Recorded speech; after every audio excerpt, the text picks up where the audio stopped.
Good morning, Judge. Morning, Mr. Lee. How are you? Good.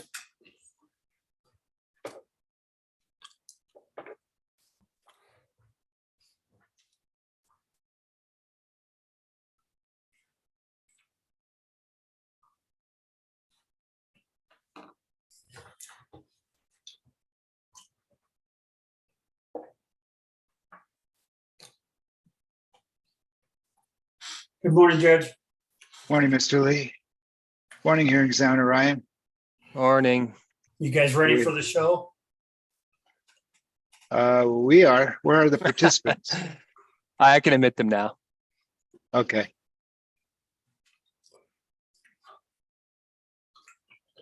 Thank you. Mhm.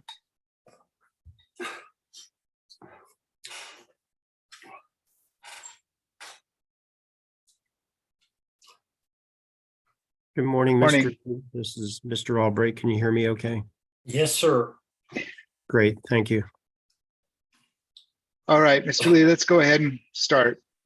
Good morning, all. This is day 9 of the P&M rate case hearings. We were about to pick up with the cross-examination of Dr. Pitts by CCFA. Before we do that, are there any preliminary matters that we need to address? I see one hand up. Good morning, Ms. Gould. Good morning. Good morning, hearing examiners. Good morning, colleagues. I emailed everyone yesterday.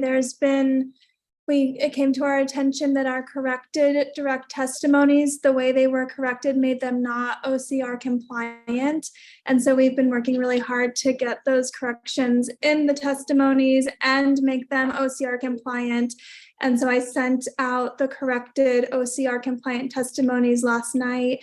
I was thinking that the easiest way to handle the issue would be just to exchange those exhibits for the ones that are in Dropbox, but I'm open to however the hearing examiners would like to handle the issue.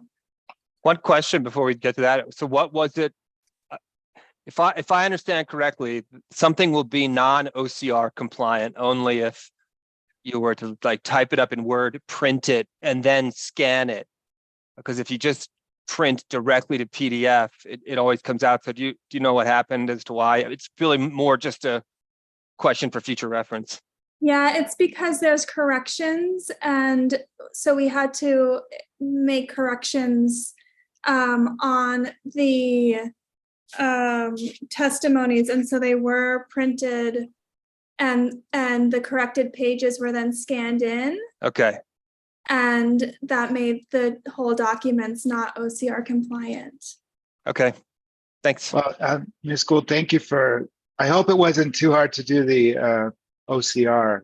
Well, I don't think we Because- really knew, but now we know, so we'll be better prepared for next time when we have corrections. Well, my offer still stands to do that for the parties and to do that for you next time, so. Thank you. Yeah, I think it was just figuring out how to get the corrections in and because some of the corrections were in Excel tables. Anyway, it's been handled. It was just, it was just something we had to figure out.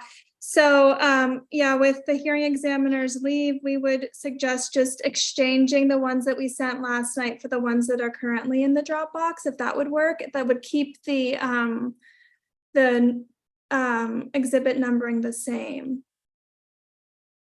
Well, what I have here and what I'll do with, if there's no objection from the parties, is go ahead right now and delete.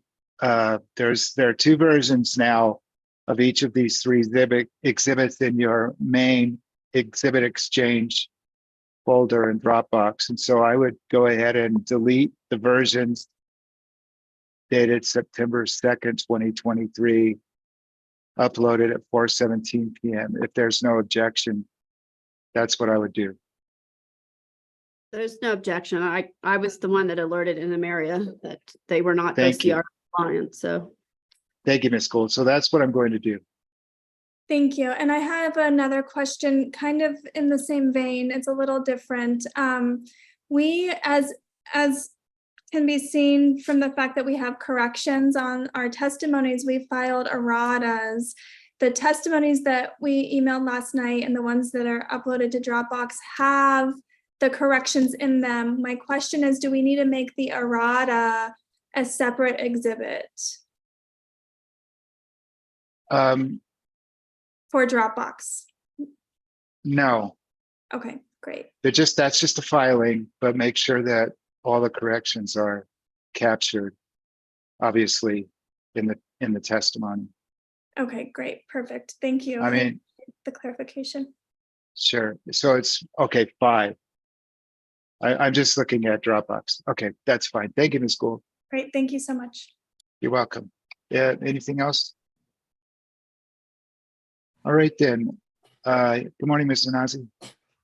Good morning. I have a question. Did everyone get the revised New Energy Economy Exhibit 1, which is the same as the New Energy Economy 1 before the exhibits, but has a label on Exhibit CKS Exhibit 24?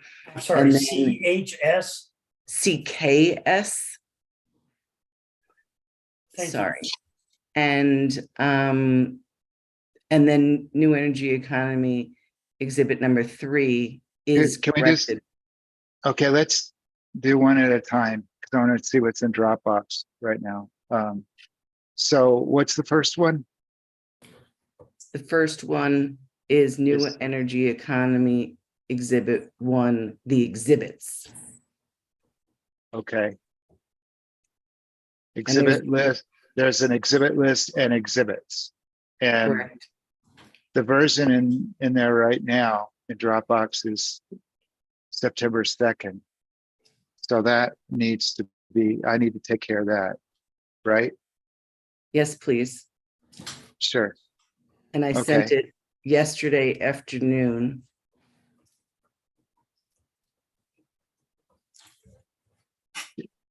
Is We this also NEE Exhibit 3 Thuributtal? That This is something and else. also New Energy Economy Exhibit 1 entitled NE Exhibit 1, NE Expert CKS Sandberg Direct Testimony Exhibit List and Exhibits 1 through 27. And that You emailed that to the service list? I did at 4:07 yesterday. It's a link because it's so large. and Oh, so- yeah, I remember Dropbox. seeing that. Right. Okay. Okay. Yeah.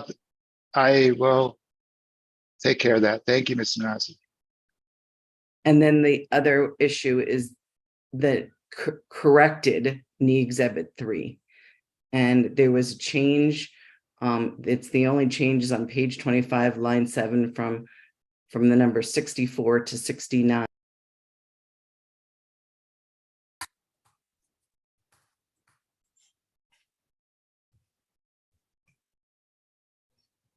What page? 25. 69. Yeah, I just put that in Dropbox. I'll take the other version out. Thank you. That's all I have. Great. Thank you, Mr. Nazi.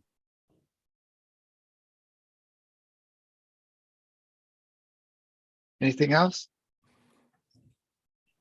Great. Then up next is either Mr. Yar or another attorney for CCSA with 15 minutes for Dr. Pitts. Is that correct, Mr. Yar? Yes, Your Honor. Okay, please proceed. Thank you, Your Honor. You're Good welcome. morning, Dr. Pitts. Good morning, Mr. Yar. My name is Joseph Yar for the record. I'm here on behalf of Coalition for Community Solar Access, otherwise known as CCSA. Okay. We have a few questions we'd like to ask you regarding your direct and rebuttal testimony. Starting with your direct testimony at pages 13 and 14, when you get a moment. I have a question there.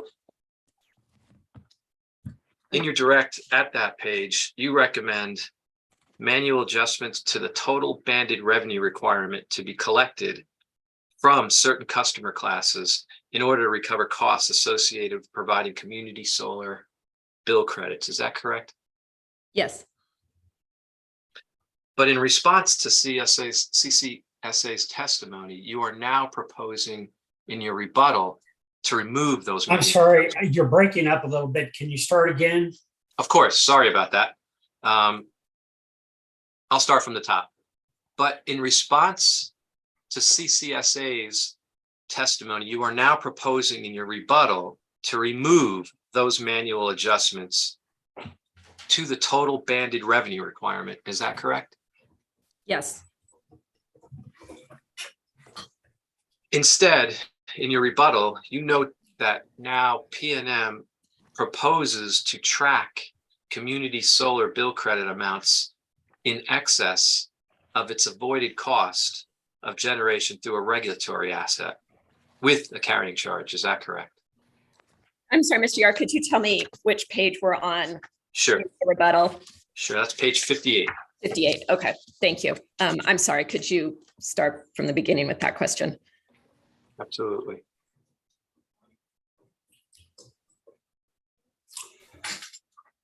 In your rebuttal at page 58, you're now proposing to track community solar bill credit amounts in excess of the avoided cost of generation through a regulatory asset with a carrying charge. Is that correct? Right, that's what's in my rebuttal testimony, but I'd like to clarify that what PNM is seeking in my rebuttal testimony is to establish a regulatory asset where the lost revenue due to the bill credits of subscribers would be included, but the commission is, there's a separate proceeding, the phase 2 of the community solar proceeding that's going on at the same time. So while that is what we propose, the commission may decide to do something different, and PNM wants to work with the parties in that proceeding. But here, I just want to clarify that PNM proposes the regulatory asset with the lost revenue from the bill credits. And you're referring to case number 23-00071, phase 2 in that case. Is that correct, Dr. Pitts? Subject checked. Right, subject to check. The case citation on page 57 that I have is case 23-00071. So maybe, I'm not intimately involved with the community solar proceeding, so maybe that was phase 1, and then phase 2 has a different case number, but subject to check, I'll accept the case number you cite. Thank you, Dr. Pitts. So to be clear, you're not proposing to include any specific costs in the regulatory assets at this time. No, that would be decided in phase 2 of the community solar proceeding. Dr. Pitts, are you familiar with the Community Solar Act? A little, at a high level. Are you aware of the provision in the Community Solar Act that states if the commission determines that it is in the public interest for non-subscribers to subsidize subscribers, non-subscribers shall not be charged more than 3% of the non-subscribers' aggregate retail rate on an annual basis to subsidize I'm subscribers? sorry, aggregate retail rate That's correct. and continue aggregate retail rate. On an annual basis to subsidize subscribers. Yes, that's my understanding. Would you agree with me that the commission has not yet determined how to calculate the subsidies under this provision? Yes, that's in the phase 2 of the proceeding. So you would agree that the commission intends to hear arguments and decide on the proper method of calculation of any subsidies in phase 2 of that case? That's my understanding.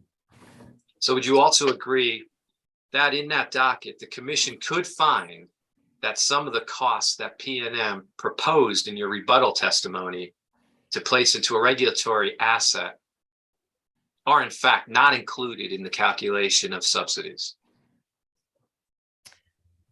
Well, PNM believes that the carrying charge, which I mentioned here, is a separate issue from the subsidy, and so would argue that it's a necessary cost because it's the time value of money, but understands that the commission and parties will work together and the commission will decide in phase 2 of that proceeding. So, Okay, so for example, the commission could find that the company's carrying cost is not part of the subsidy. Is that correct?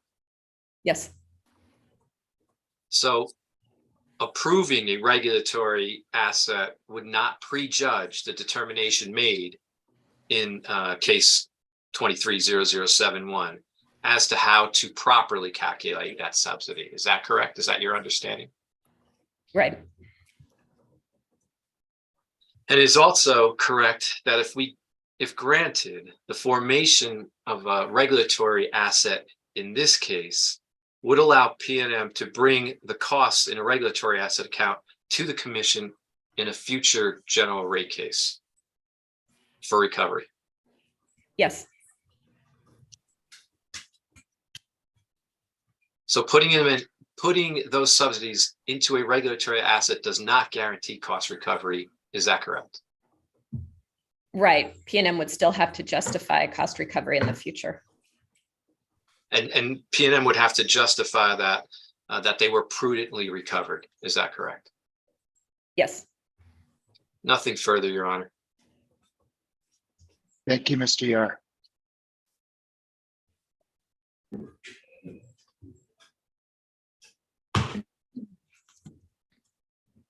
So, Ms. Beatles, good morning. Good morning. Thank you, Mr. Hearing Examiner. Good morning, Dr. Pitts. good morning, Ms. Beatles. Yesterday, I'm just going to jump right in. Yesterday, you were asked several questions by Mr. DeSalen regarding the control group for the time of day pilot study. Do you recall that discussion? Yes, And do you recall that WRA witness Botz's testimony on the way the control group is established, that WRA has significant concerns with this element of the study design if PNM's ultimate goal is widespread rollout to all PNM customers? yes, Mr. Botts proposed that the control group be composed differently than PNM's proposal. And to confirm, it is PNM's intention to use this study to gather information and data necessary to expand time of use offerings to all PNM customers. Is that right? Yeah, that's one of the goals. And then also the control group allows a statistically significant calculation of the shifting of usage that can be used in planning, resource planning, and also for the future. So there's that as well. And that's where the control group is very important. And yesterday you provided an example of early adopters. I believe you referred to how early iPhone users are different people with different habits than an average person. Do you recall that example? Yeah. And recalling that comparison and thinking about PNM's study design and recruitment approach, do you think it would be fair to say that PNM will be focused on recruiting early adopters and then comparing their price response to other early adopters? No, not in the sense of focused on recruiting early adopters, because, for instance, the mass media outreach goes to everybody.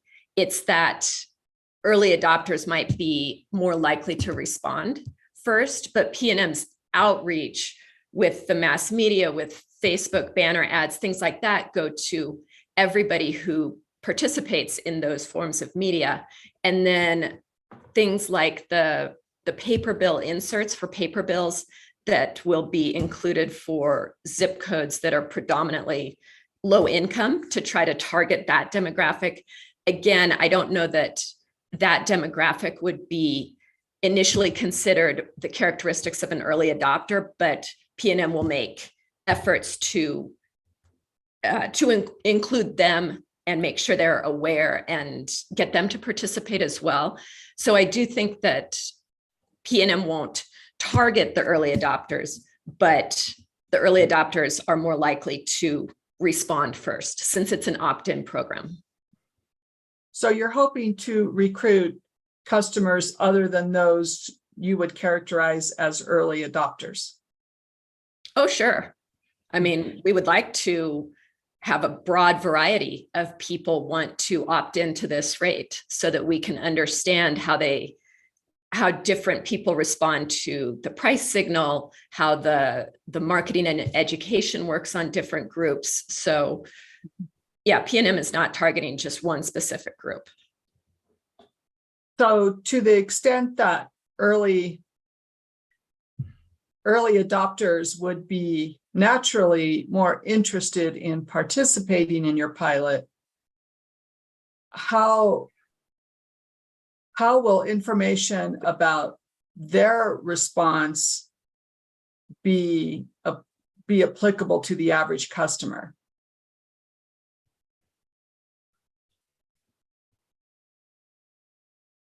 Well, again, hopefully more than just early adopters respond. But in terms of, say, the second goal, the second metric of success that I talk about in my direct testimony, the percent of load shifting, the bill savings, that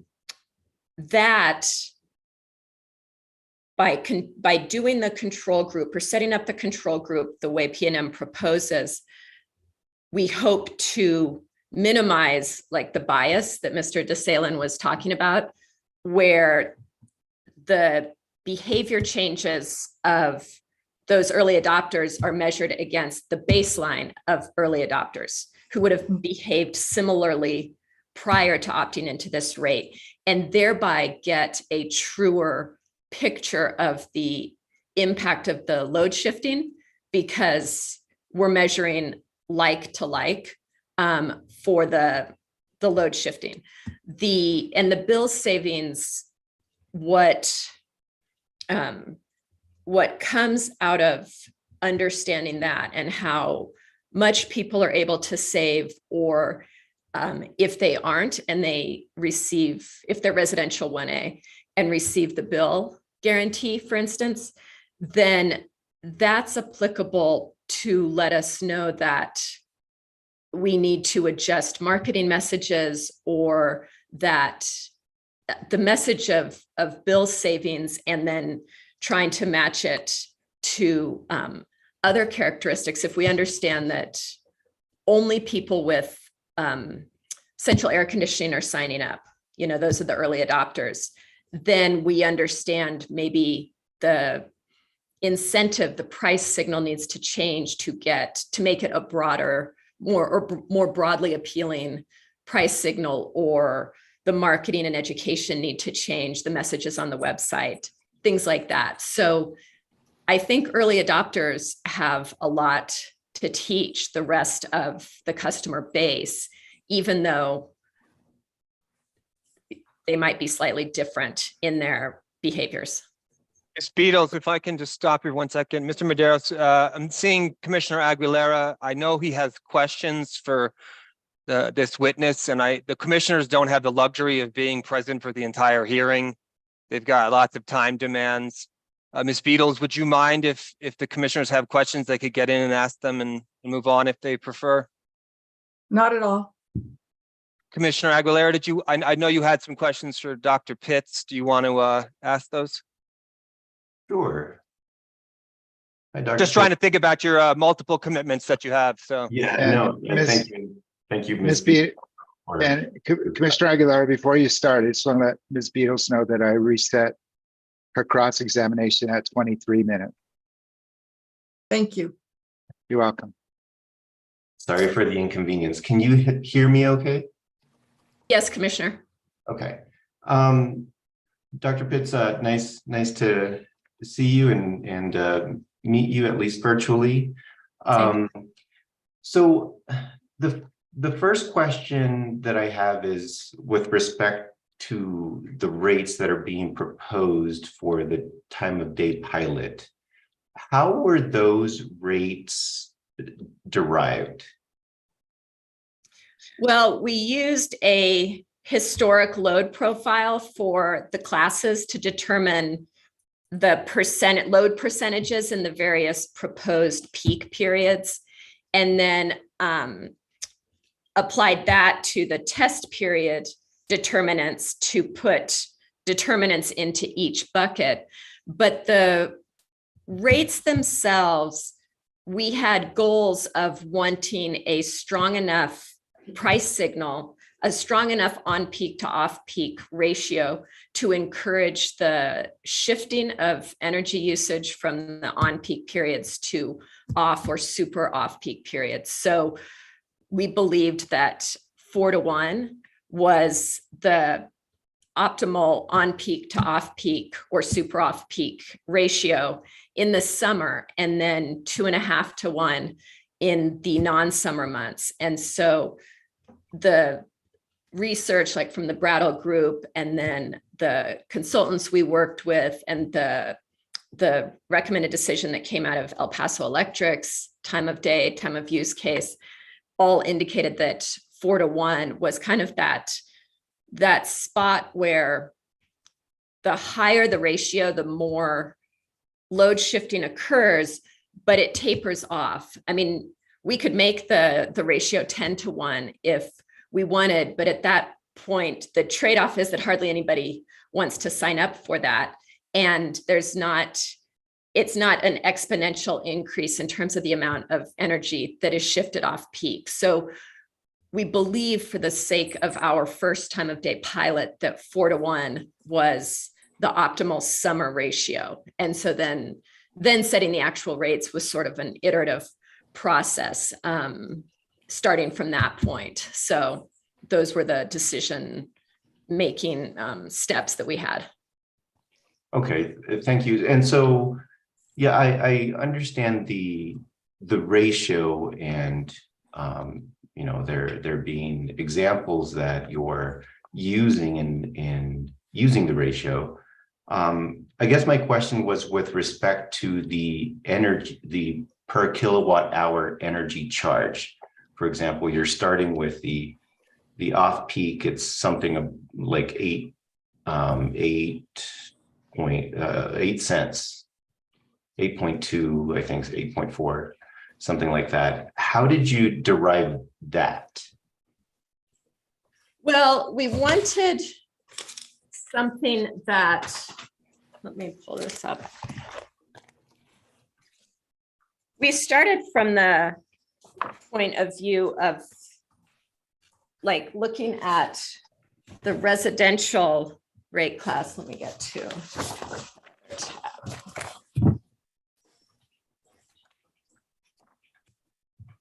where the off-peak rate would be around kind of what the block 1 rates were, where the block 1 rates for summer and non-summer for residential 1A are about 7.8 cents per kilowatt hour.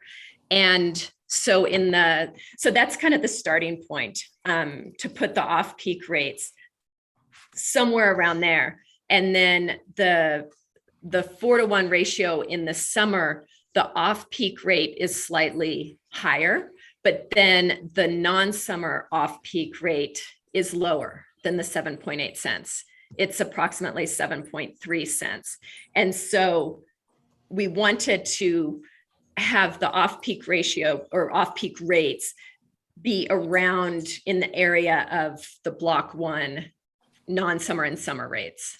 And so just Dr. Pitts and Commissioner Aguilera, I believe I have the correct sort of document. This is an attachment to Ms. Pitts' direct testimony, just so we can all follow along, if that's useful. On screen, is that the correct document, Dr. Pitts? Yes, you can see it there. Great. It's also in Exhibit HMP 2, the rate design model, to my testimony, just for other reference as well. Okay, so basis for the off-peak rate, which I believe then helps calculate the on-peak rate, is the block 1 rate that currently exists under 1A. That was the starting point, yeah. Yeah. Okay.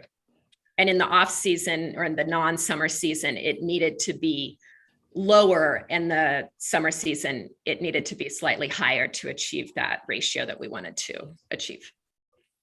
Okay. Yeah, and for context, the reason I'm asking is, you know, if this program were approved and then if it were to become permanent in the future, this would be sort of the basis, I think, for the rates that you would propose if you propose this program to be permanent. And so that's sort of what I was weighing. I was trying to figure out how these rates were derived. So no, I understand. I don't know that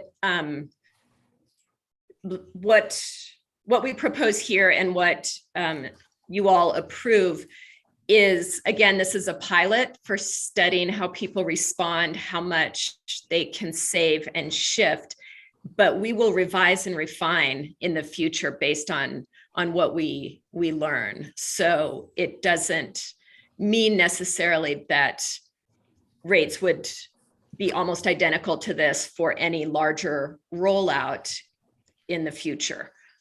It's constantly a learning process, and we revise and refine according to the goals and the customer behavior that PNM, that stakeholders, that the commission wants to incentivize. So it's not set in stone from here going forward. thank you. When Ms. Chan was testifying, I asked her some questions about whether you had considered offering different rates, given that this is a pilot program, to different customers depending on when they sign up. Understanding that if this rate were permanent, I would not recommend offering different rates to customers. But as an experiment, as this is a pilot program, did you consider that, for example, providing the first movers, the first subscribers, a lower on-peak rate, and then another higher on-peak rate to an additional set of subscribers, and then a higher? That way you have more data points to evaluate how customers are responding. Did you consider anything like that?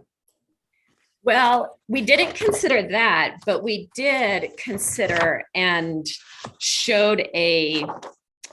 brought a graphic to one of the stakeholder meetings in August or September of 2019. It's in Ms. Chan's February 17th, 2023 supplemental testimony, where she has all the notes from all the meetings. And we proposed, or we had the idea that we could offer two different time of day structures, that we could offer a 5 to 8, like speaking strictly for the residential 1A class, we could offer a 5 to 8 with a larger on-peak to off-peak ratio.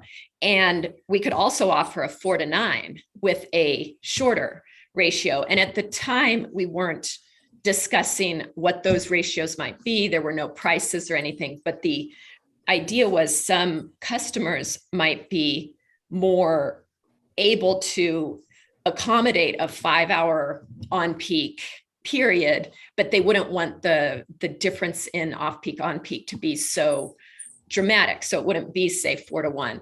And others could accommodate better a 3-hour with a stronger price signal. And like I'm an economist by training. And so the idea of doing that, yeah, I think we called it time of residential TOU 5 to 8, residential TOU 4 to 9. Isn't So correct re- document? resi- Yeah. residential TOUs. Sorry, residential TOU 5 to 8. And the second idea was residential time of use 4 to 9. And those were the two peak period structures. And the feedback we got, so as an economist, that was really intriguing because I want to see what people choose, the choices they make, and then relate it to the price signal. But interveners and internal communications folks who have experience in communicating messages to customers advocated for simplicity, and that for a group like the residential customers who have very little experience with time of use rates, the current time of use 1B has 120 customers out of 485,000. So to suddenly throw two rate structures at them with different on peaks and different prices and ratios would be too confusing. And so they advocated simplicity, and the decision was made to go with just the one 5 to 8, because that evening structure, that summer structure also matched the morning peak when you're looking at the cost of energy, where in the non-summer months we had the 5 to 8. And so that messaging and that simplicity was seen as easier for residential customers to understand and remember. So that's, at that point, we let the 4 to 9 idea go. So. Okay, thank you. We had issued a bench request to obtain information about the net peak load. Just curious if anybody knows the status of that. Oh, that's in this hearing, not a previous bench request for supplemental testimony. I don't know. Yeah, Commissioner, this is Debria Twilliger for the record. I think we're working towards, we don't have it ready yet, but we are working towards sometime this week for sure.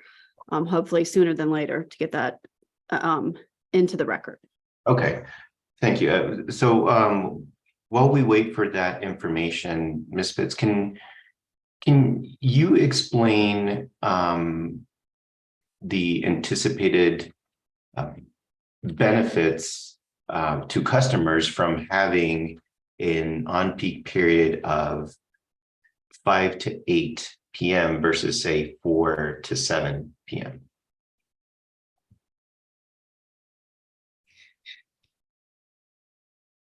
I mean, benefits, I think, let me think about that. One thing, I think it would go back to that messaging to say 5 to 8 in the morning, non-summer, but 4 to 7 in the summer months or year round is a little harder to remember, a little more confusing if we take the consideration of feedback from stakeholders and internal communications. I think that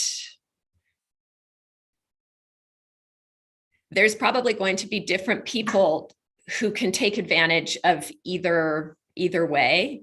I think that PNM's goal is to align the cost of energy with the cost of electricity and start to get that message across to customers. And the highest you can see on those graphs, the monthly graphs attached to my rebuttal testimony exhibit HMP4 rebuttal, that the highest cost of energy is from 5 to 10. That's when the Palo Verde market prices indicate that's the highest cost of energy. And so it would be sending a price signal that's not quite aligned with the message we're trying to get across. And going forward, we're being proactive about this, also looking towards the future and how net load is moving later in the summer or later in the day.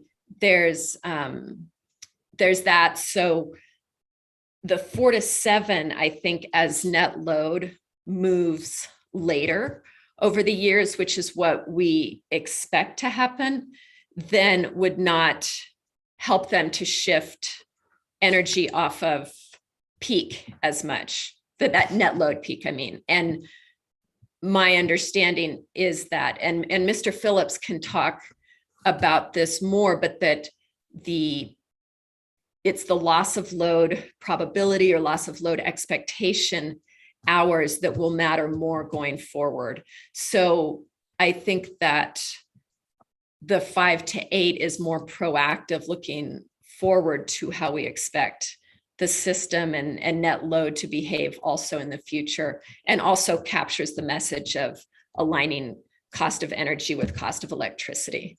So I think that's the benefit to customers going forward. But I do think that there, different groups might prefer 4 to 7, and different, by groups, I mean groups of residential customers might be better to adapt to 4 to 7, and others 5 to 8. Okay, thank you. One thing that I'll be considering is the potential benefits of displacing some capacity, so that ratepayers don't need to pay for additional capacity from a time of day program. So that's why I was asking for the information about the net peak. And I think that's where the later hour, the 5 to 8, does more for displacing that capacity because of that issue of like loss of load probability, and the net load when traditional generation is brought on as solar or renewable generation decreases.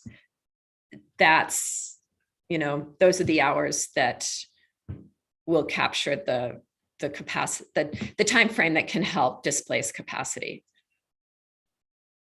Okay, thank you. With respect to the bill guarantee, is that something that would be offered every year? Or, yeah, go ahead. No, sorry, I didn't mean to interrupt. It is offered. It's a one-time bill guarantee. So it's not that it's offered in one particular year, like say just calendar year 2024 or just calendar year 2025.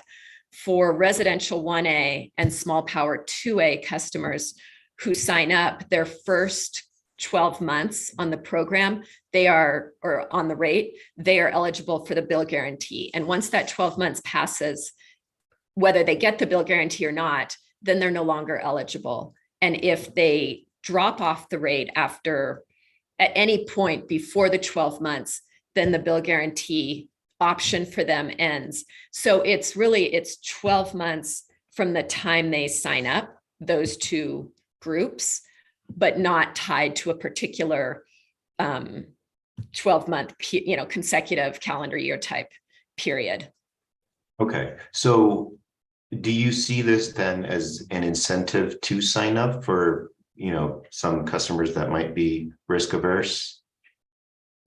Yes, we think that for those two groups, because while they do have a residential 1B time of use and a small power 2B time of use, those rates are so lightly participated in that those groups of customers have very little experience with the concepts of peak usage and non-peak usage.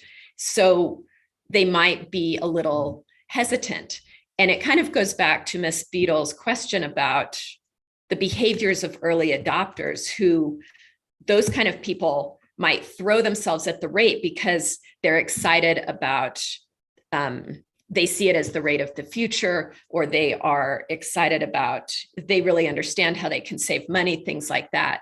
Then there's another group that might be interested, but is a little nervous that they're going to end up paying more, that they will misunderstand or forget the peak period hours, because they're also not familiar with like the tools that we're going to introduce to help educate them about their energy usage.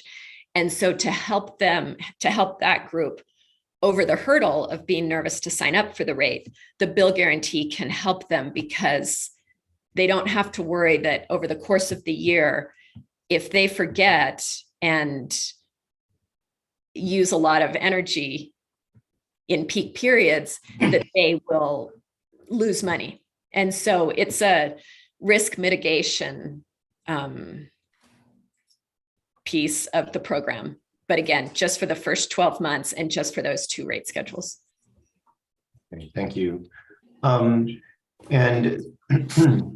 there are, I don't remember the exact figure, but it's over $1 million of cost for marketing and software. What kind of functionality or features would customers be receiving from that to be able to manage their usage? Well, so for instance, the energy tools that we are working with Bidgely to develop in. Can you spell that, please? Yes, the company is Bidgely, B as in boy, I, D as in David, G as in Gary, E, L as in Lee, EY. Bidgely. Thank you. You're welcome. So the tools that we are working with Bidgely to develop include a series of emails, and Bidgely already works with the energy efficiency department to send out home energy reports to about, I think it's about 180,000 residential customers get these emails. So the emails are, the first email is similar to that. It's a, report on their bill the previous month, the amount on peak, off peak, tips for shifting, tips for saving. You could make these changes to shift usage off peak, like using your clothes dryer if it's electric, shifting that off peak, things like that. Then there's a second email. And so that first email, everybody gets. They don't have to opt in. And the control group will get these series of emails as well. It just won't have the time of day shifting tips because they're still in the control group. The second 2 emails are opt-in. So there's one email that is a high bill alert that looks at past usage and indicates, hey, you are X% over your usage at this time last month.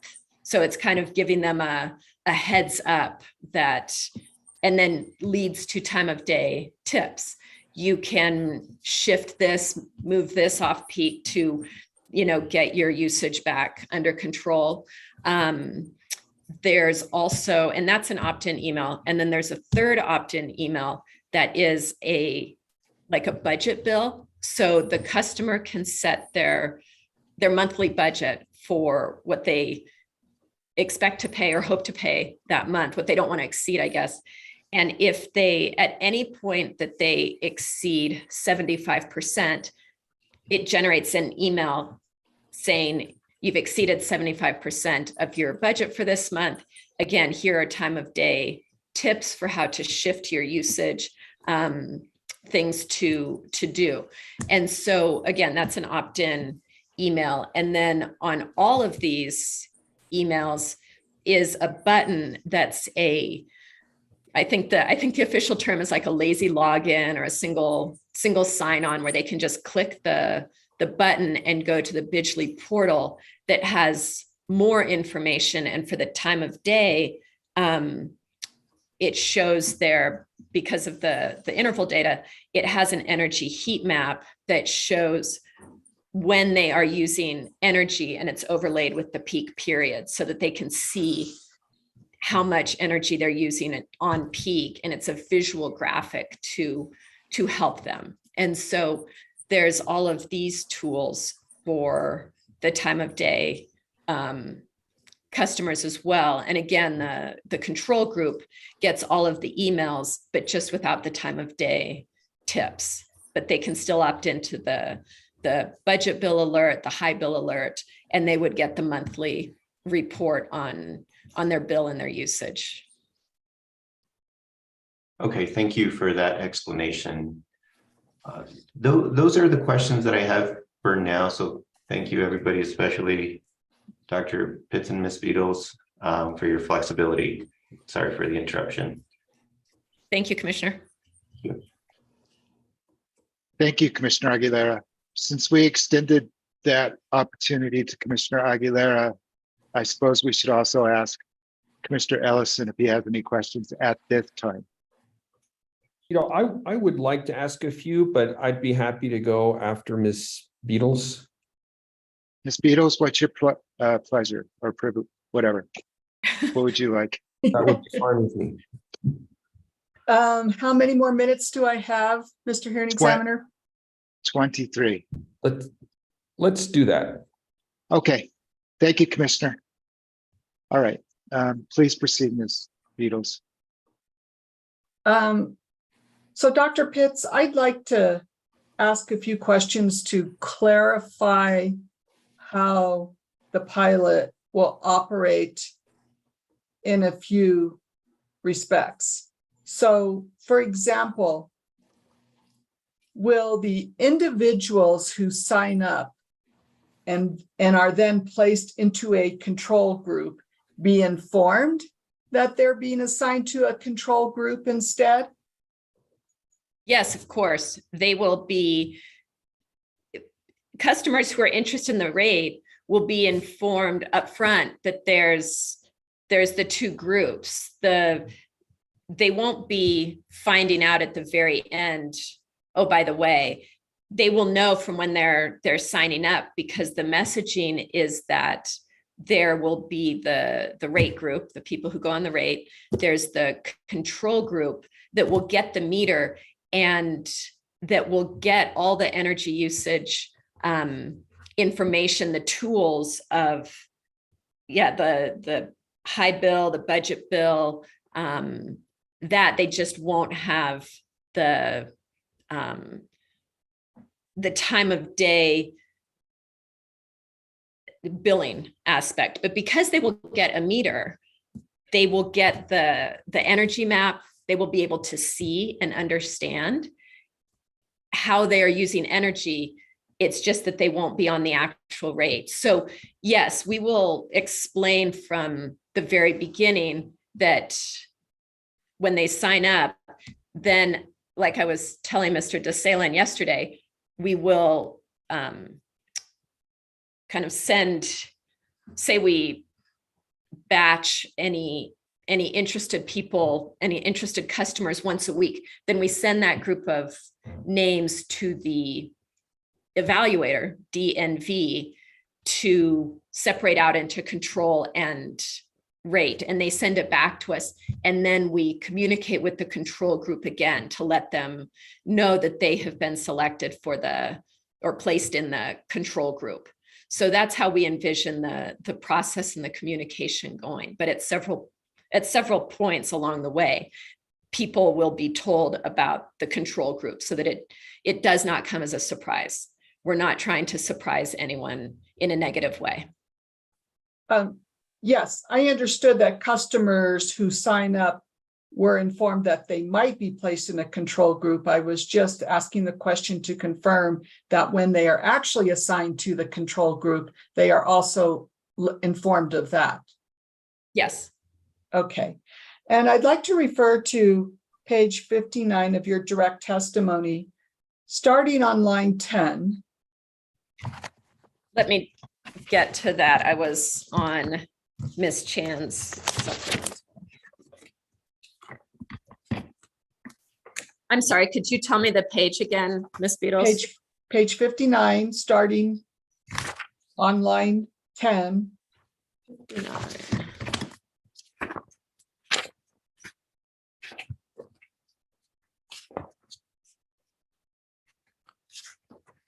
Okay, I'm there, thank you.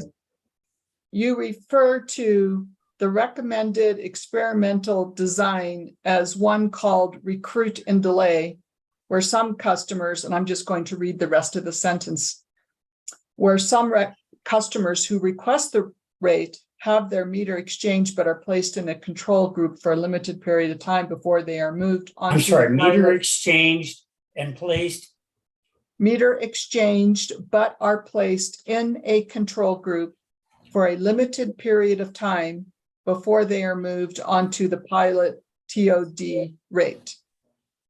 So my question is, who recommended the control group design? Is that the firm Bidgley you just referred to earlier? No, Bidgley is doing the education tools, the emails and the heat map, the portal. The evaluator, DNV, is working with Load Research to create the evaluation plan. And they came up with the metrics of success, and they came up with the recruit and delay method for the control group. So it's a different contractor that we're working with. And by referring to this design as experimental, what do you mean? Just the recruitment part. It's just a way to recruit customers into an experiment or a pilot. That's all.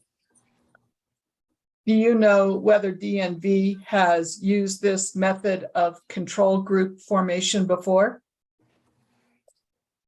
I think the load research expert in the pricing department said that this is a very standard, this is what he wanted to do, and he worked with DNV. So yes, this is a pretty standard way of recruiting into a pilot when you have to create a baseline when you don't have a baseline previously. So this is, I believe, been used other places, yes. So who from your load and research group referred to this method of forming a control group? Oh, Alex Reedon is our load researcher. Can you spell Reedon? Yes, sir. It's REED as in David, IN as in Nancy. Thank you. You're Instead of forming a control group from customers who already indicated an interest and willingness to participate in a time of use rate, why not randomly select from other residential customers?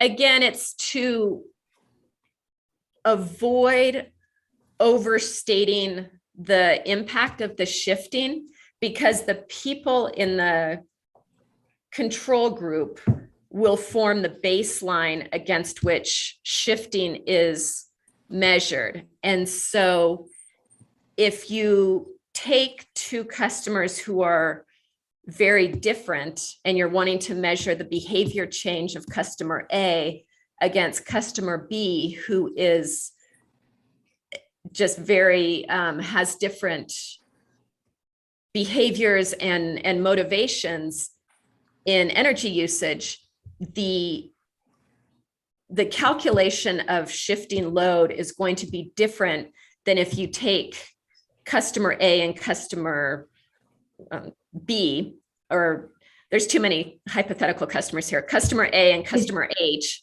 who are similar because they both want to be in the pilot, and customer H's usage is used as the baseline to measure how customer A is shifting their usage.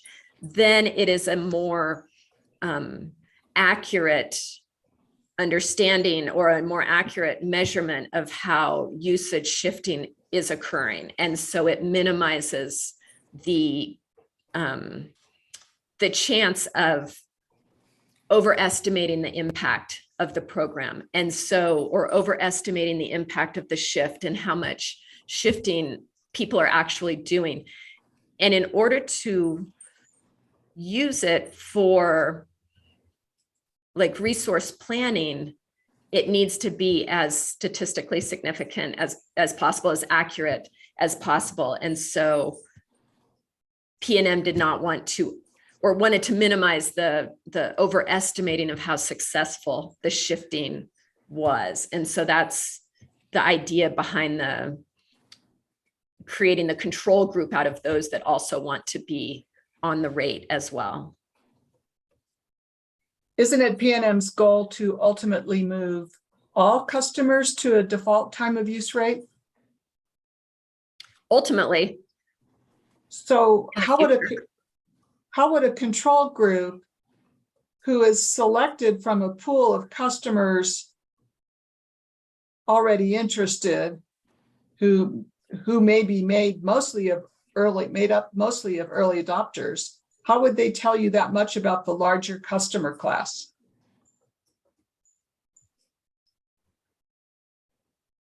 What do you mean? How would they tell us more about the larger customer class?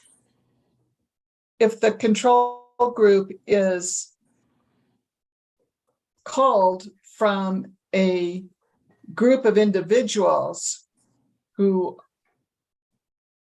may be made up mostly of early adopters or who would already be interested, how can they tell you that much about the rest of the customer class, the average residential customer, for example? Well, but we're trying to recruit them as well, Ms. Beatles. I mean, we have the bill guarantee to get that second wave of people who are interested but afraid that they will not save money, the push directly towards low income customers, the various marketing methods for those. I mean, we're aiming for more than just the early adopters. So we believe that the pilot will have different types of customers in it, and that the load shifting from all of them can inform against the greater residential class. But I mean, that's in some ways, it's not a whole lot different from using a sample of residential customers to forecast the load for the whole residential class. I mean, in doing load forecasting, we don't have AMI meters. So to forecast how the residential class is going to use energy, there's a load sample on a percentage of residential customers, IDR, load research meters that can be used that measures their load, their energy usage. And then that can be extrapolated to the greater residential class. So I think they are similar concepts, and that the shifting of the smaller group on the time of day pilot can inform what the larger residential class will do well into the future when, I mean, time of day rates aren't planning to be default for a while. So it's not like in 5 years, time of day is going to be the default rate for everyone. That would be, the residential class needs time to adjust and learn about these new options. Can I ask a follow-up question about that, Ms. Peters, real quickly? If that's sure, Dr. Pitts, if your expectation that time of day rates are not going to be the standard soon, I mean, is there internal dialogue in PNM about when the time of day rates would become a standard? Well, I just meant they would not be the default, meaning that that's the only option for residential customers in the near future. But PNM's plan going forward, yes, we talk about how to expand it to the group. And so thinking about the grid mod filing that's going on concurrently, if we assume that AMI will be, that will be approved and that AMI will be fully deployed, then the plan is that in the next rate case after full deployment of the AMI meters, the time of day rate would be open to everybody. And so therefore would no longer be a pilot because there would be no limit on there would be no customer cap.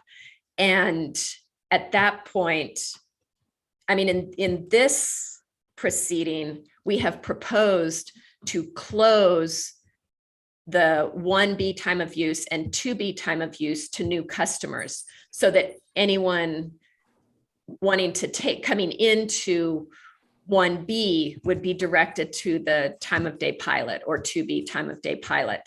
But the legacy customers on those time of use rates would not be required to shift. They would not be moved over. But in that future case, then we would also, when time of day is open to everybody and no longer a pilot, then we would also file a plan that would transition any remaining 1B or 2B customers onto the pilot rate and away from the time of use rate and close that permanently. So that's the thinking. I don't know that we have set an exact time for making the rate a default rate, meaning, I mean, if it's the default rate, it means that 1A closes. So there's not a definitive timeline for that. It probably depends in part on what is learned from the implementation of the pilot, how accepting customers are of the time of day pilot, how much they're able to adapt to the ratios, the peak hours, what we learn. I think that will inform even more the timing of a default rate and what would happen with 1A. And is my understanding correct that as we ratchet up on the RPS standard and your baseload generation gets reduced as fossil fuel generating plants Sorry, Judge, close- you're breaking up a little bit. Sorry about that. I'm Is my probably going too fast. understanding correct as we ratchet up? The RPS standards and the fossil fuel fired base generation plants close, and we run into those loss of load probability and LOLE issues. I mean, it's my understanding that it's not really an option for PNM to just say, hey, we'll do this eventually. Like, you actually need your customers to start doing this. Is that your understanding? I don't know exactly. I mean, I have a high level understanding of the issues with loss of load probability and loss of load expectation, but the rate design that must accompany it at that point, I'm not totally sure about. Okay, sorry for interrupting, Ms. Beatles. That's fine. And Ms. Beadle, sorry, I'm having a little bit of trouble this morning, elucidating. I put you back at 9 minutes. Reset you. Thank you. Excuse me, Commissioner or Hearing Examiner Ryan, you said LOLE? Yes, loss of load event, I think. Expectation. Expectation, thank you. And Okay. LOLP is loss of load probability. Thank you. Go ahead, Ms. Beatles. Thank you. So referring to the bill guarantee, that is a one-time option for both residentials and small power, I believe. Is that correct? Right, 1A and 2A to help So customers get over the fear of paying too much.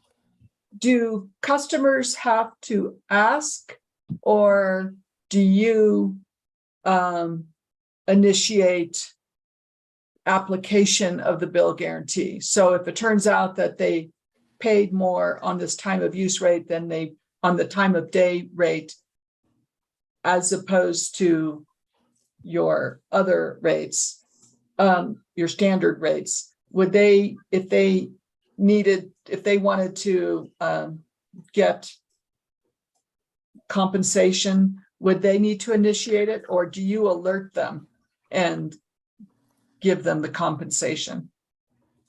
No, we will keep track starting from the first month that they sign up, and it's automatic.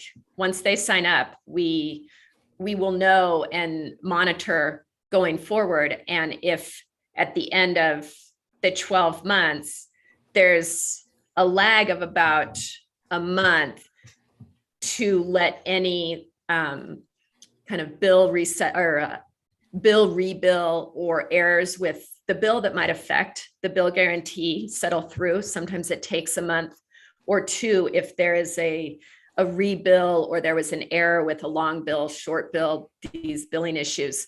And so then around month 14 or 15, if there's a credit, it will automatically go on their bill. And we are working through how to use or how to communicate the, maybe that's not the right word, but use the information about how people are doing on the progress through to help educate. Like if we're seeing that, you know, after 6 months or 9 months that people are not saving, like what other marketing or education, what kind of extra assistance can be provided to let people know so that they'll know from the beginning what the structure of this is, that there is this bill guarantee and that they are just automatically considered part of it. But they also need to know that if they drop off the rate during the 12 months, if after 7 months, they're like, this isn't for me, that's fine. There are no restrictions on people leaving the rate. They don't have to stay on it for X amount of time, but the bill guarantee goes away at that point. It's only the first 12 consecutive months on the program. They can't come back, say 6 months later, and have the bill guarantee start up again. So all of this is communicated to customers when they sign up, and we haven't finalized whether it would be an email or what it will be with all these details of the program. So they'll know from the very beginning about the bill guarantee, and they don't have to request it if at the end of the 12 months, we calculate that there's a 1 cent difference, they will get a 1 cent credit. There's not a threshold, if you will. So they don't have to ask, the credit will be automatically applied to their account. Is that right? Yes, around month 15. Okay. What about the control group? If they would have paid less on the time of day pilot rates, will they get a credit for the amount they could have saved? No, the bill guarantee starts when they move from the control group to the rate. The bill guarantee starts on month 1 of moving to the rate. Right, but they don't get a bill guarantee for having been placed on the control group and for the benefit of any savings they could have enjoyed on the time of day rates. Is that right? No, they only get the bill guarantee when they move on to the rate and have the ability to affect the savings themselves. Mm-hmm. Could you just generally describe your understanding as an economist of free riders? In general, the concept is people or customers who don't have to make much behavior change, and they would benefit because the structure, like their behavior already is would benefit from the structure of a program, or for instance, to give a concrete example, like someone who was going to buy an energy efficient refrigerator anyways, and then a utility comes out with a rebate program where you get a rebate for buying a energy efficiency refrigerator. So then they were going to do it anyways. Then they get the rebate and they save money. And so that's the concept of a free rider. Are you concerned about the free ridership of businesses signing up for a time of use rate with a super off-peak period that covers most of the hours they'd be open for business anyway? You mean the time of day pilot? Yes. I mean, there's that possibility, but also the super low rate, is designed to encourage usage during the time when solar production is abundant. And so it's not necessarily, it's not necessarily a bad thing. And yes, there are going to be customers, like you said, who they're always open during 8 to 5. And so the super off peak will help them. And we don't see any reason to exclude them just because their characteristics fall within the parameters of the time of day peak period rate design. And a couple times in your written testimony just now, you referred to time of day or time of use rates in the future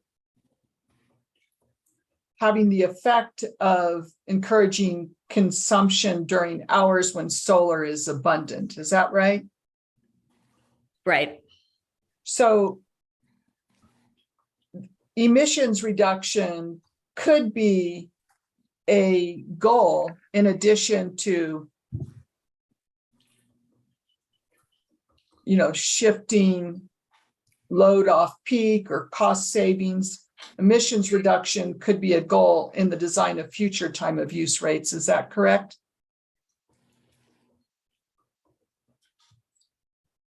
I don't know really, Ms. Beatles. I don't know how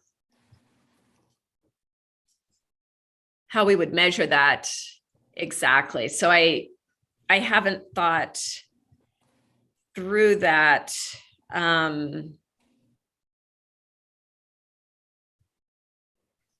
So I just don't know how we would make that a measure of success, or how we would measure that. So I don't know. You would need the right information in the right form. I would have to think through how we would do that and see what information is available. So I just don't know. Okay, those are all the questions I have. Thank you, Dr. Pitts. Thank you, Ms. Beatles.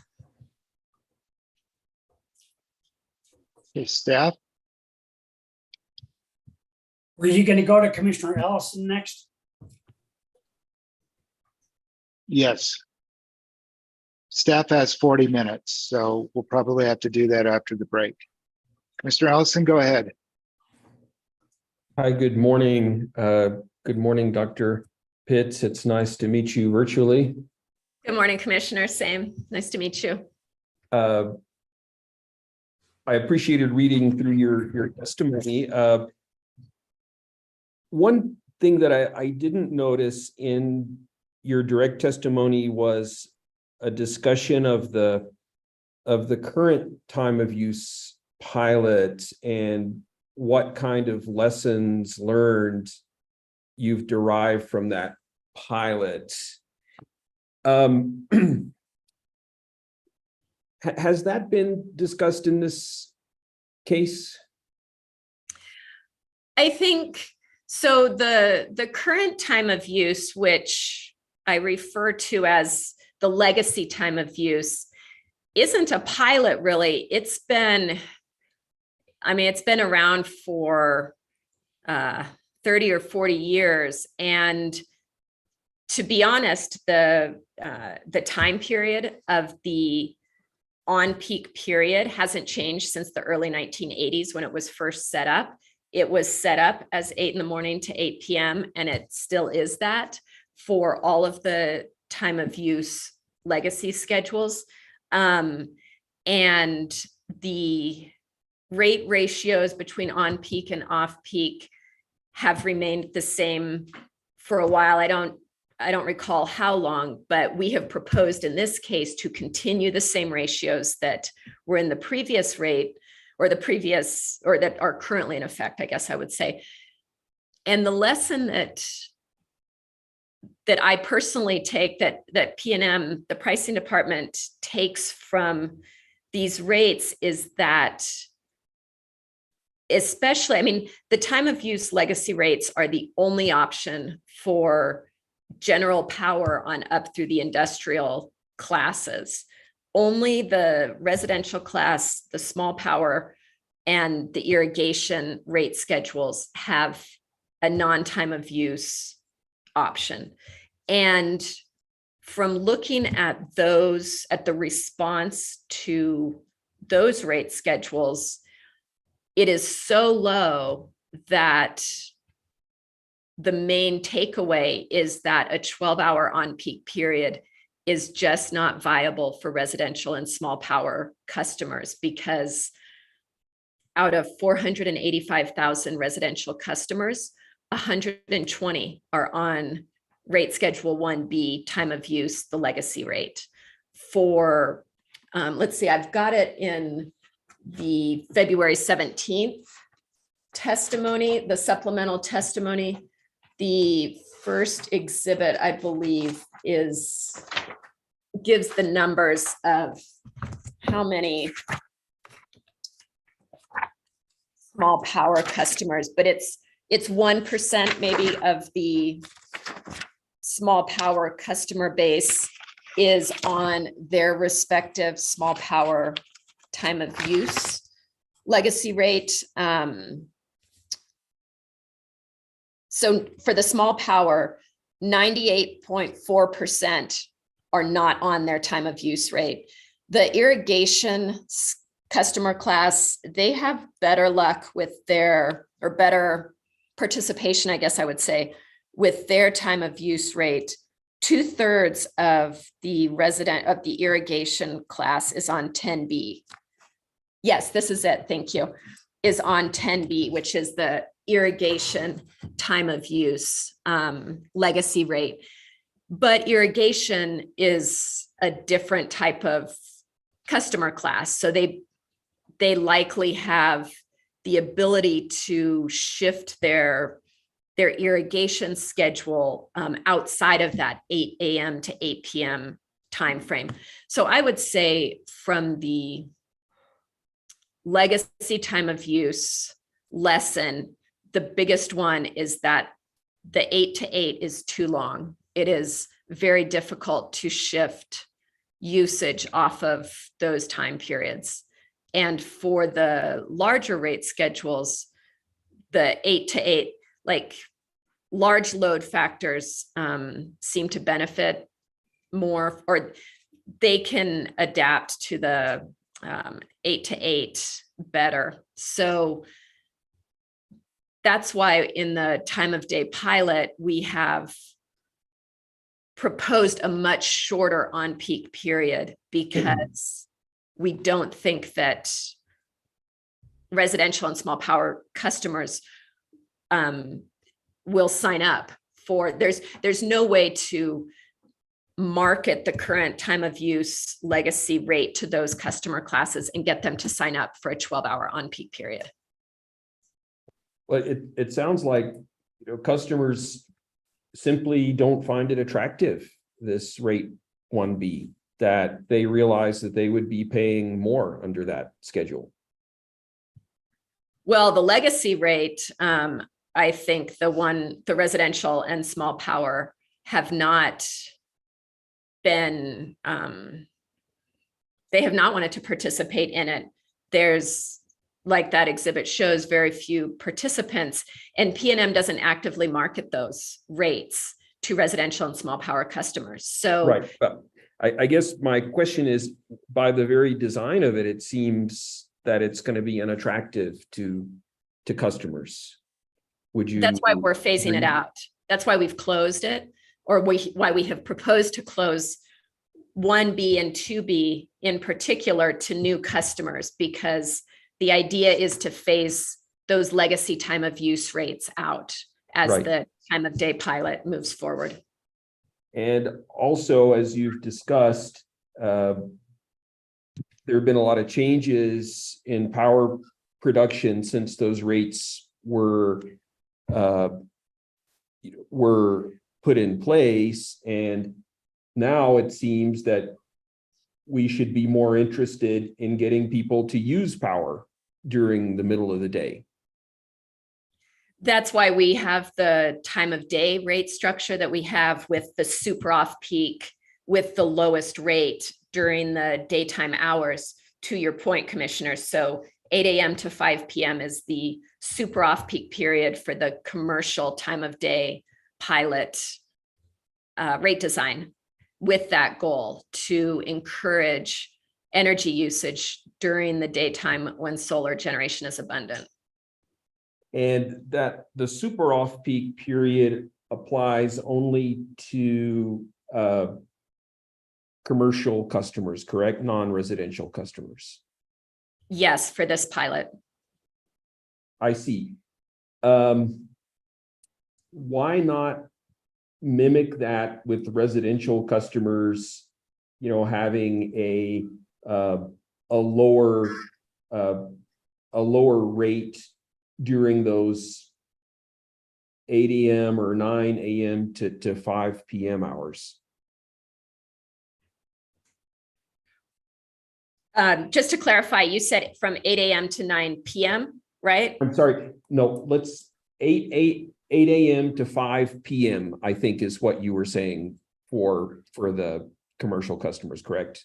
For the super off peak, The yes, super sir. off peak. So why not mimic that same sort of a schedule for residential customers?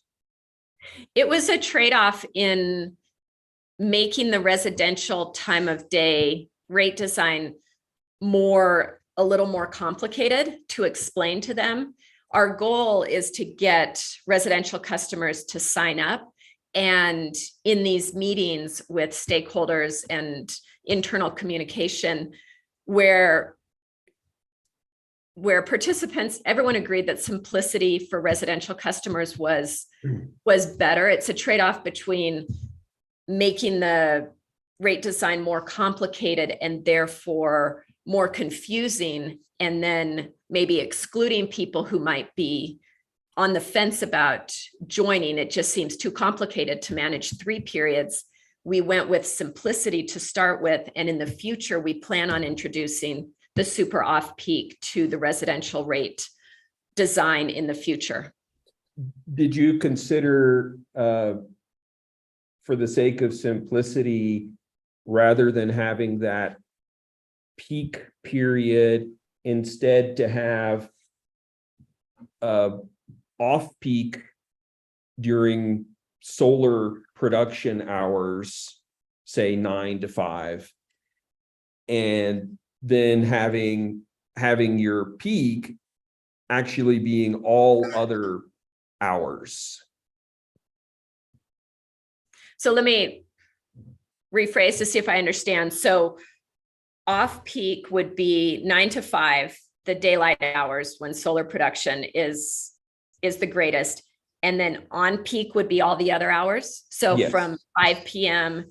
to 9 in the morning 9 a.m. Yes. would be on peak. Yes. That would be more, that would be 16 hours a day of on peak. And for residential customers, it would be twice as much as what the current time of use legacy rate has now. And it would encompass all the evening hours from when they arrive home at 5 that we didn't consider that. It would, I don't think anybody would sign up for that, only because if people come home at 5 and then they're home all evening and all of that is on peak usage, there's no way to shift. The only thing that really would be able to be shifted to during the day would be things that they could program, like say you could program your air conditioning to pre-cool the house during the day and it could shut off at 5. Sure. But I understand, but if, obviously you couldn't use a 4-to-1 price ratio, that wouldn't work. But, if you had something, more gradual where, you really got, just to throw out some example numbers. I mean, if you said, 5 cents a kilowatt hour during solar production, and then, whatever else you need at night, maybe, I don't know if it'd be 15 cents a kilowatt hour or 12 cents a kilowatt hour or something, so that, you would be revenue neutral, so that instead of having a big penalty for using the power in the evening or at night, you would have a big incentive for using it in the middle of the day. I think one thing that will be an interesting study of the rate design for time of day is, residential customers they're at school and work during the day. So their options at home may be less than, say, a business that is open during the day. There are still, we're still in kind of that transition period from COVID patterns to what post-COVID is definitely going to look like. There are still work at home patterns, to be sure, but school is back in session in person. And so kids who, were at home are back in school. And so just residential usage patterns are different from commercial. And so. Sure. You have retirees who may be at home during the day. You've got people who work from home, as you've mentioned. And, I think, we also want to think about, how do we incentivize people with electric vehicles to charge in the middle of the day if they can, if they're at home. And, having that lower rate in the middle of the day would accomplish that. There's definitely phases in, how we think residential time of day pilot might evolve, or the residential just time of day rate structure might evolve. And to have a super off-peak period for residential customers is a goal in the future, so that it is like the non-commercial or the non-residential time of day pilot structure. But for this initial time of day pilot, we went with simplicity, 5 to 8, and everything else is off peak, so that we could work on our messaging, understand how people respond to this particular rate design. There is a whole house EV option for EV chargers with Right. one, but not with 1B time of day pilot at the moment. Right. I wanted to ask about that a little later. On this time of day pilot, I'm just looking at the proposed rates here. What kind of customer do you think, in terms of residential customers, is going to be interested in that? Well, I think that customers with air conditioning, larger homes, energy that they can shift off usage or shift off peak, energy usage they can shift off peak, are the initial customers who are interested in that. There are the tools, though, that I think will be attractive to other groups in particular. I think the budget bill alert, the high usage alert are tools that will be attractive, especially to low income customers. And so I think there's something for many groups in the rate design, and that it won't just be people with air conditioning who should sign up. Me personally, we use a fairly low amount of electricity at home, probably around 500 kilowatt hours a month on average. So why on earth would I switch from, you know, the block 1 rates to the time of day pilot? You wouldn't at this stage. It would be very difficult for someone. I mean, I'm like you, I'm almost exclusively in block 1, and I'm going to sign up because I want to see if someone like me can shift, if I can save money. And so, but my initial reaction is that for customers like you and I, block 1 customers, it will be more difficult. There is no way to save in the summer for those. I see no way to save, period, if you're primarily a block 1 customer. I don't disagree. And let's take, you know, somebody who's on the other end of the spectrum and, you know, is consistently well in block 3. Might they have an incentive to switch to the time of day pilot, even without altering their consumption? Because they're not going to have the block schedule anymore. They might, but it would depend, like when they're using their block 3 consumption. If their block 3 consumption is coming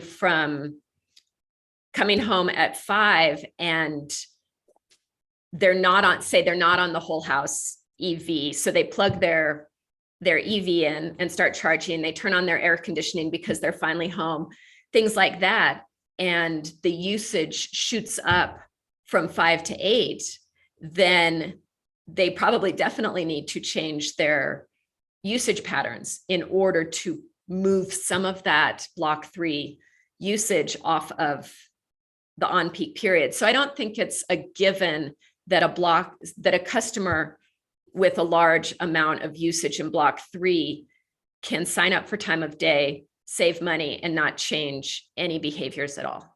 But it's possible. It's possible. Let's see. You know, I, of course, notice that you've reserved a very large rate increase for block 3. Are you concerned that, well, first of all, what is the consumption like for your typical electric vehicle owner who doesn't have PV? Are they going to consistently be in block 3, would you think? I don't know.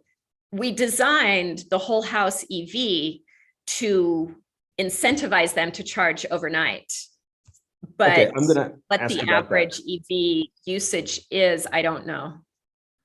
Okay. Are you concerned that the rates that you've proposed for block 3 could discourage electric vehicle adoption? No, because they have the opportunity to sign up for the whole house EV. And while that is a pilot rate that is also capped, because it's a pilot, it's not reached the capped limit. So there's still room on that. And the rate applies to the whole house. It's an extremely low rate, 3.5 cents per That's- kilowatt hour for the whole Right. house. So I don't think it discourages. So Um, I guess the you're ownership. forcing me to ask about that. So it's a whole house rate, that 3 cents a kilowatt hour at night. So there's no way to differentiate between EV consumption and any other consumption, correct? They get the same interval meters. It's a condition of being on that rate. And so the usage can be, measured in intervals, and they can see, I believe, the level 2 chargers also communicate. Okay, I usage. So understand I that think there's some of that, but they can see it, but the rate is applied to the entire consumption of the household. Is that correct? yes. So what is there to prevent a customer who has an EV and signs on to this rate to have a Bitcoin mining operation at night? I never thought about that. I don't know. And I don't just use tons of very cheap subsidized electricity.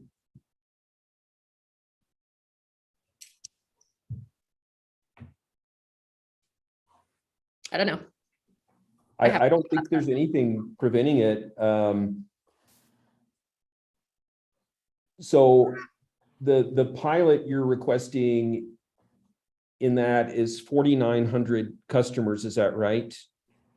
Well, the whole house EV is part of the transportation electrification filing, and the pilot rate was approved in the 2020 original filing. We're just updating the rates here. But the rate structure is part of the TEP filing that is also currently ongoing, and they are proposing changes to, expand the TEP program, but in a separate filing. So this is just updating the rate. Okay, so you've said that PNM has had this inclining block rate for residential customers for a long time. Is that right? Yes, I don't know how long the inclining block structure has been in place, but a while is my understanding. And so, I understand the goals of that are to, first of all, offer kind of a lifeline rate for, a basic level of consumption. Not everyone is low income who's in that category, obviously, but, I understand that's the idea. And on the higher end, it encourages conservation. Is that a fair statement for what you get from this inclining block schedule? Yes, it's a conservation-minded rate design. And but it seems like we have some new forces at play now. We don't want to discourage people from, let's put the whole house EV rate question aside, but we don't want to discourage people from adopting EVs, right? And so that sort of runs counter to this, increasing block design where your block 3 rates are well above the marginal cost of production. Wouldn't you agree? Well, the attractive thing about the whole house EV is that for EV owners who go on it, you have the gross energy consumption, and the whole house EV consumption is taken off the top. And then the 3 blocks are applied to the net consumption that's left. So for a customer with a lot of block 3 usage and an EV, they should sign up for the rate, because all of the usage from 10 p.m. to 5 a.m. will be taken off. I'll just give an example with numbers. If there's 2,000 kilowatt hours for the month and 700 kilowatt hours are occurring from 10 p.m. to 5 a.m. Sorry, 700 kilowatt hours? Yes, sorry. Then that's taken off the top, and the block rates are applied to the remaining 1,300. So that's 700 kilowatt hours that would have been charged at the block 3 rate are now charged the 3.5 cents for the whole house EV time period. And then block 3 would be reduced to only 400 kilowatt hours as opposed to the 1,100 previously. So no, I don't believe that it discourages EV ownership. It was designed to encourage EV ownership. If you have. Commissioner Ellison. Ellison, I'm sorry to interrupt, but I think parties need a break and Mr. Lee needs a break. Unless there's a better time, we can, if I'm interrupting your examination of Ms. Pitts, I don't mean to do that, but ordinarily we take a break around 10:30. So. Okay, I guess that's fine. I do have an 11 o'clock meeting that I have committed proceed. to. So if I go ahead, go ahead. And wrap up. Absolutely. Okay. If there were no inclining block schedule, what would the residential rate per kilowatt hour be? I don't know. We didn't calculate what a flat rate would be. I mean, we could and bring that back to the hearing, but we didn't calculate that as a potential option, of flat rate. So I don't know. Okay. And if we were to go to a customer charge of, let's say, $15 instead of the proposed, is it 1067? How might the proposed residential rates change in order to yield the same revenue? The block 2 and block 3 rates would decrease, because right now approximately 17% of each of the block energy rates is recovering customer related revenue. And you can see that in the final unbundling tab of the rate design model. So for instance, in the block 3 summer rate, approximately 3 cents of the 18 cents is recovering customer related revenue. And in the non-summer, about 2.6 cents is the 17%. So given that every level of the block energy rates is recovering some portion of customer related revenue requirement, they would decrease if the customer charge was higher, because there would be less remaining revenue to be spread into the customer charges. Including block 1, would it also decrease? It could. There's a level, 17% of block 1 is also going to recover customer revenue requirement, customer related revenue requirement. But that's So about 1 cent. So is it possible that if the, I understand you've said $20 would be the full per customer charge. But if, you know, the customer charge were to increase to say $15, might some customers see, you know, the same bill overall? Oh, where the combination of the increase to a $15 customer charge, but corresponding Drop. decreases to energy still evens out. I'm sure there's a level of usage where that would occur for one level of usage, but every other level of usage would be different somehow. Would you expect, well, obviously on the very lowest end of consumption, the bill would go up, but you know, do you have a feeling for how many people are, you know, really extremely low, like, you know, 200 kilowatt hours a month, I would say would be unusually low. Yes, in my direct testimony, let me find the table. So on page 29 of my direct testimony is table HMP 6. And Yes. can everyone see that, or has? Yes, I do see that. Thank you.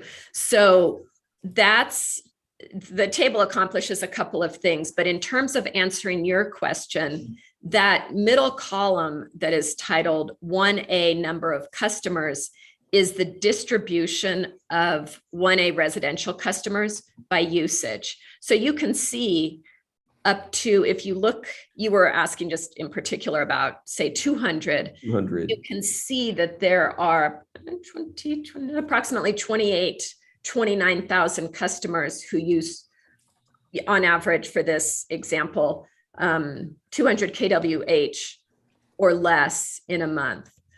And again, this is looking at, like, for this, like we excluded customers who had absolutely zero, you know, months with zero usage. And also if they moved in the time period of the 12 months, because we wanted an accurate, you know, I averaged this over 12 months and wanted an accurate picture that wasn't skewed by outliers, like 0 months with zero consumption, or someone who was only there for 6 months and then moved and left a house. So anyways, this is an example of the distribution of residential 1A customers. Okay, thank you. That's I had seen that. That's helpful. In another direction entirely, I believe in your testimony, you talk about the Schedule 36B and reducing the load factor for subscribers to that rate. Is that correct? Yes, sir. I sponsor that tariff change. And how many more industrial subscribers would you expect as a result of that decrease?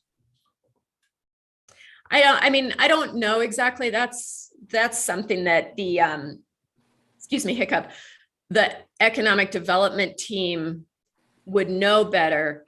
But I do know from doing economic development, like rate analyses that they request from the pricing department, that there are companies that come in the initial stage and they have a lower load factor, but they're interested in the characteristics of rate 36B. So there are companies out there asking for the rate that currently don't qualify because of the load factor requirement. And that is why the economic development team wanted to see this change to make the rate more available for customers that have a lower load factor. Would additional transmission infrastructure be needed to serve those customers, since it seems like they would want 100% renewable energy, correct? Well, I mean, they're not required to get 100% renewable energy. The tariff requires that they bring in at least 10,000 kW of renewable energy, but they're not required to get 100% of their energy from renewable resources. So as for additional transmission, I mean, that is on a company by company basis. And what I have seen from just participating in these initial conversations when the ED team asks for a pricing analysis is if there is, additional infrastructure, they work with those parts of P&M as well to put together a comprehensive package of what it would take to serve that customer's load if they were to decide to bring their business to New Mexico. So I'm not involved in how much infrastructure would be built, or I'm not an engineer, but I know the ED team works with all the departments in P&M to put together a package to understand, what the customer would need, what it would take to serve them, and what it would cost.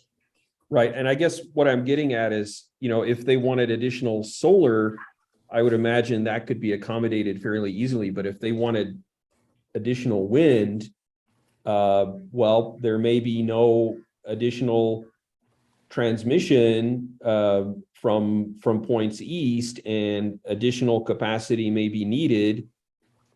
And then the question would arise, who should pay for it? That's beyond my expertise with the pricing department. I just don't know. Sure, that's fine. Great. Well, thank you, Dr. Pitts. I appreciate your answering my questions, and thanks to everyone for your patience and in holding on while I ask some questions. Thank you, Commissioner. Thank you. Thank you, Commissioner Ellison. All right, let's take a 20-minute break. So for planning purposes, we'll take a 20-minute break now, and we'll probably go until around 12:30 and break for lunch at approximately 12:30 or so, depending on where we are at that point. Okay, so we're in recess for 20 minutes. Thank you all.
Mr. Hearing Examiner.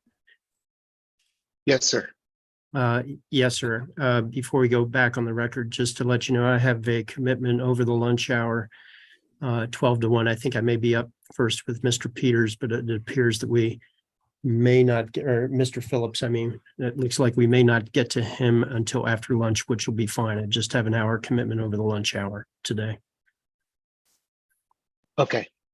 Thank you, Mr. Albright. Thank you, sir. Right. We're just waiting on Dr. Pitts before we go back on the record. There we are. All right.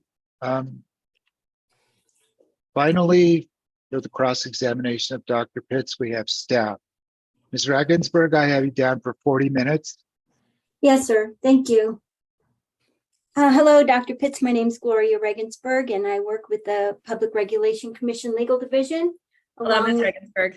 Hi. Along with Mr. Borman, I represent the Utility Division staff in this case. So let's go ahead and just jump right into Staff's Exhibit 2. Do you have that available? Let's see. I can pull it up on. I can also share my screen if that's okay.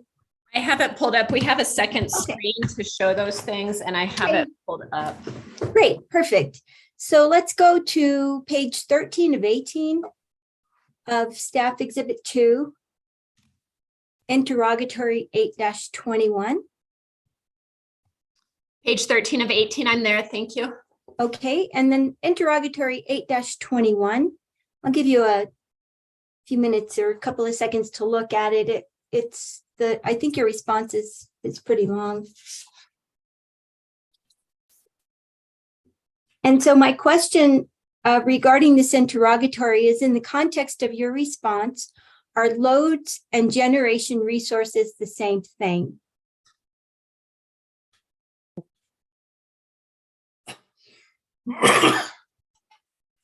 Okay, let me just take a minute to read through this. Sure.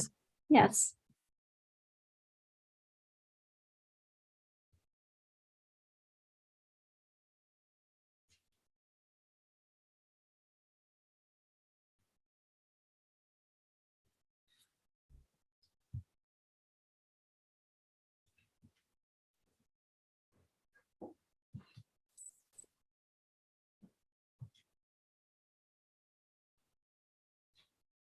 Okay, so the data that was provided in response to this interrogatory was from Mr. Brent Heffington's February 17th supplemental, because it was the closest data or the closest analysis we had to what staff was asking for in this question. It's not the exact same thing. And so, I mean, like where I say that the line labeled net of all renewables load obligation can be analyzed in lieu of the net system load, you know, they're close from my understanding, but not the exact same thing. So this gives an idea of the 50 highest system hourly net loads, but it's not the exact same thing. It was as close as we could get to answering your question. Okay, so without looking at the response that you made, could you answer the same question? Without the context of your response, are loads and generation resources the same thing?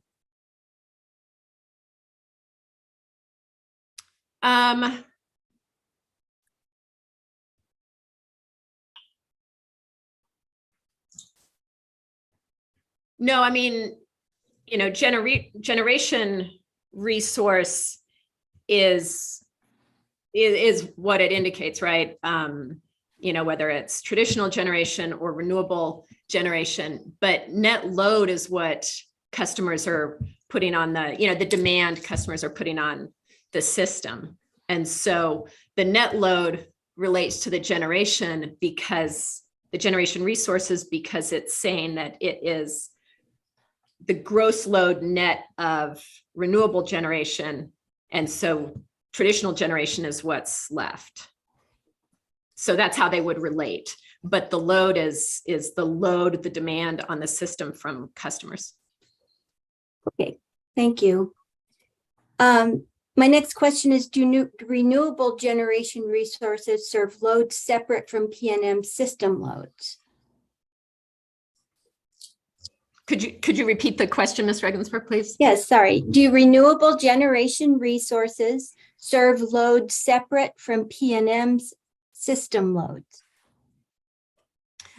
That's a better question for Mr. Phillips, who is the director of resource planning for PNM. Oh.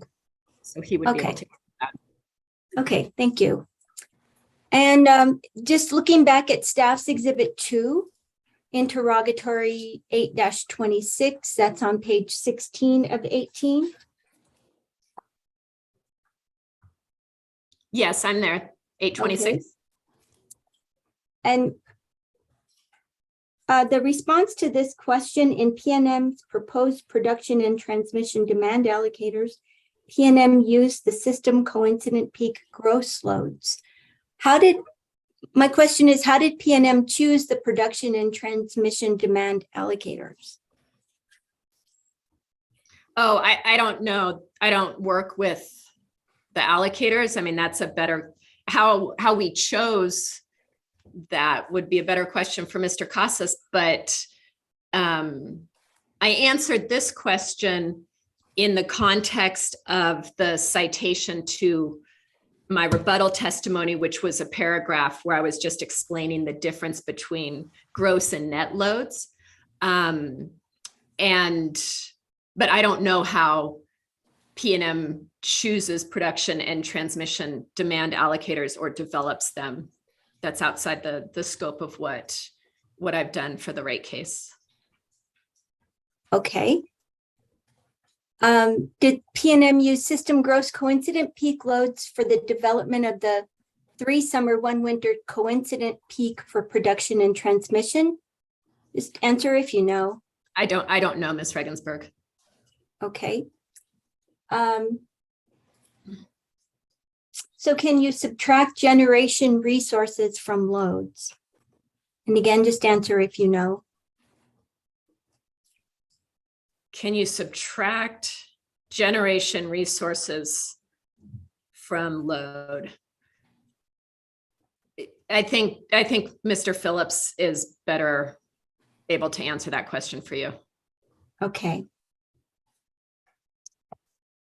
Do renewable generation resources serve different load obligations from non-renewable generation resources? Or do they operate in combination to serve PNM's total system load obligations? I don't know. That's a better question for Mr. Phillips in resource planning. Okay. So we'll move on to Staff's Exhibit 2, Interrogatory 8-20, pages 12 through 13.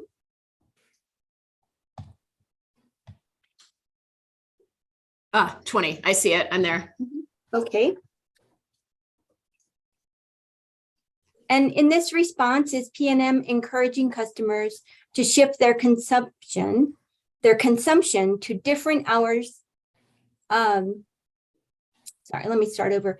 Is in this response, is PNM encouraging customers to shift their consumption to different hours? Is that the basis for the design of the on, off, and super off-peak periods and price ratios?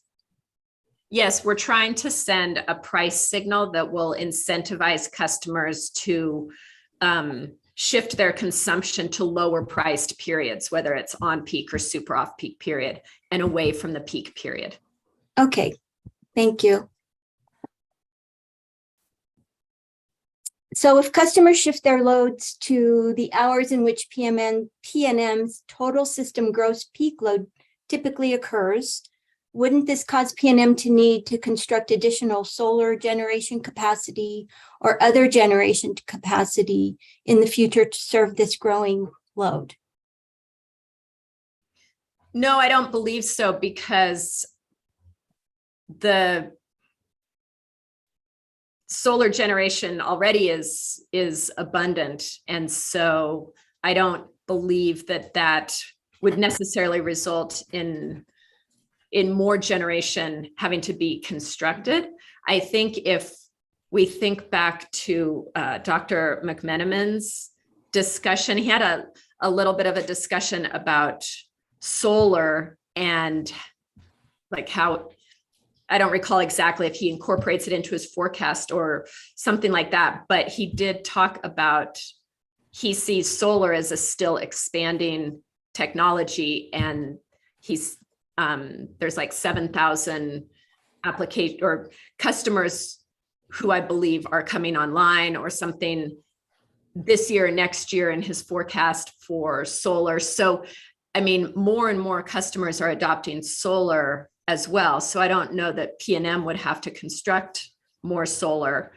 There are a lot of residential customers interested in solar as well. So, I mean, in terms of what PNM is planning for the long term, Nick Phillips would also be able to address that and whether he would foresee needing to add more larger scale, utility scale solar. But no, I don't believe that's necessarily the outcome of incentivizing customers to consume during the day. Okay, thank you. You're welcome. And would you agree with me that solar generation typically has high fixed costs on $1 per kilowatt basis, but very low variable expenses, including fuel costs? Solar is a lower cost resource in comparison to other resources, but in terms of the first part of your question about the high fixed, how did you phrase it? Like high fixed cost? Could you repeat that? It typically has high fixed costs on $1 per kilowatt basis. Well, I mean, I feel like that's true of all utility generation in general. The fixed costs are often high, and then the marginal cost of additional consumption is low. So I think that's characteristic of utility generation in general. Okay, thank you. And would you agree that the peak hours for solar generation tend to be from about 11 a.m. to 4 p.m.? I mean, that seems reasonable, but I am not a solar expert. So, I mean, I can't confirm or deny that, but it's when the sun is the highest in the sky. So it seems reasonable. Okay, thank you. And under your, under the PNM time of day rates, are those hours defined as time of day off-peak hours or time of day super off-peak hours? So that would be the times I just mentioned, 11 a.m. to 4 p.m. It would depend on which rate schedule you're looking at. If it's the residential rate schedule, those are off-peak hours. If it is any non-residential time of day rate pilot design, it's super off-peak. Okay, thank you. And then under the time of day rates with demand charges, customers are not assessed demand charges. I'm sorry, can you start again? Oh, yes, sorry about that. Under time of day rates with the demand charges, customers are not assessed demand charges for the peak loads that occur during the off-peak or super off-peak hours. Is that right? Yes. Okay. And under PNM's proposed time of day pilot plan, if a customer only operated between 8 a.m. and 5 p.m. throughout the week and completely shut down their operations during the other hours, they could avoid paying a demand charge altogether. Is that right?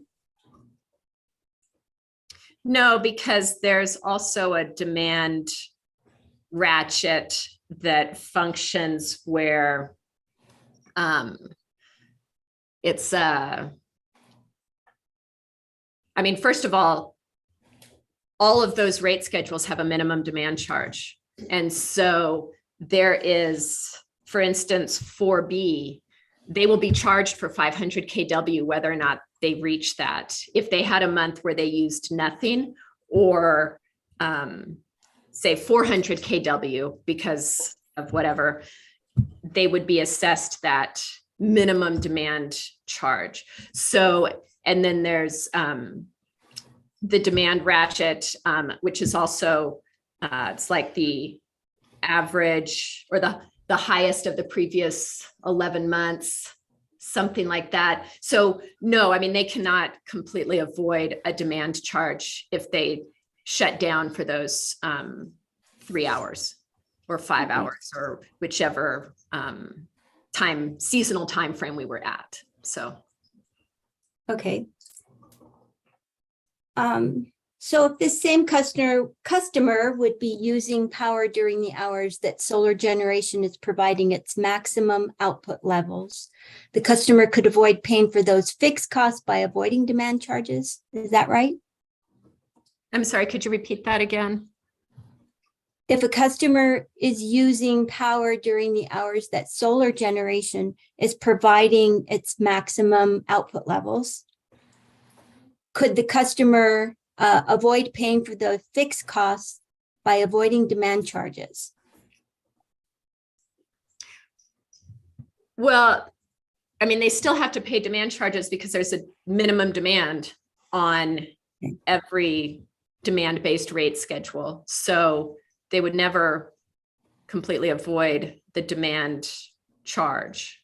And the way that the rate design proposal is the demand charges were cost of service based. And so none of those fixed demand charges flow into the energy charge for, I keep using 4B just to have a rate schedule to use as an example, but they can't avoid the demand charge, no. Okay, thank you. So refer to PNM Exhibit 47, your February 17th supplemental testimony, please. Okay, take me just a moment to get there. Sure.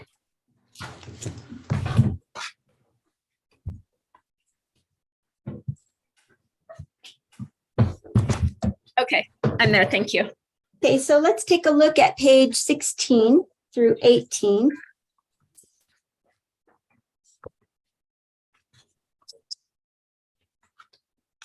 Okay.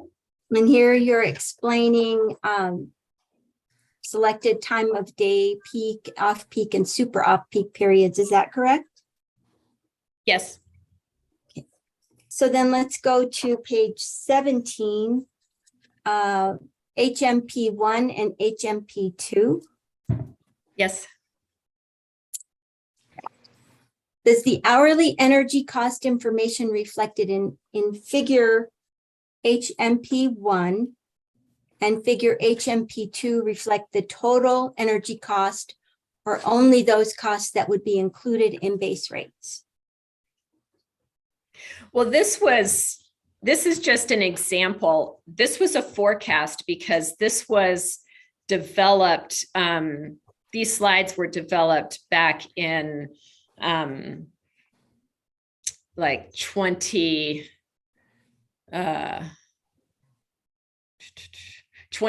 I think, or late 2019 for an initial pricing was presenting the time of day kind of rate design that we were thinking of at an IRP presentation. And so this was a forecast at the time. And it was looking at the forecast of what now we're in 2023, the forecast load by season for summer and winter, and then the cost of P&M generation.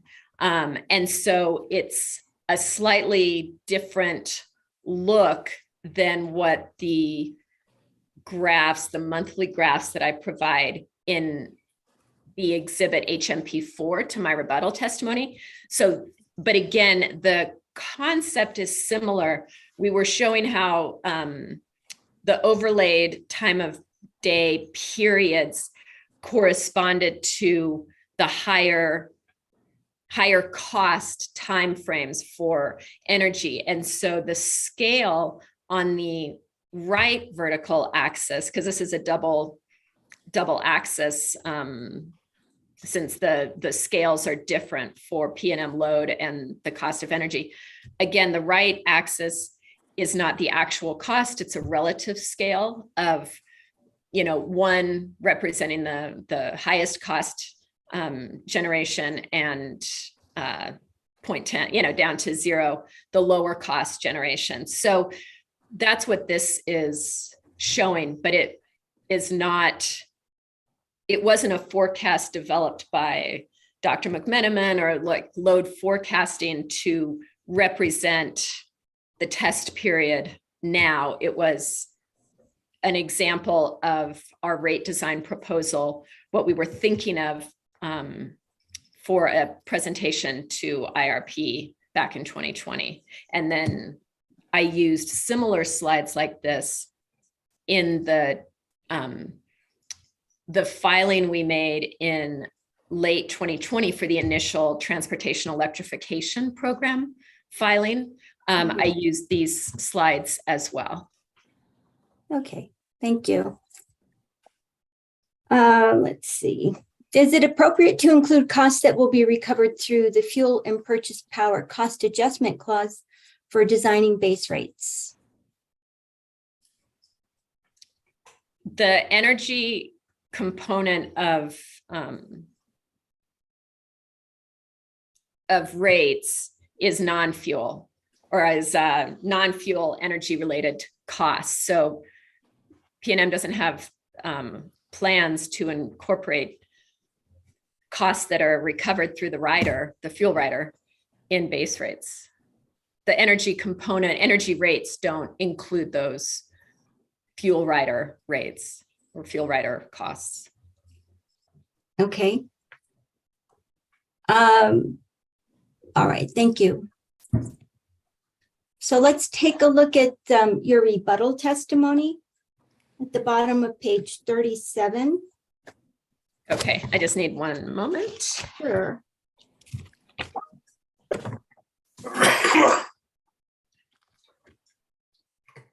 Okay, I'm there. All right. So the last two lines 20, I think, and 21, at the bottom of page 37, that's where it starts. For example, a time of day pilot customer with central air conditioning can pre-cool their house all day during the hottest temperatures at a low rate and then turn it off or minimize its usage during the early evening on-peak period. Did I read that correctly? Yes, you did. Okay. Is there any data or analysis to show that pre-cooling a home during summer afternoon hours is efficient or that it would reduce PNM system gross peak loads? Well, I was just giving an example here of a way in which a customer might shift usage. But so in terms of an analysis, I don't know. I mean, there may be or may not. I just don't know. But in terms of gross peak usage, I mean, looking at the, example or the exhibit later in the rebuttal testimony, exhibit 3, which is that example slide from Mr. Phillips' spring 2023 resource adequacy presentation. I'm sorry, what page are you on? Well, I'm looking at a binder with paper copies, not the online version. It is PNM exhibit HMP 3. Okay. And it's that slide showing hypothetical gross and net peak loads. And it was from a 2023, I think March 2023 resource adequacy presentation that Mr. Phillips gave, not the IRP presentation that I cited in my testimony. But anyways, here, just looking at the column on the far left that says P50 weather, peak gross load hour. I mean, it says across weather years, peak gross load hour occurs in June, July, August, during hour ending 15, 16, 17. That's 3, 4, and 5 o'clock in the afternoon.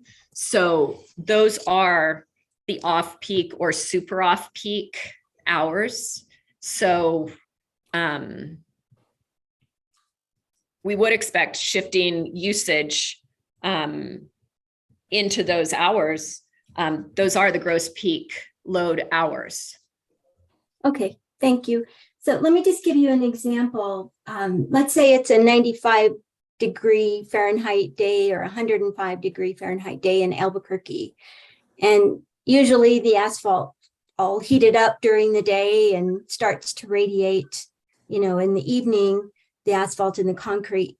So would a home stay cooled down if you turned off the air conditioner or even minimized the air conditioner during the afternoon, like between 4 and 5 and 6? Well, I mean, once you turn off the air conditioning, it will slowly warm up, but the idea is to shift some usage off the peak period. So pre-cooling and then turning it off, even to your point, minimizing air conditioning usage because the home stays cooler for a period of those peak hours, is still less usage than running the air conditioning full power all 3 peak hours. I'm thinking of a residential, since we're talking about homes. So, I mean, I'm not like an expert on how long the house stays cool. It would depend on how the air conditioning system is set up, I imagine, the size of the house, various things, but it's still pre-cooling shifts some air conditioning usage off of peak hours. You don't have any data or analysis that you did to come to that conclusion that pre-cooling would do that, would make that shift? No, I didn't do an in-depth study on that, no. Okay.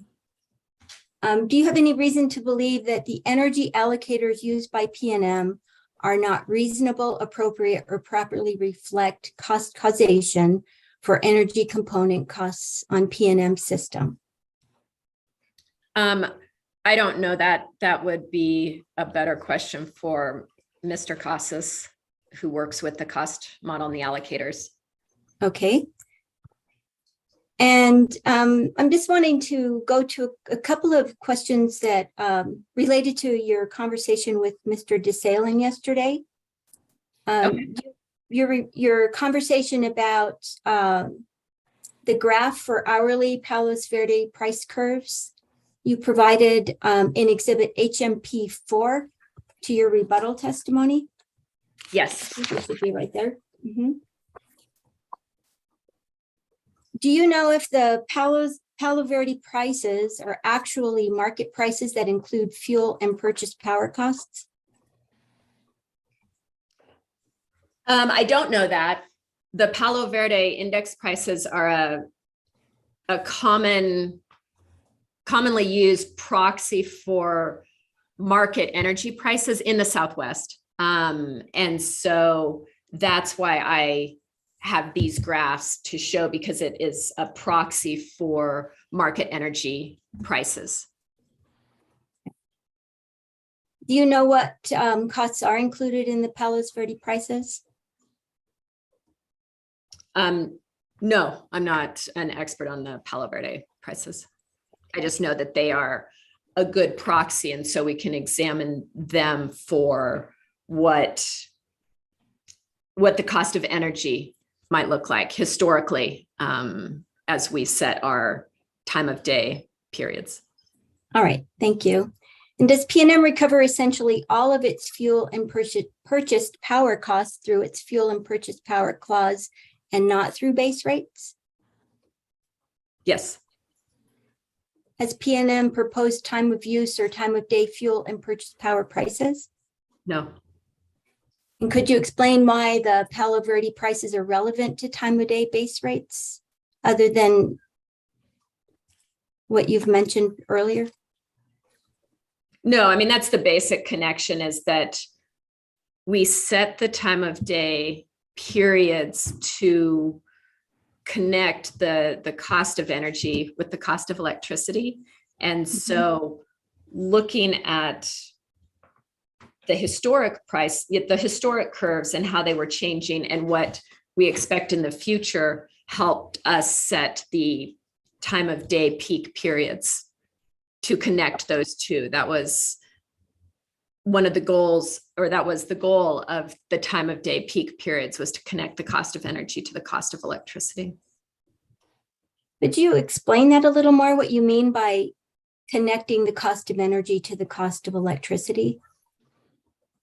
Well, the Palo Verde index prices, again, kind of as this proxy for what energy costs on the market. So even if you think about, and again, this is a high level understanding, but if PNM has to, balance its system or whatever, and has to go to the market to purchase energy, this is a proxy for what those prices look like. And so we want to get to a point where customers are understanding that cost of energy and the cost of electricity that they pay, the rates they pay are kind of connected. That's the idea behind time of day pricing. And if we look forward to other rate designs in the future that are, under a modern rate design, might be way in the future, but would be a way we wanted to go, like critical peak pricing, that's relating the cost of energy moment by moment in real time. And so those are future concepts that are beyond what we're trying to accomplish now. But the beginning step is to get people to think about the cost of electricity that they pay is related to the cost of energy that the utility is paying. And so connecting those concepts is the first step towards a proactive, future-looking time of day rate design. But we can't get there. We can't jump immediately to say a critical peak pricing or real-time pricing concept immediately without going through other steps first. And so that's why this connection of the cost of energy to the cost of electricity is an important first step in moving forward. All right, thank you.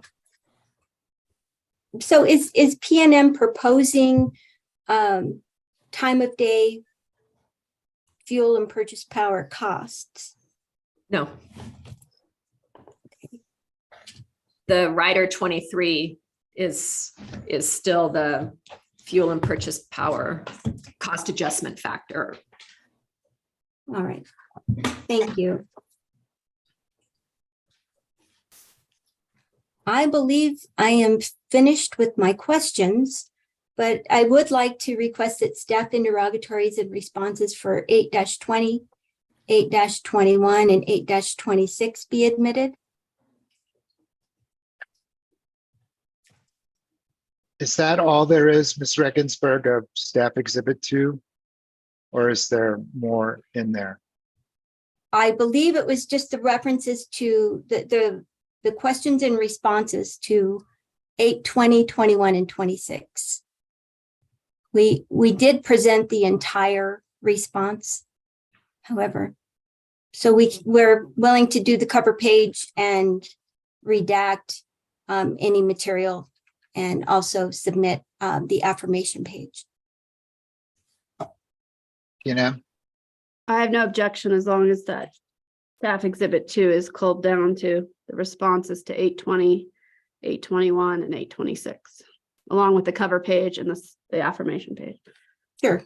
Yeah. Subject to being culled down and cleaned up, staff exhibit 2 is admitted provisionally for now. Thank you. You're welcome. Thank you. That's all I have. Thanks very much. Thank you, Ms. Regensburg. Hearing examiner Ryan. Yeah, I'll go quick. You've been with us for some time, Dr. Pitts.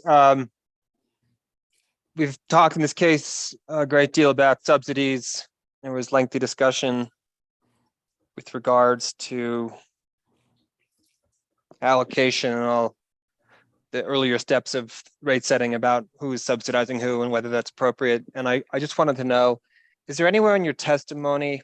Well, let's ask this question first. Sorry. Is it fair to assume that this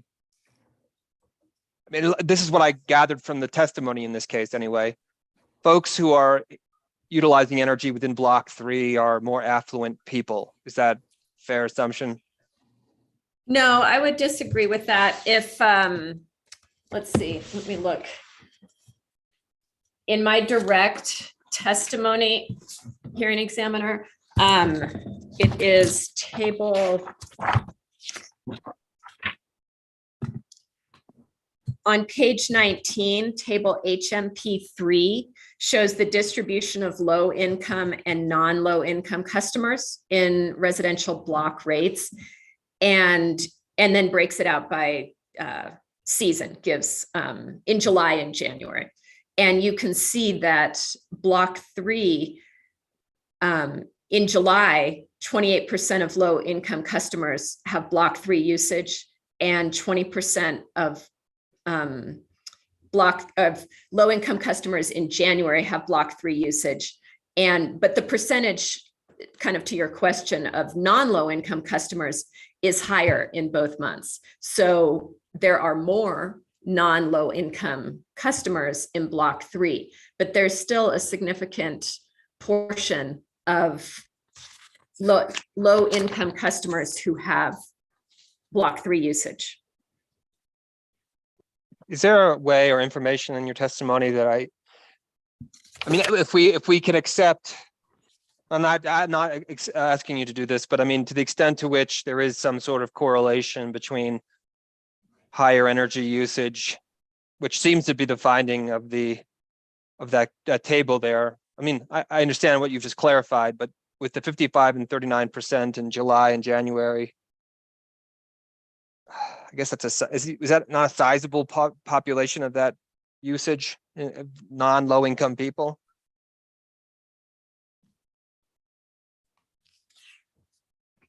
Well, I mean,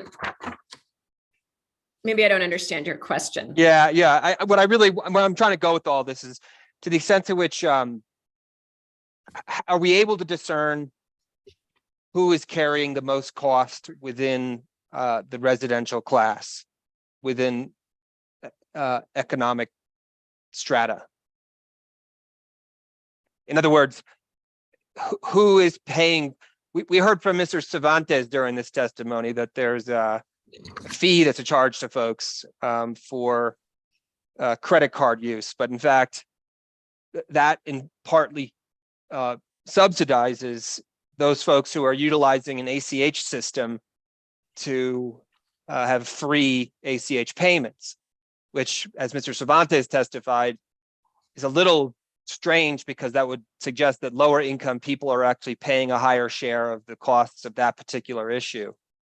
You know, how do you apportion the fees for payments?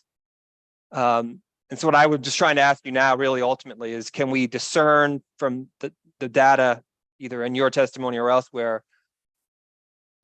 who's paying for the costs for the residential class and what percentage in terms of economic, socioeconomic status? Do we know?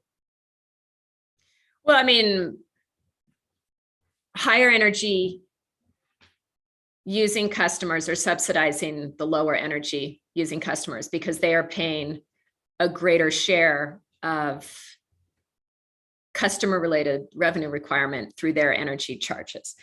On page 17, around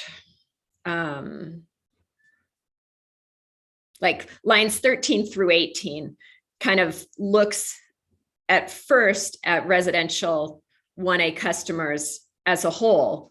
And it describes how I created this data set of having 12 full months of income and not, and excluding months with zero usage. But you can see that approximately 18% of residential customers as a whole are have block 3 energy usage. And so of that, then, you think about what table HMP3 says as well. And in the summer months, more than 25% of low income customers are in that 18%. So the point I was trying to make with this discussion of kind of low income and non-low income residential customers and what blocks they fall in is just that there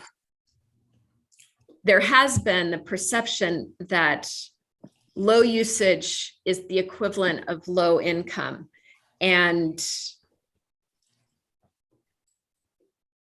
that's not accurate. There's a significant percentage of low income customers that are in block 3 and block 2 as well. But, block 3 with the highest level of consumption and the highest rates in both summer and non-summer. And they're subsidizing the low users who are not just low income, but they are net metered customers as well. And so it's just appropriate to have that full discussion of, where do low income customers fall in this distribution, and to move beyond the assumption that low usage equals low income, because that's not the case, in my opinion. So if we, so I mean, and so I think part of why I'm asking this question is that, and I'm pretty confident I'm recalling this correctly, some of the interveners posit that what would be fair would be to increase costs for block 3 users because, you know, that they assume that those folks have more income and therefore can afford it. That's what I recall from the testimony. Am I mistaken? Well, I don't know that I don't know what their underlying assumption was, but Mr. Kenny with CCAE, his recommendation was to increase the customer charge only to 25% of recovering the customer related revenue requirement. And that would leave approximately another $10.5 million in the customer revenue requirement to be shifted to the energy charge. And his recommendation was to put it in the non-summer block 2 and block 3 rates, with block 3 absorbing the majority of it. So he would keep block 1 the same, increase block 2 some, and increase block 3 non-summer to the point that there would be very little distinction between summer and non-summer block 3 rates. And so that was his recommendation. But I mean, he didn't say that or I don't recall him saying that his assumption was because those were all higher income individuals in that usage category. But I do think that a common perception is that low usage equals low income. And that's why I spent so much time in my testimony, direct and rebuttal, trying to make the case that low income is distributed throughout the block tiers. Low income also are high users of energy. And so, yeah, just trying to move that conversation beyond low usage equals low income. Thank you. It's very helpful. And I mean, part of my question to you was, and Commissioner Ellison sort of pointed in this direction, you know, the electrification movement, it's not just about electric vehicles. It's about having homes, as we're all very aware, that are entirely electrified, and places in the United States now where using gas appliances is no longer allowed. And that is, the thought goes, to capture the environmental benefits associated with renewable generation. All of that would necessarily assume higher usage per household. So, you know, if you're going to increase costs for higher use users, you are punishing them for doing exactly what we want them to do. Is that at all a problem as far as you're concerned? Yes, under the block system of the inclining block rate design structure, that's a problem. And that's why we believe that transitioning to time of day rates doesn't, you know, in the new paradigm where electrification is encouraged, to your point, and more things are becoming, you know, electricity as a fuel now for EV customers. And so heat pump dryers, conduction ovens, you know, I mean, electric ovens. I mean, there are many houses that are built, yeah, fully not just the EV gets a lot of attention, I guess, because it draws a lot of power. But, you know, if your entire house is electrified, you're going to use more electricity.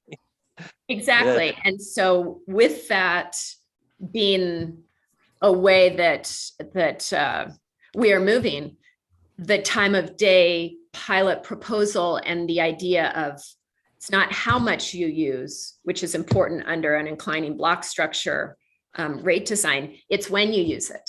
So be smart about when you use it, move what you can off of the peak periods. And, you know, it's a different message that we are trying to send to customers, residential customers in particular, that they don't have to use less, They just have to be smart about when they use it. And that sort of dovetails into another question I have. We started the case with a motion to dismiss because in some parties' views, the time of day pilot is inadequate to respond to what the commission has repeatedly instructed PNM to do, which is to create a time of day rate and then implement it. And I guess here's a very basic question for you. And you answer this as however you feel fit or see fit. Why can't PNM just, we know what price signals will do. If you increase prices at certain times, people will theoretically stop using power during that time. And we had in the grid mod case endless discussion about how this is not a new phenomenon. Many utilities have this. We're not exploring new territory. So why can't PNM just implement a robust time of day program now? I think that, I can't comment on why PNM made decisions in the past, but the reason PNM is not changing its time of use legacy rate design in this case is that rather than making big changes to the time of use legacy structure, which for all rate schedules except residential, small power, and irrigation is their only option. It is their default option already, and it's the option under which they've made business decisions, and how they run their business is based on, a 12-hour on-peak period and those price ratios. So that's why for this pilot, we have left that alone and proposed to, obviously updated the rates, but left the structure, the ratios the same for the legacy time of use, and have proposed what we believe is a forward-looking time of day pilot to give an option to everyone that they can move on to that. And it's also putting, and so, the hours, the on-peak period hours are shorter, the ratios are greater. For the commercial customers, there's a super off-peak period. And so what that does, Mr. Hearing Examiner, is it puts the commercial classes for whom time of use legacy rates are their only option right now, it puts them on notice that that's the direction PNM is moving. And so that it takes a while to make business changes or to change your business or invest in different technology if you need to move to a different rate structure. They have some time, but they've been put on notice that if approved, we believe that this is the way that PNM should move forward with a time of day rate structure. And so they have time to make these changes. But that's why in this case, we left the time of use legacy structure intact so that we can see who will switch over immediately, who sees that this new pilot rate structure is appropriate for their business opportunity, their business operations, and that they can take advantage of this rate design, and who cannot. And so obviously it affects how the rate design in the future looks. But again, it's putting everyone, the commercial classes, on notice that this is what PNM believes the time of day rate structure in the future should look like. Should I infer that you also believe that the PNM also believes the residential class needs significant training and messaging in order to get on board with this? Is this part of the reason why you're suggesting the pilot? Yes, to practice the messaging and everything on a smaller group. It is much more difficult to practice messaging on 485,000 customers and then walk something back if it doesn't work. Whereas a pilot, you can experiment in a little you can experiment with messaging and ads and things in a different way. And it would also, and offer things like the bill guarantee. It would be probably impractical to offer the bill guarantee to 485,000 residential customers and keep track of them on an every month basis and reach out to them. And, it would be much more difficult for the personal one-on-one kind of attention that a pilot allows us to do. Does PNM, and I can't recall from your testimony, but maybe you can just clarify for me. I don't mean to go so fast, Mr. DeLee, I'm sorry. Did you specify how long this pilot will exist for?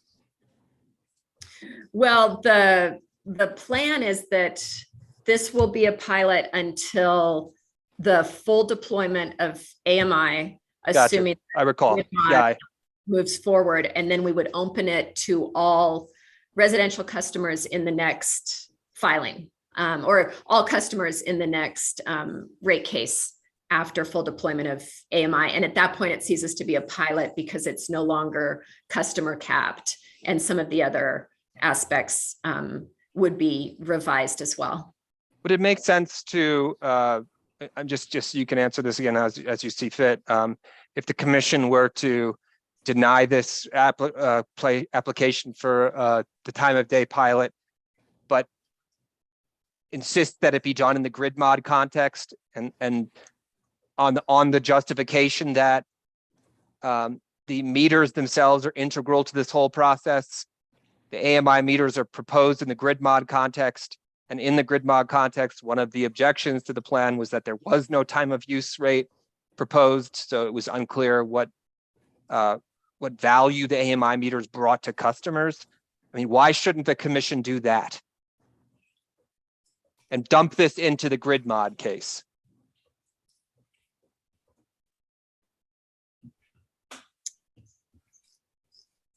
So can I summarize what I think you're asking? So deny the time of day pilot completely here, and then include a time of day pilot in the grid mod case. Or some form of, I mean, because what you've just said is, you would implement a full scale time of day rate after the grid mod is implemented. And so what I'm hearing you say is that there's this connection between grid mod and the AMI meters and time of day, which I understand well from the grid mod proceeding. So I guess I'm just wondering, why has this been bifurcated the way it is, and why aren't we just dealing with this in the grid mod case? Because the pilot, as a part of the rate case, lets us move forward now. We have the same type of meters that measure interval usage data, and we can move forward now. The full deployment of AMI, to my understanding, I mean, I'm not a witness in the grid mod case, but will take 3.5 or 4 years, something like that. And so what including the time of day pilot here now gives us those 4 years to have a smaller group of participants customers enrolled in the time of day, where we can see how they respond to price signals and things. Including it in the grid mod case would delay it by that many more years, and we would be starting at that position where we wouldn't be experimenting with how people respond to price signals with a small group. We would be doing it in a much larger context, and I don't think it would be as valuable as what we can learn from the pilot, the messaging now, the outreach, the tools that we're doing now. So I think that we would lose time, and that we would lose the learning that would go on with this smaller pilot group. Why does the company need a third-party evaluator to monitor this program, and why can't the company just do that itself? Well, the third-party evaluator is, is doing the evaluation and the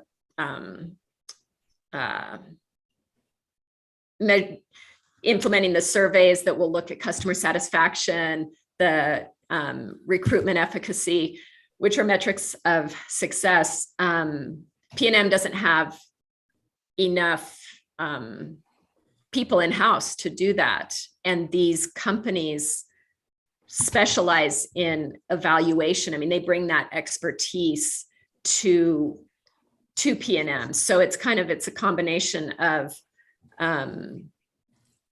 not having enough load researchers in-house to do that, but also the expertise when you work with these evaluation companies that work in multiple jurisdictions. They bring, best practices that they work with in other jurisdictions with other utilities, and there's value in that as well.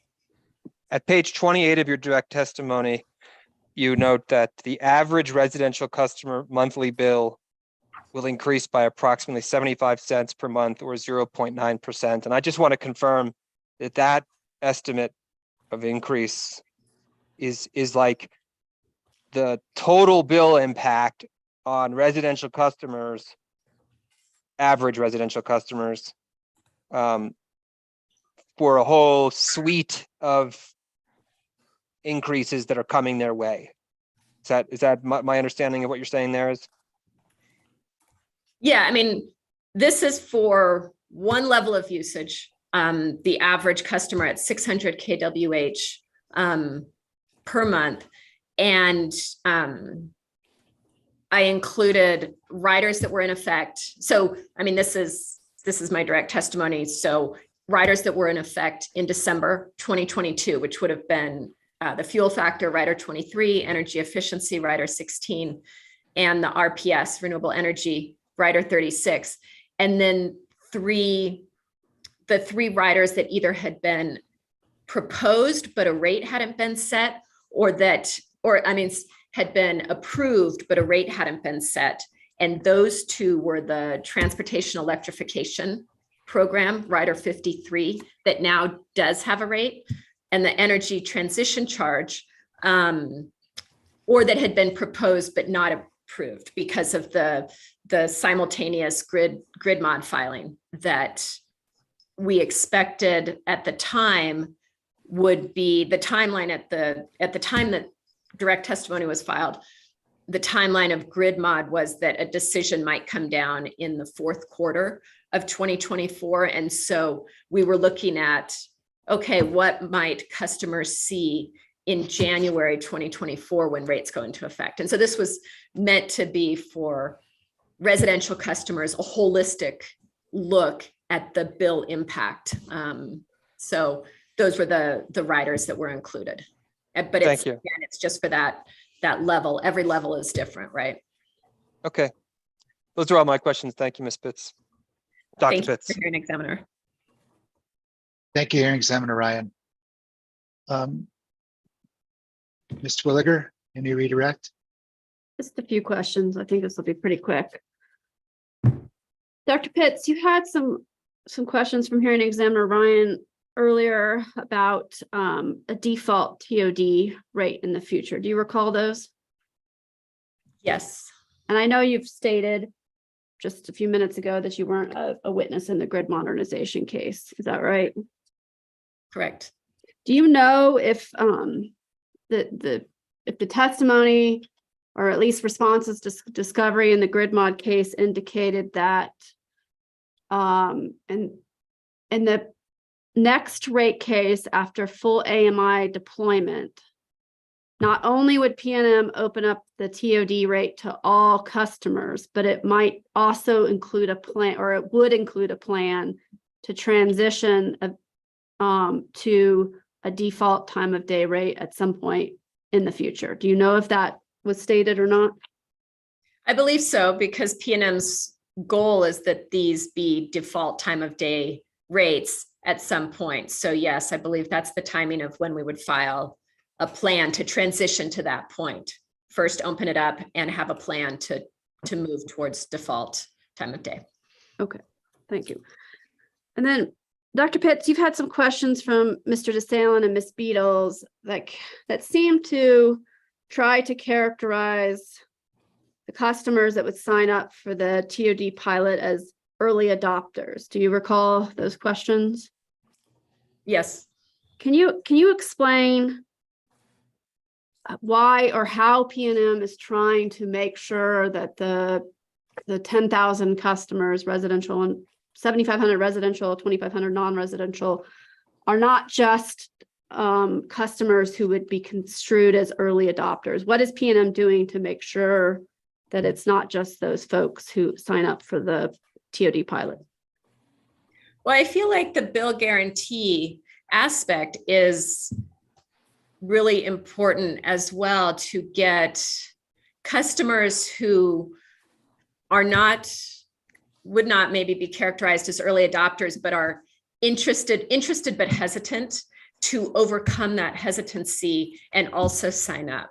I mean, so I would characterize them as different from the early adopters, and the bill guarantee helps them, eliminate the risk of signing up for this rate. So I think that's a really important aspect, to include additional customers who are not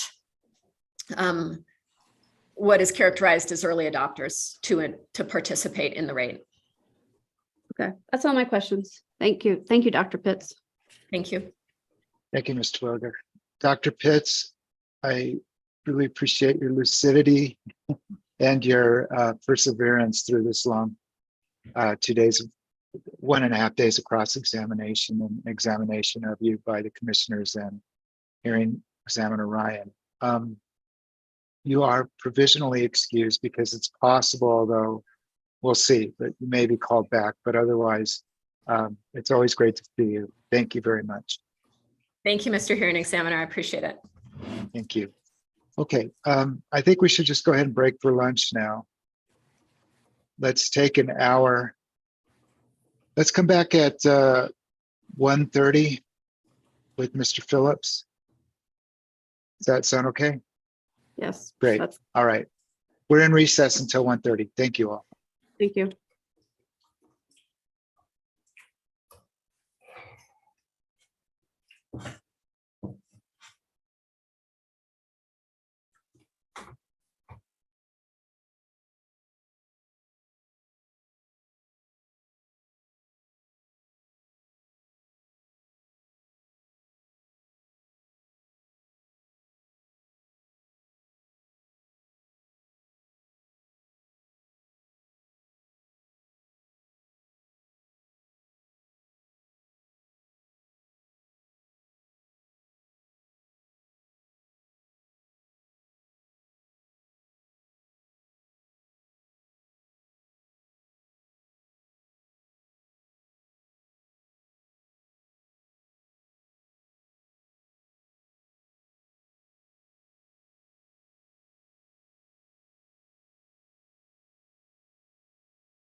Good afternoon, Mr. Lee. This is Mr. Albright. I was on another Zoom meeting, so I'm just checking the volume on this.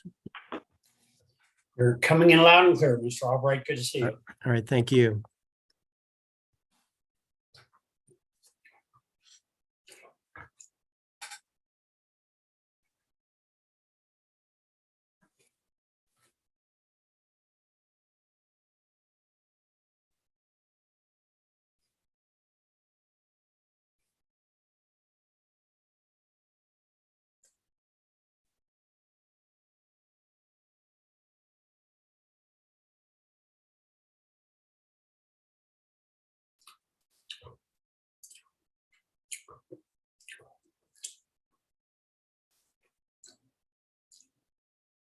Good afternoon, all. Hope everybody had a good lunch. We're back for our afternoon session on day 9 of the PNM rate case hearings. PNM, would you please call your next witness, or actually your last witness in your case in chief? Yes, our last witness, PNM calls Mr. Phillips. May the witness be sworn, please?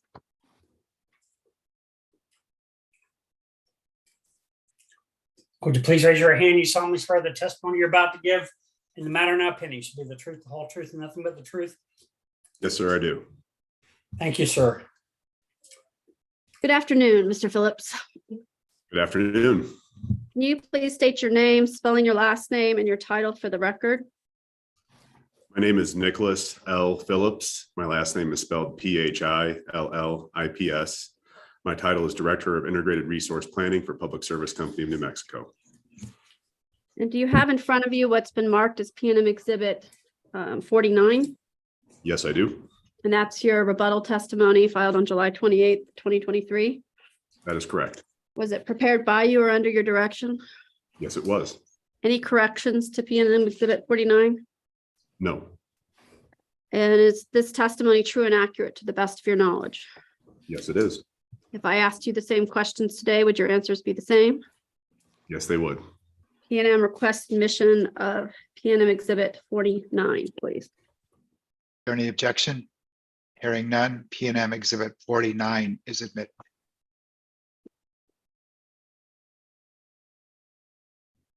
Oh, I tender the witness for cross-examination. I was forgetting a step. Thank you. Hey, Mr. Albright, good afternoon. We have you down for 15 minutes with Mr. Phillips. Is that correct? Yes, sir. That's what my records show. So thank you very much, Mr. Hearing Examiner. Okay. Good afternoon, Mr. Phillips. Good afternoon, Mr. Albright. I am Jeff Albright with J. Albright Law LLC, and I'm here on behalf of Bernalillo County today. So just obviously limited to your rebuttal testimony, Mr. Phillips, which narrows the field a little bit, but I do have some questions. So on page 1, you talk about the resource planning such as asset retirement acquisition decisions. That's still part of what you're doing these days, correct? Yes, sir, that's correct. And so some questions have come up during the course of the hearing with regard to the closure of San Juan and with Four Corners and with Palo Verde, and a question in general with respect to San Juan and with regard to Palo Verde. When PNM leaves those or retires those, or they're no longer in service, does PNM retain any ongoing cost for operation and maintenance for systems or improvements that were made while PNM still had ownership, or still had them as used and useful assets? I'm going to object. This is outside the scope of Mr. Phillips' rebuttal testimony. Sustained.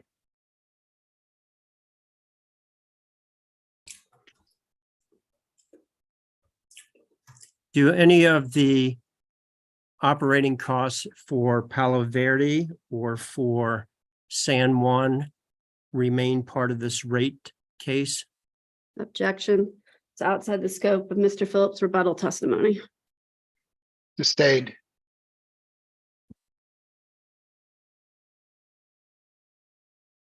Does PNM still have maintenance responsibility for any of those plants? Same objection. Sorry, Mr. Albright, sustained again. We're limited to Mr. Phillips' rebuttal testimony in this case.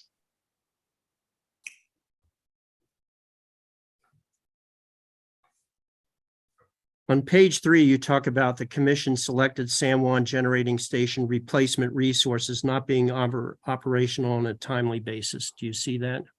Let me get to my testimony at page 3 here.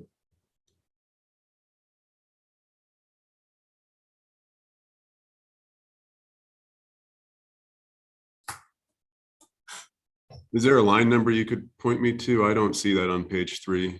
I see page 3 where you talk about it's at beginning on line 6 through 11. Okay, yes, I'm there with you. Okay. And you state in there to address the commission selected San Juan Generating Station replacement resources not being operational on a timely basis. Do you see that? Yes, sir, I do. And how would you update the short-term wholesale firm energy transactions that you I'm have? sorry, how would you update?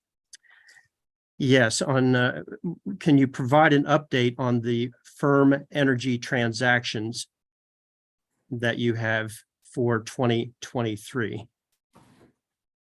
We had filed all of the firm energy transactions with the commission. We have not entered into any more long-term firm wholesale transactions.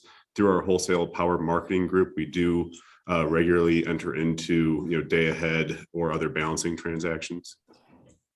And when you talk about firm energy transactions, would you describe what a firm energy transaction, for example, with Tri-State means?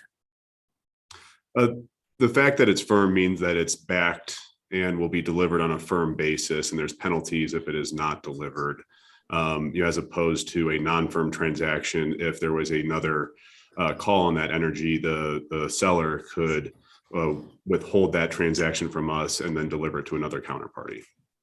And are the firm transactions generally more expensive than non-firm contracts? All else being held equal, yes, but it really depends on the specific transaction, the time that you're entering into those transactions. Obviously, market prices fluctuate, so you could consider there be a time where you might have a premium built into the market that doesn't exist later on. So, again, I'll answer it with all else being held equal. Typically, you will find a premium for a firm transaction over a non-firm transaction. And how are those costs passed on to the consumer? Through what mechanism? The firm energy transactions that we had entered into were passed to the consumer through our fuel and purchase power cost adjustment clause, except for a call option that we were able to procure that was on a capacity basis that was, I believe, put into base rates, but that is a better question for one of the accountants. And for the year, for the test period that we're looking at, has PNM entered into any firm contracts that are relevant to the test period? At this point in time, no, we have not. Do you anticipate having the replacement resources in place where that won't be necessary for 2024, or just unknown at this time? The current anticipated schedule for the remaining resources that have been approved by the commission in dockets 19-00195-UT, the associated PPA dockets, I think was 20-0. Sorry, PTA docket? PPA dockets, which I believe was associated docket 20-00182-UT And then in 21-00215-UT, all of those resources are expected to be online that have been approved, and we still have contracts with by May of 2024. There have been some updated amendments to those contracts that have been filed, changing some sizes and terminating certain contracts, but all of the capacity and energy associated with those portfolios that are still yet to come online should be online by May of 2024. We will continue to monitor the situation, and should we feel as though it's necessary to provide reliable service to our customers by entering into additional contracts, we'll assess that on a case-by-case basis going forward. So for the purposes of the rates that are being charged, the fact that those are not going to be in place until sometime mid-year is how is that factored into the rate adjustments? Do you know? Could you clarify what you mean by rate adjustments? Yeah, let me just, with regard to the proposed rates that are being proposed for the different classes, you just stated that some of them might not be in place until May. So is the fact that they are not in place for the entire test year included in those calculations? Do you know? I would have referred that back to Mr. Sanders. My understanding is that we use a 13-year average for determining rate-based items. And so for the capacity charges associated with the energy storage agreements, I believe it's a 13-month average of those prices that's put into rates. On the other hand, for those items which would flow through the fuel clause, it would just be those charges which actually occur during the fuel clause periods. Again, I would say subject to check with that with Mr. Sanders. And just to confirm, you said 13-year at one point and 13-month at the other. You mean 13 months, correct? Yes, sir. That is my slip of the tongue, 13 months. Okay. Can you describe on page 5, you have some discussions with regard to the BESS facilities. And at lines 17 through 19, you state, because of this, PNM has no actual historic operational data to examine and assess how the BESS facilities are being operated and which functions they are serving. So could you elaborate a little bit on that, and from the aspect of how BESS is being used? Sure. So at the time of my writing of this testimony, we did not have any of the energy storage agreements, which are projected to come online either before or during the test year, actually online. Since that time, we heard from Mr. Heffington that the Arroyo project has gone through commercial testing and was placed into service, I believe, on August 8th. So we do have a limited amount of operational data. However, the portfolio of battery energy storage systems that will be coming online will act in multiple different ways. Sometimes it'll be acting as a capacity resource. Sometimes it may be providing ancillary services or redispatch for congestion relief, or any other the number of services that energy storage agreements can do. And so my statement here is to recognize that we're at a point of limited information. We're using the best information that we have to assess how we believe these assets will operate going forward, but we don't have a whole host of historic information to go and rely upon. And the BESS. Just a moment, please. Mr. Phillips, if you wouldn't mind, if you could just slow down a little bit or perhaps breathe, that would be helpful. Yes, sir. I apologize. I have a note here that says talk slow. I will write another one. Thank you. And along those lines then, in looking at page 7 as well, you state it is important to keep in mind that BESS cannot generate electricity. So you're only talking about storage capability and then discharge, correct? Well, so that is a universal aspect of all energy storage systems. They do not produce electricity. They can only take electricity that's produced by another generating asset, store it, and then use that energy at a different point in time. And I was trying to make sure that everybody understood we can't just add batteries to the system and expect them to always have energy to deliver to the system. And so looking above on that same page, page 7, and I'm asking you not to take all of the rest of the time that's available to everybody during the rest of the afternoon here. but you stated line 7 in particular that energy storage provides at least the following utility services, though other uses for BESS are still emerging, and then you list a bunch of them of uses. Could you please explain briefly what you mean by energy arbitrage, black start, and transmission congestion relief? Sure, and recognizing to go a little bit quickly without talking too quickly. Energy arbitrage is mainly a function of taking energy that is produced at one point in time, putting it in the storage and releasing it predominantly to capture economic value. So typical market operations. That can be also somewhat juxtaposed with providing resource adequacy or some other values, because we always do have to put energy into the battery storage if we want to discharge it for a use later. But typically arbitrage is about economics. Black start is something that we hope we never have to deal with. But black start is if there's a cascading failure of the electric system and we have to restart the entire system from the ground up. We have to be able to, from that, I'm going to air quote, black condition, be able to start one machine at a time, synchronize them to the grid in order to restore the entire grid. And if the entire grid were to fail, there's a chance that could take months in order to restore everything. So we never want the grid to fail. But it's that service that can be provided to restart the grid from a quote unquote black or dead condition, no energy condition. Finally, transmission congestion relief would mean when dispatching the electric system, it's done on a mostly least cost basis, subject to certain constraints. Sometimes if there's a transmission outage or other duration, depending on where they're being injected on the power system, transmission congestion can cause the need to redispatch the system in order to keep it either in a most economic or in a more reliable way, such that it would not suffer from a contingency of the transmission system and cause a failure if you had an N-1 type condition. So it's a way of redispatching the system to address economic or other reliability conditions and maintain your flows within NERC compliance. And who makes the decision as to, in some of those situations, as to whether or not the BESS would be used for transmission relief or for distribution relief to regular consumers and so forth?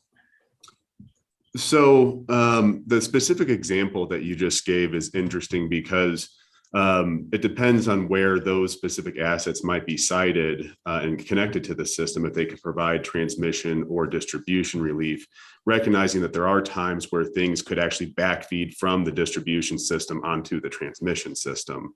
But the transmission and distribution system is operated by our power operations department. They are in charge of the real-time operations and balancing the system, as well as interacting with the energy imbalance market through CAISO. Market through CAISO. That's the California Independent System Operator, CAISO. Thank you. And is that also with respect to when you talk about CAISO, is that for the Western Energy Imbalance market that you're speaking of? Yes, sir. We're in added time, Mr. Albright. Or deduction time, as someone else called it. Understand. Well, I have some other questions, but I believe that other folks may very well cover those. So, Mr. Phillips, I thank you very much for your candid and timely answers and adding additional information for us. So thank you for the testimony today. Appreciate it. Thank you, Mr. Albright. And I understand this may be your last hearing. If I'm the last PNM witness to ever be cross-examined by you, it's been a pleasure. Well, I'm not sure everyone would agree with you, but thank you very much. I appreciate that. Thank you, Mr. Albright. Let's see. Thank you, sir. Ms. Gould, you have 165 minutes. I believe it's 2 hours and 45 minutes. Is my audio okay? My headphones were getting a bunch of calls, like spam calls from my phone, and so I decided to go without the headphones, but I'll put them back on if my audio is not good. Mr. Lee, can you hear her okay? Yes, sir. Okay, I have you at 2 hours and 45 minutes starting now. Great, thank you. Good afternoon, Mr. Phillips. We know Good. each other, but just for the record, my name is Kelly Gould. I represent New Mexico Affordable Reliable Energy Alliance, also known as NM Area. If you would, please tell us your job title. Good afternoon, Ms. Gould. My job title is Director of Integrated Resource Planning for Public Service Company of New Mexico. And what are your main job duties? Those are outlined in my testimony at lines 14 through 19. Generally speaking, the Integrated Resource Planning team is responsible for system planning analysis, including the filing of integrated resource plans, supporting the renewable portfolio standard plans, energy efficiency plan, resource retirement and acquisition decisions. I also now oversee load forecasting for the PNM service territory. We're brought in quite frequently to work cross-functionally with many other groups, including pricing and others on a number of issues. So a lot of ad hoc work, I would say, as well, just considering the number of different departments that we interact with. I didn't hear a word you said. You said you're something to work with pricing. You're broadening. Did you say broadening? I'm routinely asked to come in and talk with pricing on a number of different issues and how pricing interacts with planning. Okay. But you do not work in the pricing department, do you? No, I do not. And you do not sponsor any of the rate design schedules or models that are in this rate case, do you? Not in this rate case, no. And you do not work in the rate design department, correct? The rate design department is in the pricing department. Okay. So in your department, who is your boss? What is the schedule of, the order of command or whatever it's called? My direct supervisor is Henry Monroy. Okay.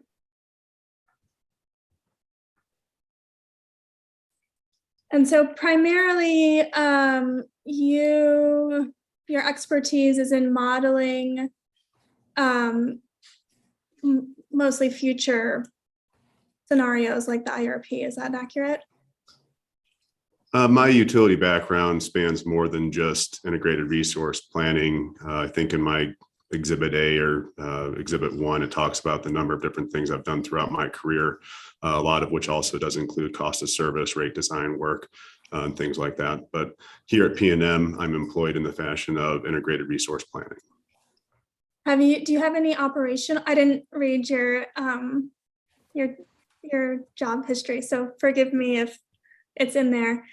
Do you have any operational experience, like operating any gas plants? I have never been an operator of a power plant. Okay, so no operation, no coal plant, gas plant, nothing, correct? I have gained experience through working here at PNM and interacting with a number of different operation groups. I personally have never, been employed as an operator of a gas plant or coal plant. Or a battery, correct? Correct. And you did not file direct testimony in this case, is that accurate? That's accurate. The one thing I would clarify is that batteries typically don't have operators. They are typically remote assets that are controlled on a algorithmic or other basis. Typically the folks who are on site are there for maintenance. When I talked to Mr. Huffington a bit, he said that there's both. There's a computer program, but there's also, it's not just run by an algorithm. It's he has direct control over the batteries. Is your understanding different? They can have overrides. All I meant is you don't typically have an operator on site at a battery facility. Typically it's somebody who's remote, but you can staff it both ways. But he can, the batteries, whoever's operating the battery, it's not just based on an algorithm computer program. They can make real-time decisions. Is that accurate? The system operators can override the algorithms.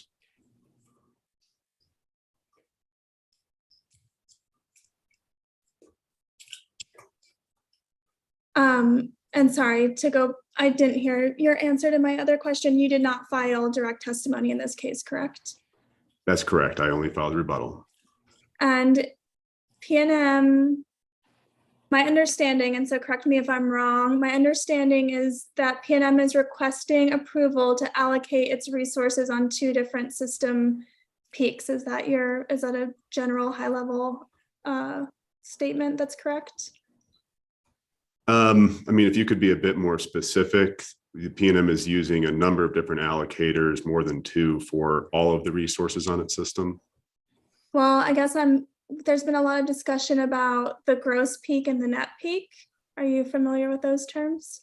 I am. Okay, and so from what I understand, the gross peak is the system peak. Would that be your understanding? I would clarify it a bit more. Gross peak, as it's been used throughout the hearing, as well as the way that I would interpret it, is what we would see at the meters. It's actually net of behind the meter photovoltaics and net of energy efficiency, and represents the system loads as metered, and may not be specific to just the system coincident peak single hour. It could be a system load at any point in time throughout the year.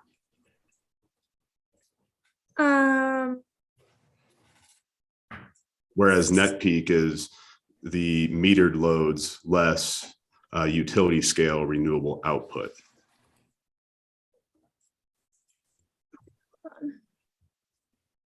I'm sorry, say the second part again. I wasn't. As for net peak, that would be the metered load. Again, it could be at any hour of the year, but talking about the net loads being gross loads measured at the meter, net of utility scale renewable output, or renewables that are interconnected on the utility sides of the meter, not on the customer sides of the meter.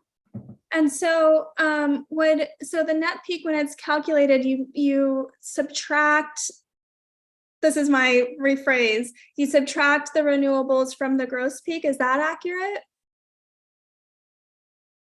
Net loads, as we define them, are gross loads, which I'm defining gross loads to be metered loads. So they're already net of behind the meter renewable production, as well as net of energy efficiency. So the net loads are then taking the gross loads that I've just defined and netting. I'm sorry, net of energy efficiency, and please go on. A net of energy efficiency. And so then the net loads are taking the gross loads as I've just defined them, and netting from them the contemporaneous production of utility scale or utility sided interconnected renewable resources from those metered loads. And that is both solar and wind. Is that accurate? We would also include geothermal. That is another renewable resource on our system, but it's any renewable resource or variable intermittent resource that we're taking or paying for, essentially, that we would reduce from our gross loads or our metered loads to come up with a net load. Okay. So just perhaps this is going down a rabbit trail. I'm going to share my screen really quick. Here I have an exhibit that we've looked at through some other witnesses. It's from the corrected testimony of Andrew K. Herringer. I think I said that name right. Here I'm looking at this interrogatory ABCWUA 6-11 system peak load. Would these numbers be the gross load numbers? I'm going to object. I mean, I think this gets, Mr.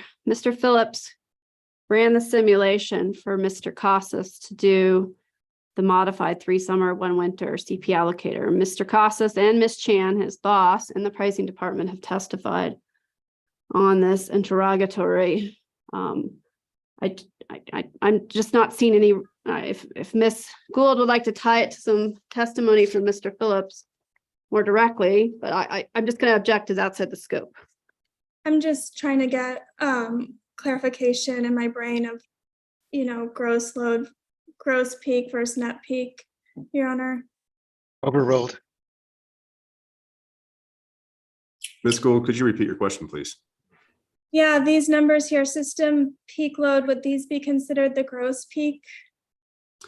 Those I would characterize as being gross load numbers. They would be the maximum gross peak in each of those individual months. But for example, there could be multiple hours in July where there might be greater peaks than what you observed there in June or August. This year, as an example, in July, we had 3 different hours where we set consecutive all-time system peaks. And in this format, you would not see 2 of those 3 hours because this is limited to just the single highest hour in those 4 months. Okay. But this is the highest number. This is a system peak, AKA gross peak number. I'm going to use the term gross load. The only one that I would say is the single system coincident gross peak number would be July. The rest of those I would say is being gross load numbers, which again are at the meter, net of behind the meter production, as well as energy efficiency. Okay, thank you for the clarification.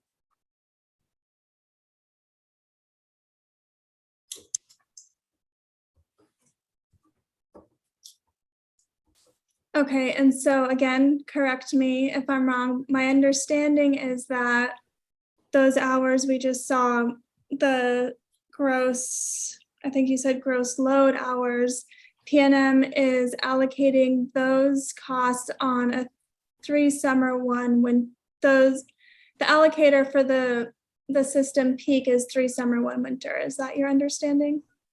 I'm not following your phrasing. The allocator that was used for some of PNM's fixed production assets was based on a 3 summer 1 winter gross load production allocator. Others were based on a 3 summer 1 winter modified allocator to allocate other production assets. Okay, and the other production assets that were allocated using the modified 3 summer 1 winter are the ESAs, correct? For this rate case, those were the assets that were allocated using the modified 3 summer 1 winter allocator. As discussed in my testimony, as well as Ms. Chan's, we will need to go to a completely revamped cost allocation paradigm going forward. And I would suspect going forward, more things will follow a similar type of allocation. Yeah, my questions here are all just concerning this rate case. So thank you. So I think your answer was yes. It's just the ESAs in this rate case that are being allocated pursuant to the modified 3 summer 1 winter. Is that accurate? Yes, my answer was that, and then the additional color that I provided. And then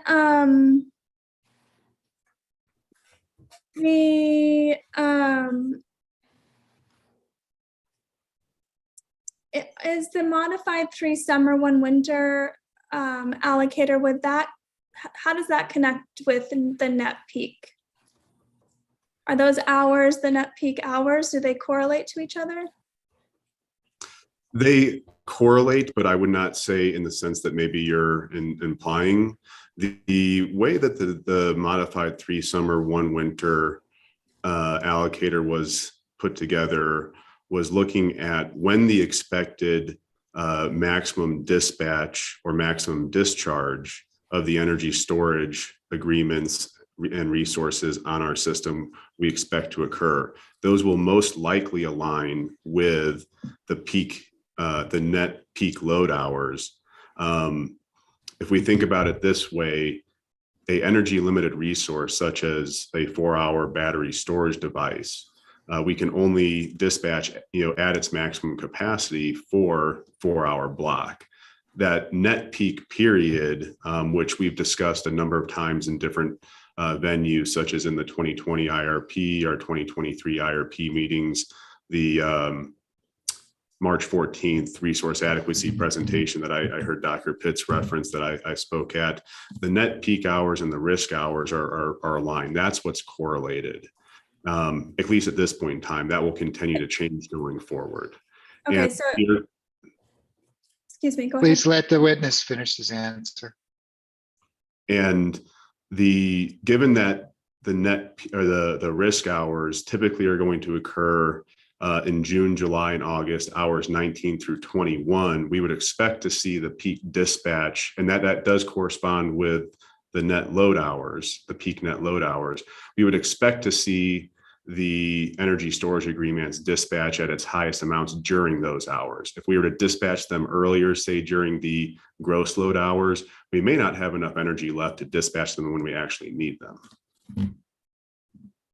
So thank you. If I could distill your answer, the net peak and the modified 3 summer 1 winter are aligned, but they're not necessarily the same thing. Is that? To say it a different way, yes, I would expect that, to have very high net loads occur during the modified 3 summer 1 winter hours that were used in cost allocation. They were designed based on the forecast of highest energy storage discharge. They were not looked at in terms of the net load. However, those should correspond very closely. Okay, thank you. That answers my question.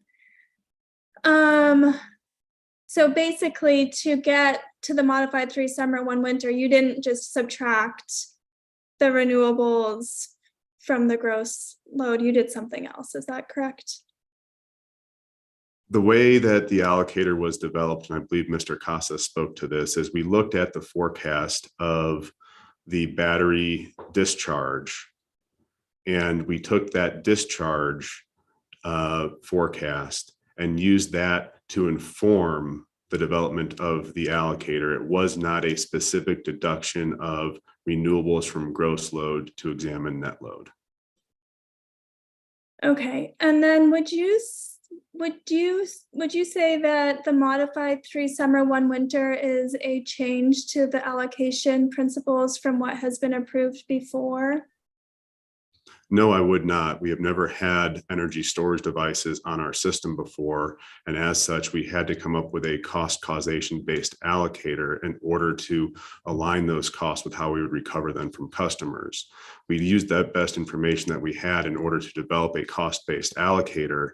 In doing so, we looked at when the energy storage resources were most going to be acting as a production resource, which was in those net load, high risk load hours. It was not going to occur during the same hours that we had told our customers and stakeholders that we were not going to adjust the traditional allocators.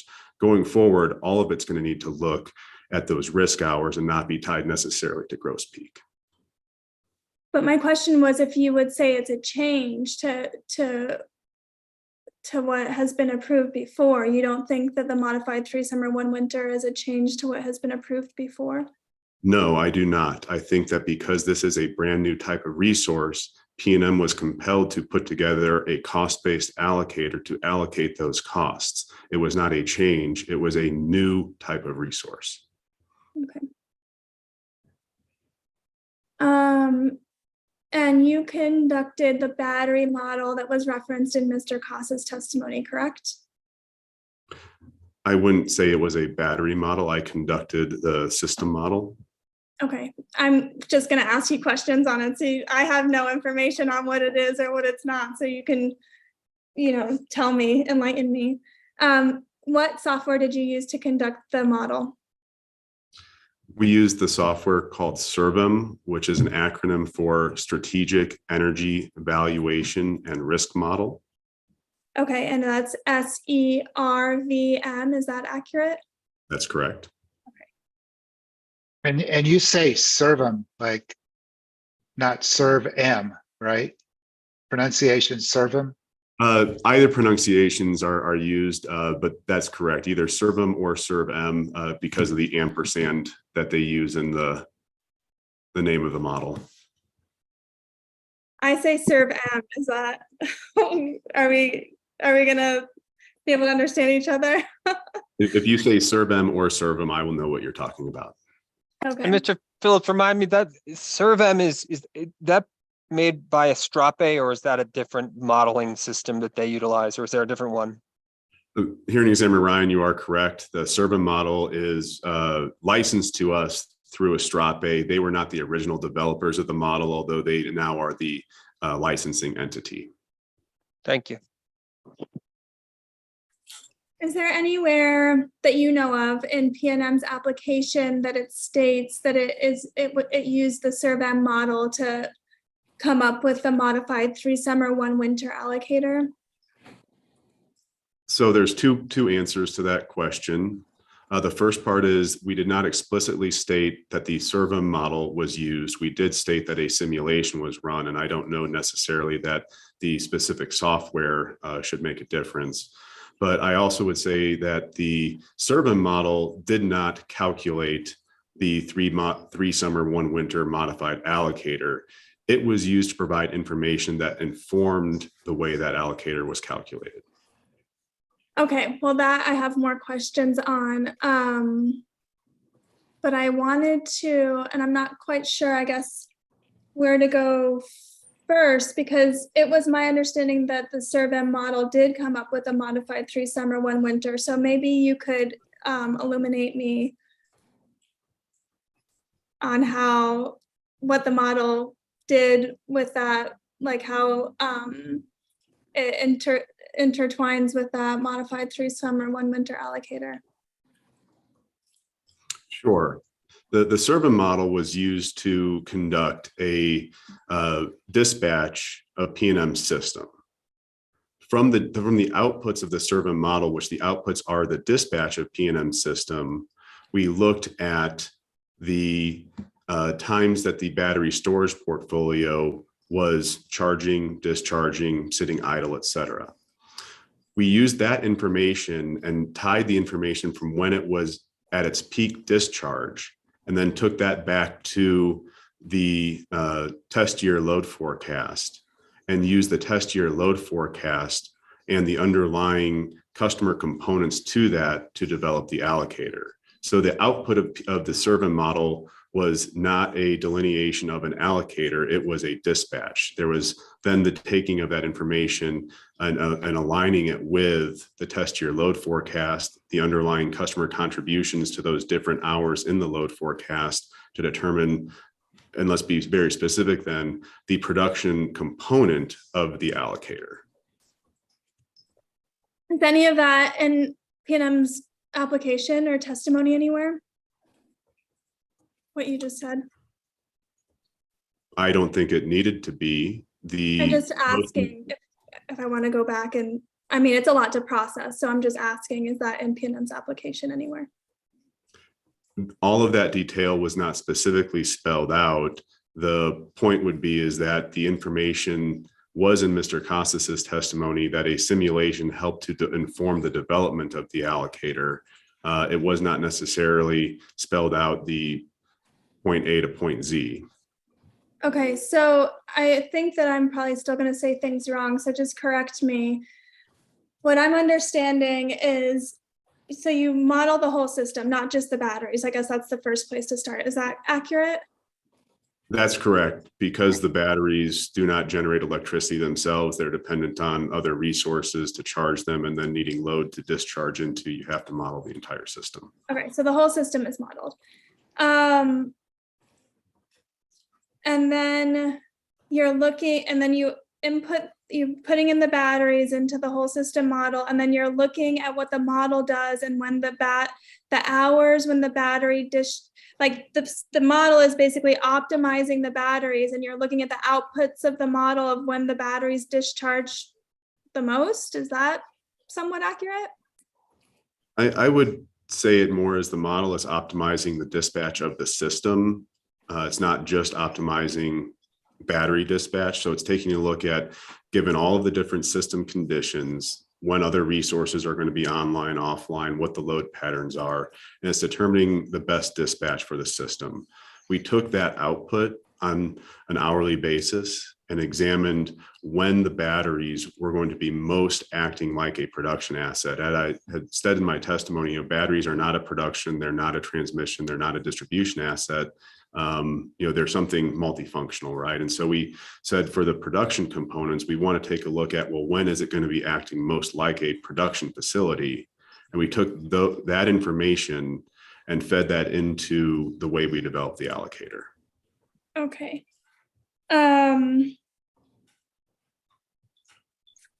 And there's a lot of assumptions that are input into this model to get from point A to point B, correct?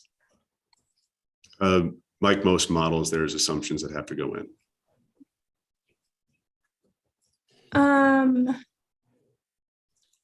And just to backtrack a little bit, SERVM is not a cost model, correct? Could you clarify what you mean by cost model? It is a production cost model. Okay, so I guess I'm talking about cost model in terms of kind of what Mr. Casas did in his cost model. So SERVM is not a class cost of service and allocation model. It is a production cost and reliability model. Okay. And when you say production cost, can you describe to me more what you mean by that? Production costing is a method for examining what the overall production cost down to a facility by facility basis for a utility would be. So it dispatches the system to the projected loads and can be used to calculate, hour by hour, monthly, annual fuel expense, purchase power expense, things of that nature. So it similar to the way that the fuel rates are set, there is a production cost model that's used to determine what the base fuel rates are going to be. And this is all future looking, the production cost that you're talking about, is it future? They don't necessarily have to be. You can use these models to backcast, but the models that were examined right now were for future looking, yes. Has a SERVM model ever been used in any other rate case that you know of, a PNM rate case? Used, I would say indirectly, in that they are used to make decisions that bring resources in that are then subject to rate reviews. Well, wasn't PNM's last rate case, was SERVM used in PNM's last rate case? I was not employed at PNM at that point in time. Do you know if PNM was using SERVM during the time of its last rate case? PNM was using SERVM at that point in time, yes. I believe if I was to go back throughout the records, PNM first engaged with Astrape back in the 2014 timeframe, subject to check. Assuming Astrape was using SERVM back then, though. They were. So Astrape was formed on the basis of acquiring the SERVM software from Southern Company, and started to use that in their consulting practice from the formation of the company in 2005. Are they still in Alabama? Yes, they are. Okay, go ahead. Would you describe SERVM as a complex model? I think most models are complex. Would you describe SERVM as transparent? Do I think it's transparent? Yes. Do most people? Probably they have a different understanding than I do. Would you describe it as user-friendly? Like could a layperson use it? I don't think a layperson could also use the cost model that Mr. Casas used. Most models that are used in the rate case require some expertise and specialized training. So you would need some training to use SERVM? Yes, and I believe that members of your group have received that training. What about members of staff or the commission? The ability to obtain the licenses has been provided in the last few resource filings. At this point in time, my recollection, I do not believe staff has asked for that. Do you know if there's anybody at the commission or at staff that would have the expertise to use SERVM? I don't know specifically what the backgrounds of staff or commission are. I hesitate to say it. I know that Commissioner O'Connell was formerly with PNM at a time when CertM was licensed by PNM. I don't know necessarily if he is able to run it or not. And you mentioned that you need a license to run CertM, is that correct? Correct. You need a license in order to run CertM, though we have made licenses available in our previous IRP and resource planning filings. Yes, you have. How much does a license cost? Off the top of my head, I don't know if they've updated the licensing structure, but I believe a single license is roughly $25,000 annually. You get discounts as you buy more seats or more concurrent uses to the software. And I think we already covered this, but the CertM model was not provided to the interveners in this case. Is that correct? No, it was not. However, the CertM model, again, was only used to take a look at the system operations and the outputs of the system model. Oh, yes, sir. No, you go ahead and answer. I'm gesturing to, I'm going to pause. Just go ahead and answer. I'm just going to pause the cross-examination time and ask you a question after this. I'm sorry for interrupting you. Yes, sir. The functionalization weights, for example, there was not a need to have the CertM model if you wanted to adjust those in Mr. Casa's cost model. So you could have explored different options of that without having to have access to CertM. And I have a question on that, but I'll wait till the hearing. No, ask your question first. I'm sorry, because it's a follow-up. Go ahead. Well, I'm going to get into the functionalization afterwards. So it's fine. Well, my question's about the cost to the interveners or staff if they chose to engage the model, Mr. Phillips. In 19195, the San Juan Replacement Resources case, some interveners did run the model for their own resource portfolios, did they not?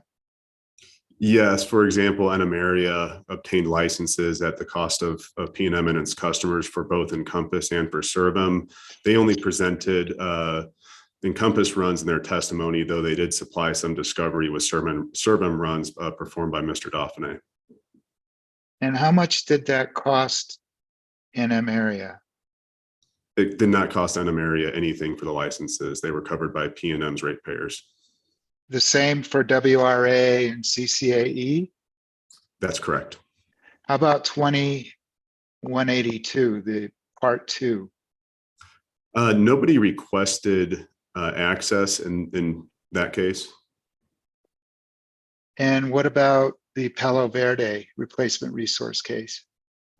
If my memory serves correctly, the only intervener to request access to the models in those cases was NMARIA.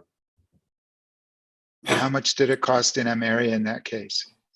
PNM's customers were the ones who ended up paying for it. There was no direct cost to NMARIA.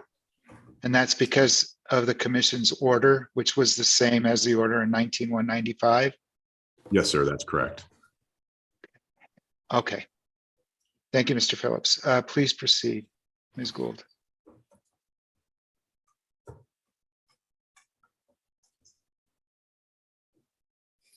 In those two cases, the model, the assumptions and everything in the model was given to interveners at the outset or pretty close to the outset of those cases. Is that correct? The databases and the models were made available once confidentiality agreements and other things were entered into. Do you remember in 195 if there were errors found in the CertM model that were later corrected? My recollection was that there were some updates that had to be made to the model to correct certain errors, yes. And do you know, well, I think you've stated in some of those other cases that some of the, I don't know what to call them, the iterations of the model can take a very long time to complete. Is that accurate? I think you're maybe mixing together the PowerSim model, which was used in 19-00195-UT with Servem, or Encompass, any individual iteration in Servem completes relatively quickly. The major time consumption is the amount of iterations that you have to run. Encompass is a little bit different because it's putting much more data into a single solution at once, and so the convergence could take longer. And then PowerSim itself, was a I'm not too familiar with PowerSim other than our interactions, those cases, but that model did take longer than the other two to run. When you did the, You said more data? Yeah, so for Encompass, you're putting, along with all of the necessary information to examine production costs, you're also putting in all of your fixed costs as well as costs for new resources and trying to optimize many more things. And so it could take longer to run than a single iteration of Servem. when you did the model that put the outputs for the battery, did that run like 5-minute iterations, or what was the? Could you clarify a little bit? Are you asking what was the time step within the model, or what was the time it took for the model to complete? The time step. It did run in 5-minute iterations, or 5-minute, I should say 5-minute intervals within the model. So there was that intra-hour variability. Sorry, it did not run in 5-minute intervals? No, sir. It did run in 5-minute intervals. So it did include that intra hour variability. Thank you, sir. If you could just slow down a bit. Yes, sir. I apologize. So how many, I guess, what is it? How many 5-minute intervals are in a year, or how is it? How many data outputs did came with that model? For a single iteration, the number of potential outputs could then be, 5 minutes. So there'd be, trying to do math on the fly here. So Okay, we can just say a lot. There's a lot. that'd be 12 times 8760 times the number of resources, a lot. Okay. Please, can you say what 8760 stands for? 8,760 is the number of hours in a non-leap year. Okay, thank you. When did you run this particular model, this particular iteration to get the results for this rate case, if you remember? Off the top of my head, I don't. It was a couple of months or longer before we were doing some IRP work contemporaneously. I don't know the exact time. Would it be like 2022, like fourth quarter 2022? Subject to check, I would need to go back and take a look. It was within a couple of months of the rate case being filed, if my memory serves, but I don't know exactly.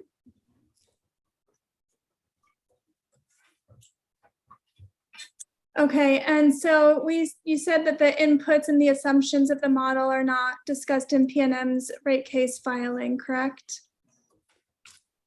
The inputs and assumptions of the Servem model are not detailed specifically in the rate case filing, but those inputs and assumptions, in my mind, are not necessary. The whole use was to take a look at the outputs of the dispatch in order to inform the development of the allocator. Okay, and so both Mr. Casas and Ms. Chan stated that they did not check your model and that they just basically took your word for it.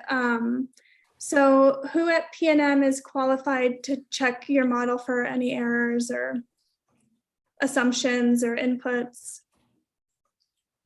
We go through quality control with our consultants, so Astrape in particular, if it's Servem related, as well as with our internal group. It's very similar to what I believe I heard Mr. Casas talk about, that he did not specifically go back through and take a look at the revenue requirements from the cost of service model that Mr. Sanders ran on his behalf. He took those outputs and used them as an input into his model. So it's a very standard practice to have individual business units be in charge of the components that those business units are experts of. But is there anybody else at PNM that's qualified to basically check the model? There are multiple people in the resource planning group, as well as we work with our outside consultant who licenses us the model to make sure that our calculations are correct.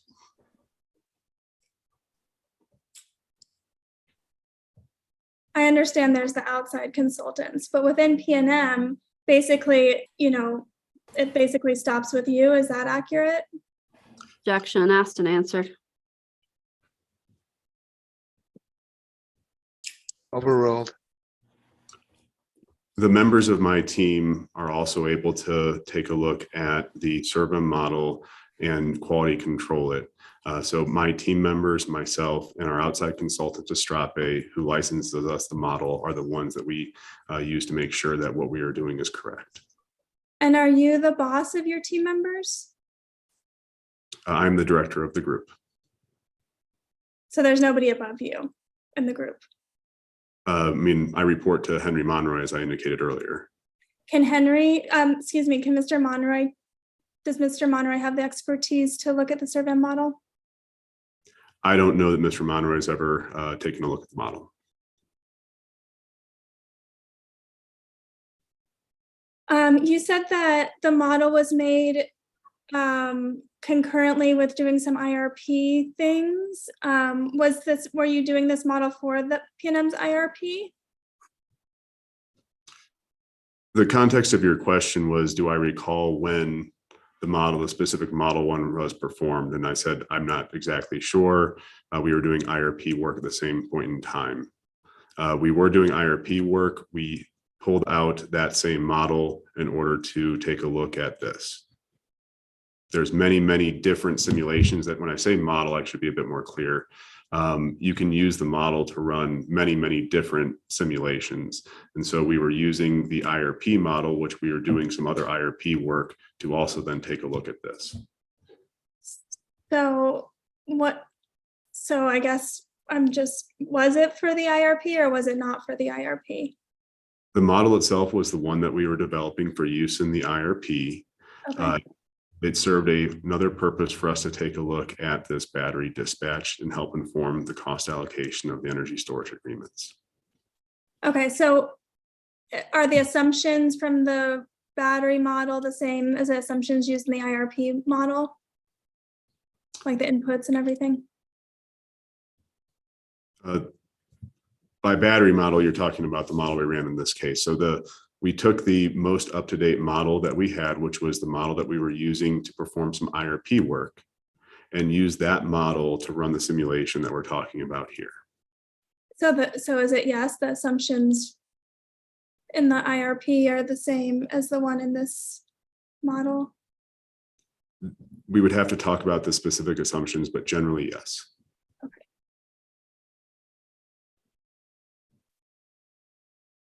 So if there's any specific assumptions in the IRP that are rejected, well, let me just back up. When is PNM filing its IRP?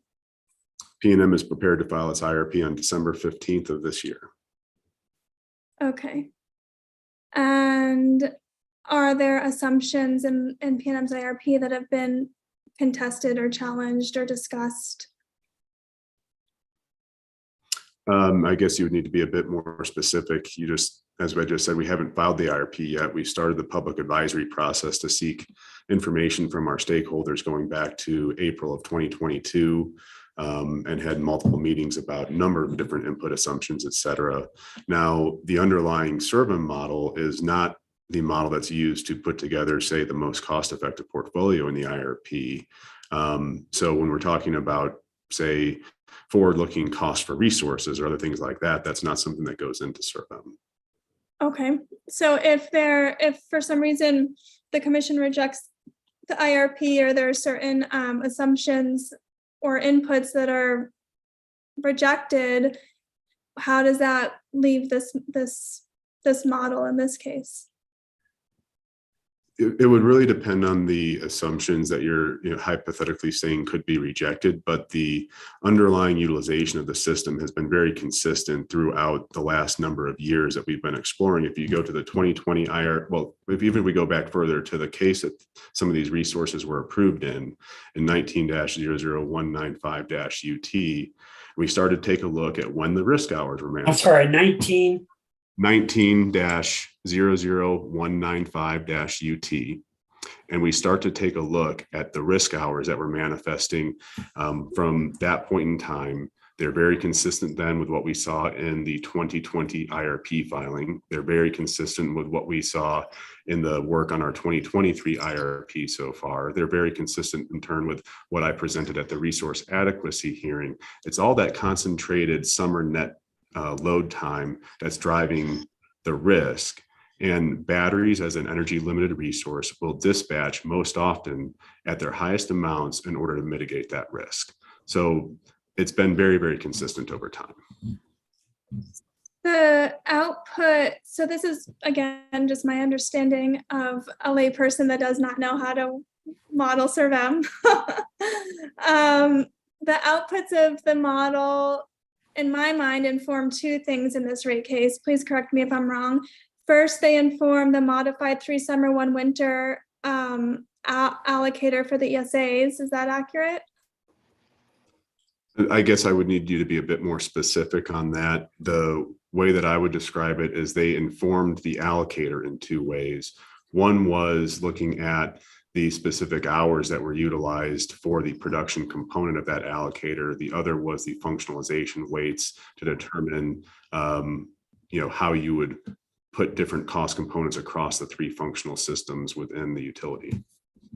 Yeah, so I was going to get to that. I think of them as different, but you're the expert on this. So I guess the way that I was thinking of it is that you have the hours, the modified 3 summer, 1 winter, and then you have the functionalization, which is the 30% transmission, 67% production, and 3% distribution. Is that? Well, the allocator itself has all of that built into it. So when you say allocator, to me, that's talking about the entire thing. What was the allocator that was used to take that full pot of dollars of energy storage costs and allocate them across the different customer classes? And that does have a production, a transmission, and a distribution component. And with that production subcomponent, there's certain hours that were looked at, right? And so when you say allocator, that whole piece is the allocator.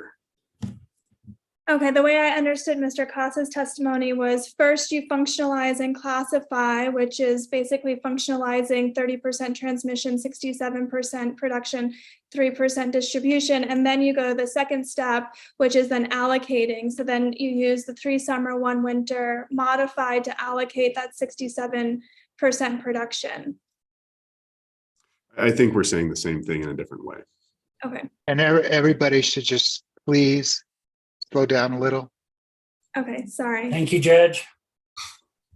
I was doing my best, but then having to think on the fly of all these numbers. Okay, so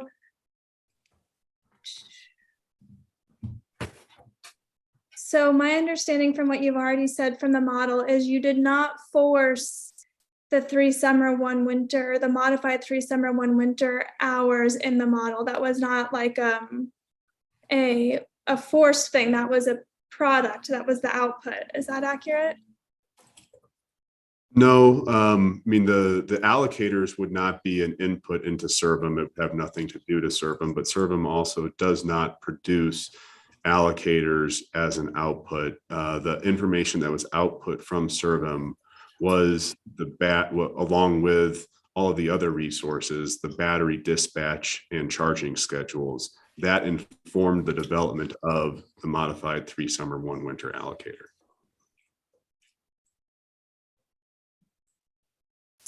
So from my understanding with my discussion with Mr. Heffington, the batteries, the ESAs, I should say, they have to be charged and discharged 1 time a day. Is that your understanding? That is not correct. The contracts use a term called equivalent cycles. And so contractually, we are allowed to, before incurring any financial penalties, utilize 365 equivalent cycles per year. So the batteries may sit idle for a full day or a couple of days in a row and then be utilized multiple times in a day. They could be charged partially and discharged partly. They could be used to provide ancillary services, but they do not require specifically a full charge cycle and full discharge cycle each day. It's on an equivalent cycles per year. Okay, that was not the answer that I got from Mr. Hovington. So you're just saying as long as there's 365 charges and discharges in a year, you're good to go? Well, it's very, very careful because you just said charges and discharges. It's equivalent charges and discharges per year. And if we go beyond that, there's a financial penalty, but we can still go beyond that if it's required in order to operate the system. So if I was to, just as an example, charge my battery to a 50% state of charge and then discharge it, that is a half equivalent cycle. I can do 365 equivalent cycles per year before incurring a financial penalty. And so I can utilize that battery very flexibly, not having to charge it from, fully discharged to fully charged at a single time. I can charge it partially and then discharge it a little bit and then charge it some more and discharge a little bit. It all comes down to 365 equivalent cycles per year. Okay, that's new information to me. That information was spelled out in the contracts filed with the commission. I believe you. I'm not saying that I'm just, we're all learning here. So you're saying that you can just pause, like PNM needs some extra energy, discharge it, then pause it, and then discharge it again later in the evening when it needs more energy. That's allowed? The operations that is allowed. I mean, the operations are flexible within the contractual limitations. So there are designations for what the ramp rate, maximum and minimums would be. There's the equivalent hot starts per year. There's equivalent cycles per year. There is other contractual provisions for like an average state of charge. But within these different contractual limitations, we can then operate the battery as needed to fulfill the obligations of our system. And then all those contractual obligations that you've just kind of spelled out, are those inputs into your model?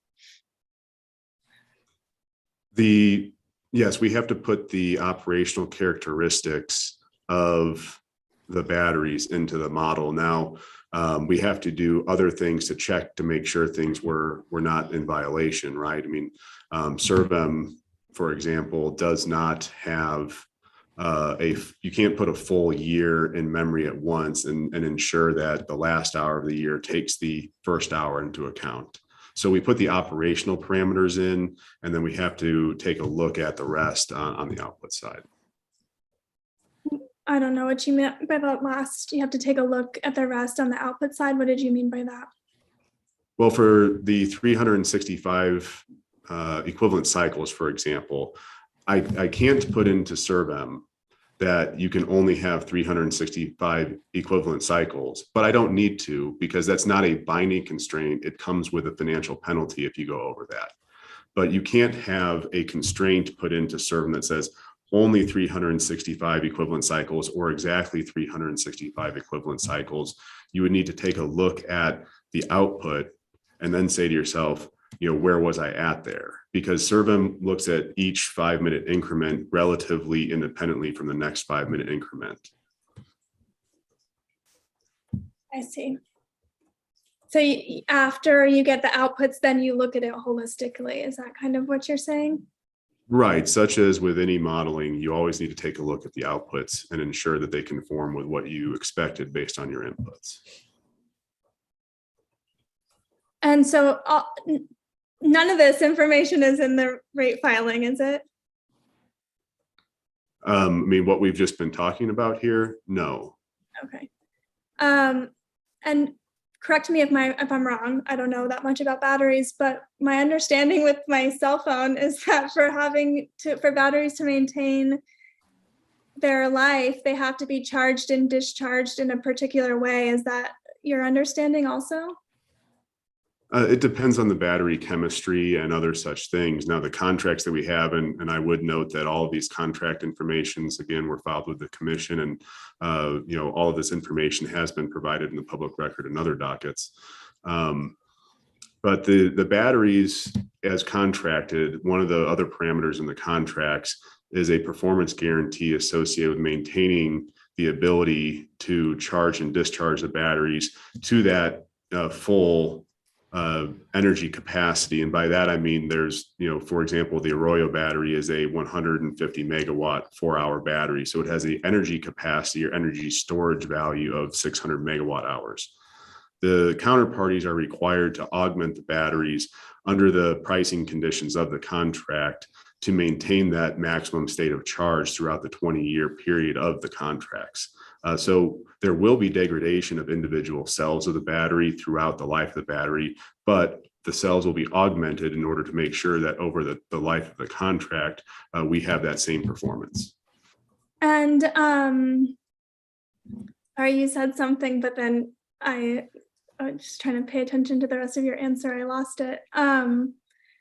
Is the model program, what is the model programmed to optimize? And let me just, like, cost, reliability, the longevity of the battery, what is the optimization that is put into the model when it's running and coming out with its outputs? The objective function is to minimize cost, subject to constraints such as reliability. The life of the battery is not something that we would put in the CERVM model and say optimize based on that. We have a contract with a counterparty that is required to maintain the longevity of the battery pursuant to the contractual provisions. Okay, and then what in this battery model, the specific model that we're talking about in this case, what was the capacity factor of the batteries modeled at? Could you be a bit more specific by what you mean by capacity factor? Well, what I mean is if Arroyo, for example, is a 300 megawatt battery, is the input into the model that all 300 megawatts are available, or is it like solar that has, a ELCC and it's not 100% capacity? Its nameplate capacity, it does not equal its, what it provides to the system. Oh, well, so ELCC is not an input into the CERVM model. ELCCs are calculated by the CERVM model. Well, I was just using ELCC as an example. What I'm trying to ask is, what was the assumption for the batteries? The assumption, I apologize. The operational characteristics of the batteries are modeled as the operational characteristics. So if you put in, and you misspoke a little bit, so I do apologize, the Arroyo battery is 150 megawatts. The Arroyo battery would be allowed to, you would model it so that it could charge up to 150 megawatts in an hour, subject to its efficiency losses. It could discharge up to 150 megawatts in an hour, and go anywhere in between, subject to its ramp rate characteristics and other things like that. But ELCC or capacity factor or things like that are not inputs into the model, they are outputs.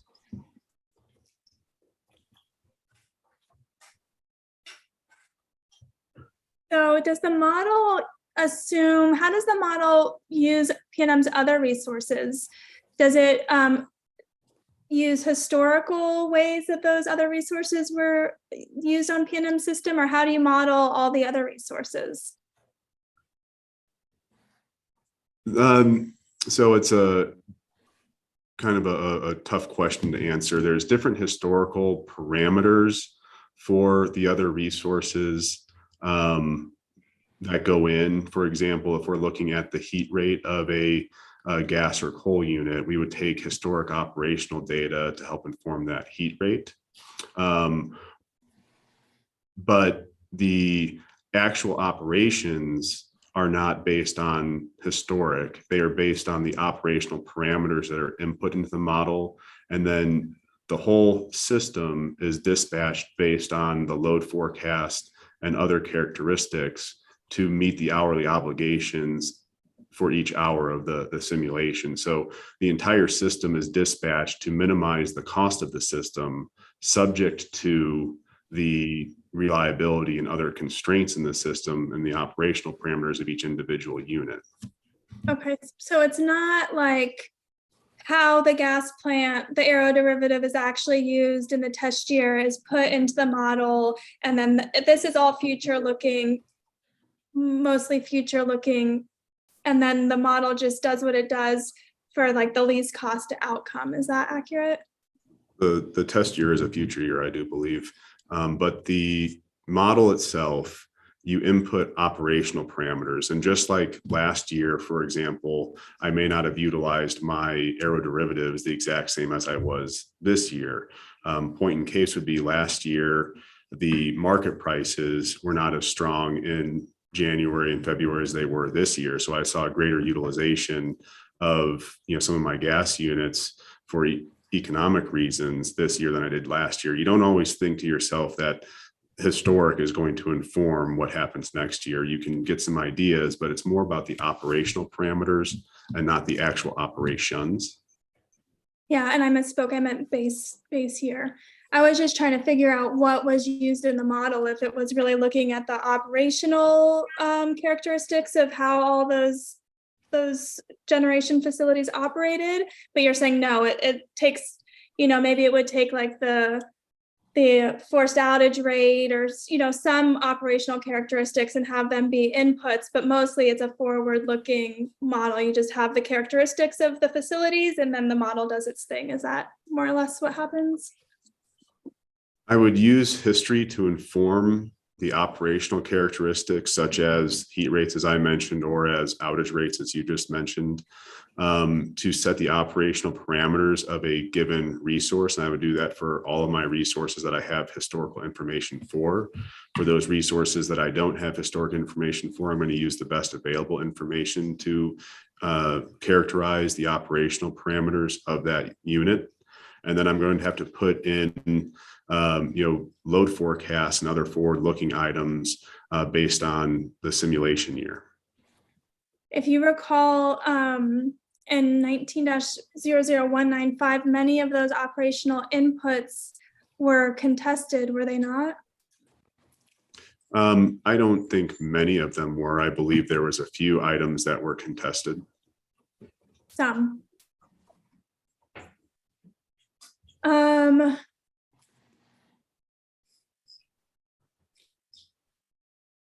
So my next question will probably show that I'm not a modeler, but my idea is like, NM Area's position, we don't agree with the functionalization of the batteries, correct? I understand that to be one of NM Area's positions in this case. So my question is, if you did the same model for, a gas plant or an aeroderivative to see how that unit was functionalized as like a control, a quote unquote control, because you have historic data on it, was that analysis conducted? I don't think that analysis would necessarily be appropriate for two different reasons. The first reason being is that we had made I don't know if I want to say pledge or a commitment to our stakeholders to not change any of the existing allocators for the plants. We only were coming up with a new allocator for a new type of resource. The second being is that I don't think there's any question whether a gas plant or a coal plant is a production asset. However, energy storage is different. Energy storage does not generate electricity. It does not transmit electricity nor distribute electricity, but it can help all of those functions. And so we had to come up with a way to take a look at this new type of resource in a multifunctional way. Yeah, and I understand that, but the gas plants and PNM's traditional generation are also used and as ancillary services. And so my question is, if you were to model a different generation plant and see that Palo Verde also said that it was a 67% production, 30% transmission. That might give you some awareness of like, oh, look, the batteries are actually being used exactly the same as Palo Verde. Did you do that? I just answered and said that I didn't think that would be appropriate for a couple of reasons. Okay, so you didn't do it. I heard you said it wouldn't be appropriate, but I didn't hear that you said you didn't do it.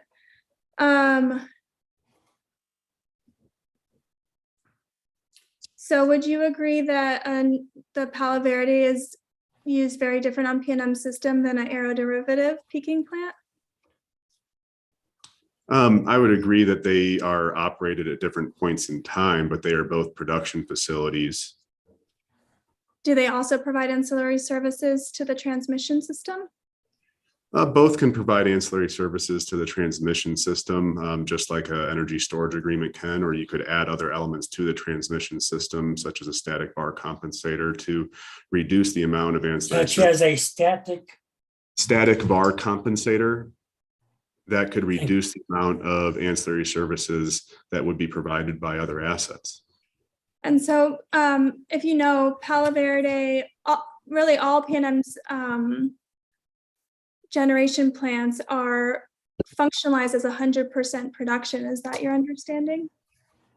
That's my understanding. I previously said that I don't think there's any disagreement that a gas plant or a nuclear plant or a other generation facility is a production facility.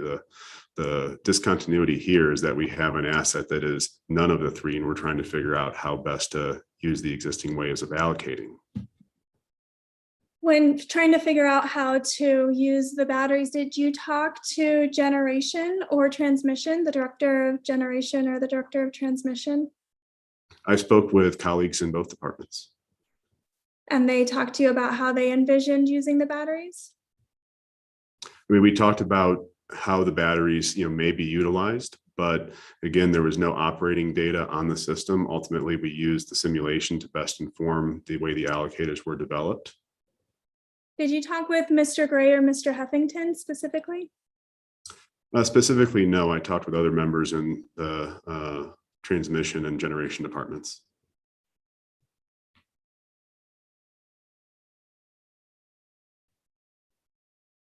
Do you know if other generation facilities can be used for black start or to help aid in transmission congestion? Any generation, well, I shouldn't say any generation facilities. Yes, other production facilities can provide black start, and it is the redispatch of facilities that leads to transmission congestion relief. Very similarly, as I indicated a little bit earlier, there are times where you will add transmission assets to reduce the amount of ancillary services that may be required from other facilities. As an example, a static bar compensator, which can provide reactive power support such that you don't have to have that provided somewhere else, and that would be a transmission asset. Is PNM proposing any such transmission assets in this case? I'm unaware of all the different transmission assets that are being proposed in this case. I do know that there are a number of facilities such as those that are included on PNM system. Do you know if the use of the batteries as a transmission asset, if it displaces any costs, any investment on the transmission system? I do not believe that any of these at this time we know are avoiding transmission investments.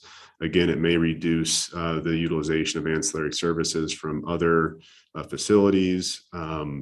We may end up seeing congestion relief. All of this is based on the best information that we have at this point in time.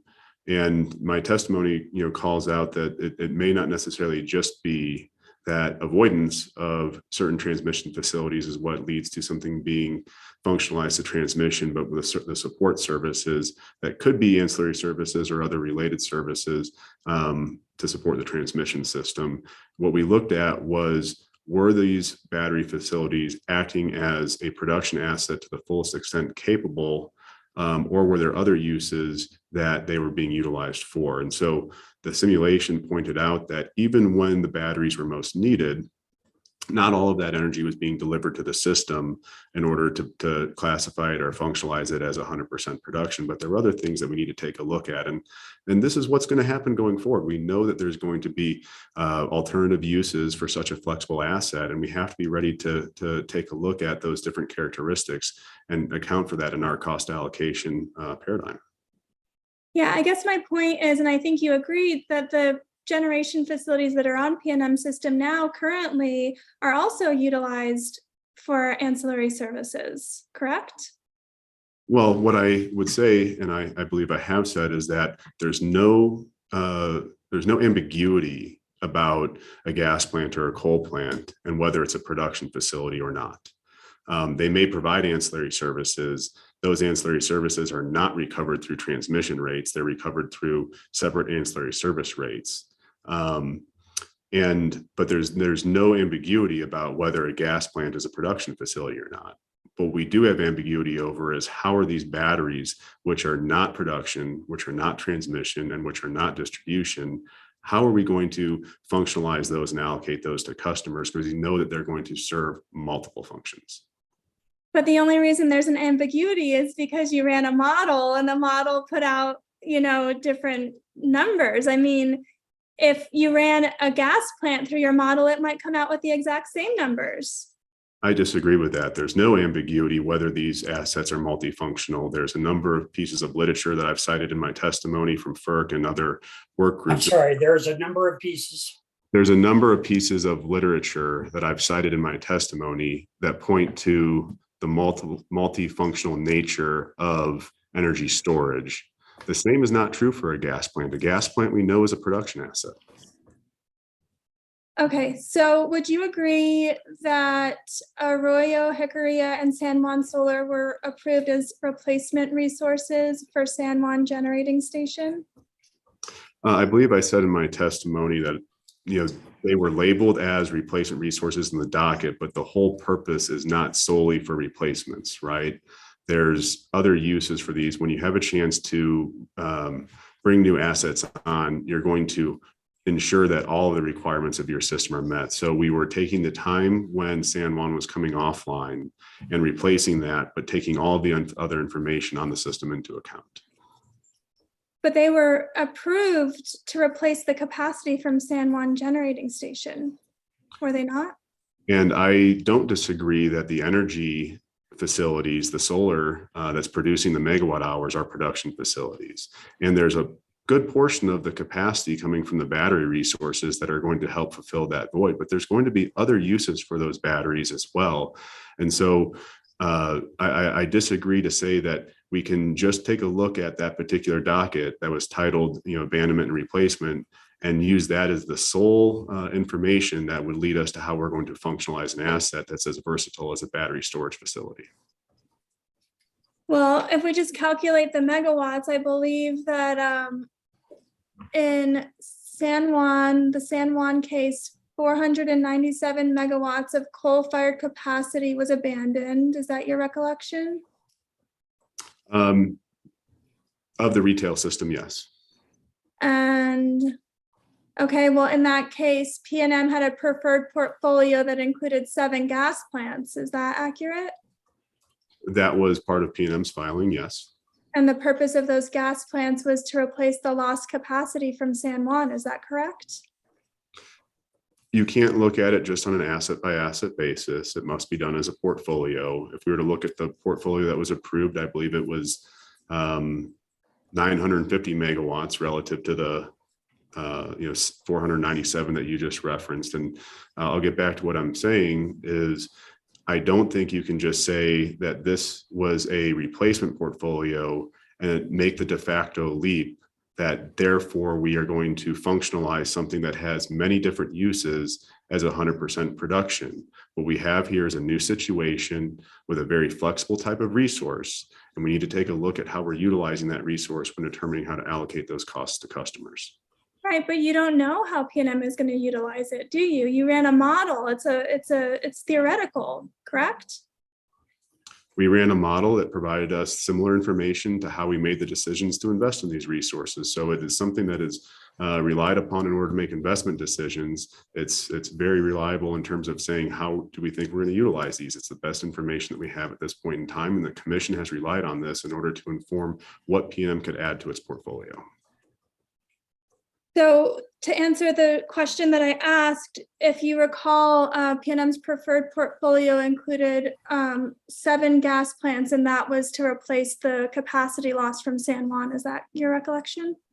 The portfolio that PNM had proposed in case number 19-00195-UT did include I'm sorry, the case number again, and I'm sorry. portfolio that PNM proposed. In case number 19-00195-UT did include 7 gas units totaling 280 megawatts of peaking capacity. That would not have been sufficient in order to replace San Juan on its own. But it was going to go towards helping that replace that capacity. Is that accurate? That's correct. Would those gas plants be functionalized as 100% production? That would be a hypothetical. We did not do that analysis for this case because we don't own those gas plants. Well, hypothetically, how do you think they would be functionalized?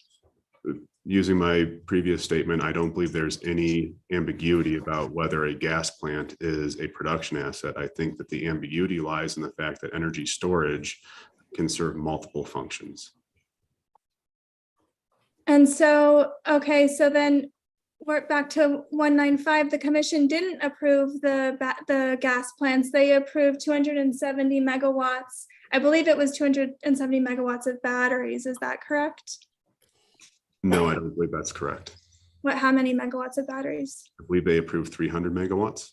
300. Okay, I was thinking 150 for Arroyo and then 50 for Jicarilla, or is it 20 for Jicarilla? The approved portfolio consisted of 650 megawatts of solar, 300 megawatts of 4-hour energy storage, and then some demand response and energy efficiency. And so it's your testimony that those megawatts of the battery, their primary purpose is not to replace capacity. It's for other things. It's my testimony that while that was considered in the context of an abandonment and bringing on new resources of that abandonment, that cannot be the sole thing that you would use to inform how you would functionalize a multifunctional asset. There's no disagreement that the associated solar facilities, which would be providing the bulk of the energy that was used to replace San Juan, are production assets. The question lies in the battery storage facilities, which can provide capacity, but also can provide— I'm sorry, can you start that sentence again, please? Yes, I'm sorry. The difference would be from the energy storage facilities, which while they also can provide capacity, they provide many other functions to the system. And we need to take a close look at how they're being operated or expected to operate when functionalizing those assets and allocating those costs to customers. Wouldn't it be more appropriate to take a look once you have operational data instead of just running a model? If we were to do that, we wouldn't be using the best information that we have, and it's our duty to try to develop a cost-based allocator, and that's what we did. So then in 21-00215, that was the replacement case for Palo Verde. It was my recollection that PNM, I guess, let the leases go up for 14 megawatts of Palo Verde. Is that your understanding? That case did involve the return of 114 megawatts of leased capacity, yes.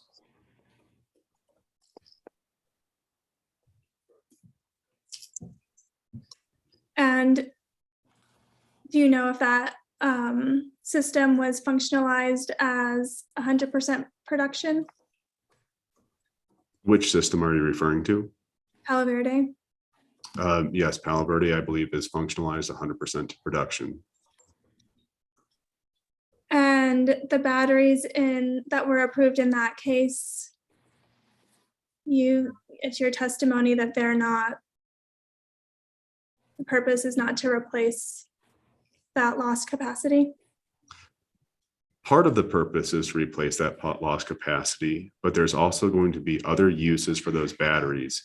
So just like we were talking about, the energy associated with the co-located solar that was approved coming out of that case, there would be no discussion in my mind or no ambiguity about whether those would be functionalized as production assets. There are going to be times where the associated energy storage resources will be providing capacity and resource adequacy to the system, such as a production asset, but there will be other times where it's going to be utilized in a different way. And we can't just say we're going to ignore the ability of these resources to act in a new way and just slide them into an old paradigm. We need to take a holistic look at this going forward. Yeah, I'm not asking PNM to ignore anything. The point is that it's a model, it's a projection. We don't actually know. So, I mean, I guess the only ambiguity here to me is that PNM is creating a new functionalization for a capacity resource. Objection, I guess that's, yeah. I'm sorry, I'm sorry. One person at a time. Objection, I guess. Objection, I was looking for a question, not just a statement. Did you hear Mr. Heffington testify that he believes the batteries are going to be used predominantly as a capacity resource on the system? I did not hear all of Mr. Heffington's testimony.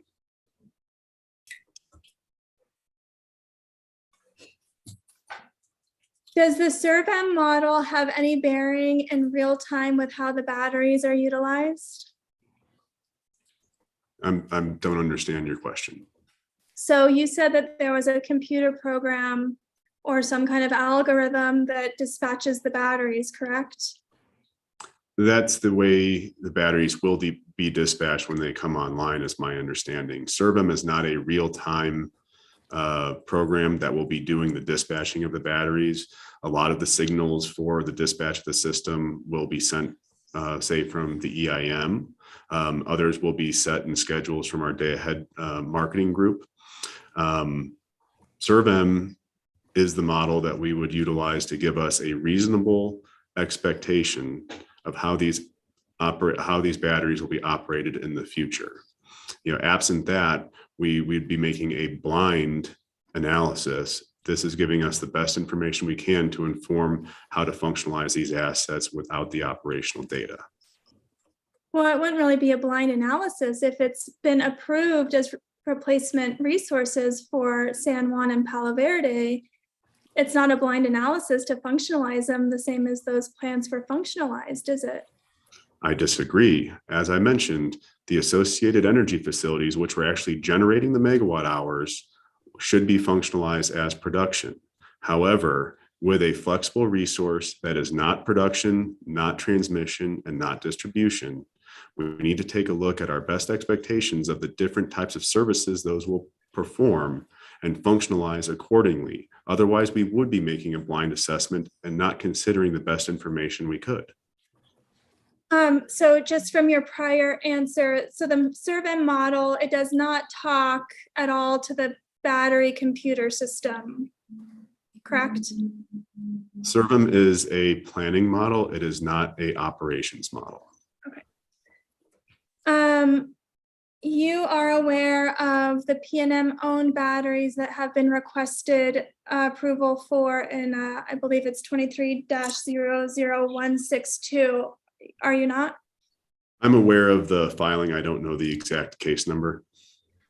Why did you not put those batteries in your model? We were still anticipating when we were going to file those and didn't have time to put them in the model at that point. Are you aware that those batteries are being functionalized as 100% production? I am aware that those batteries are being functionalized 100% as production. I do believe what I've heard testimony from Ms. Chan, Mr. Casas, and others, and it'll be my testimony as well, that should the commission try to align everything in a consistent fashion, those should be aligned more consistently with the ESAs, and that moving forward, that type of analytical rigor would be applied to those batteries as well. Was it an oversight to not include those batteries into the ESA battery?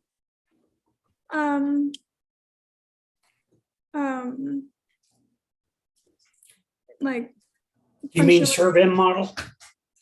Was it an oversight to not include the PNM owned batteries into your functionalization proposal of the ESA batteries? That's a question for Mr. Casas. I did not perform the functionalization. I provided the ServM outputs. Was it an oversight not to include those batteries in the PNM owned batteries in the ServM model? I don't think it was an oversight. I think that it was a timing consideration, and I would not have expected those batteries to be operated any differently than the batteries that we currently have in the ServM model. Again, if we take a look at the outputs over the last number of years, starting back from 2019 through today, we've seen very consistent ways the risk on the system is being manifested. And in order to respond to that risk, we expect the batteries to operate in a similar way. So you think those batteries will operate that was my next question. You think they'll operate in they're the same as the ESA batteries, is that correct? I think that we would expect the peak discharge in a very similar hour to what we saw in the ServM simulations, whether the batteries are transmission interconnected or distribution interconnected. Would you agree system costs should at least initially be allocated based on cost causation principles? Yes, that is exactly why we proposed the allocator for the energy storage agreements that we have proposed in this case. Ms. Gould, Yes. would this be an okay time for a break, or is this not a good breaking spot in your testimony, in your cross-examination? No, it's good. Thank you. All right, let's do it then and come back at 3:30. Thank you. We're in recess till 3:30. If you just pause the clock for me, thank you. I am. Thank you.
Hello, Judge.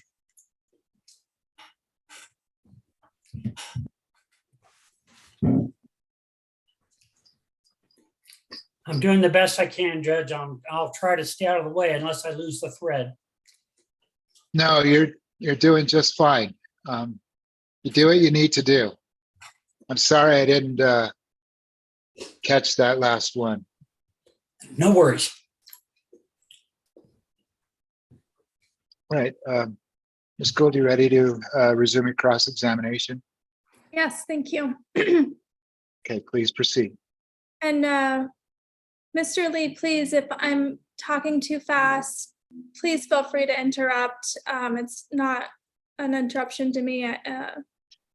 I tend to swallow my words, I've been told. Okay. So we were talking about cost causation, I believe. I'm going to share my screen. This will look familiar to you, I think.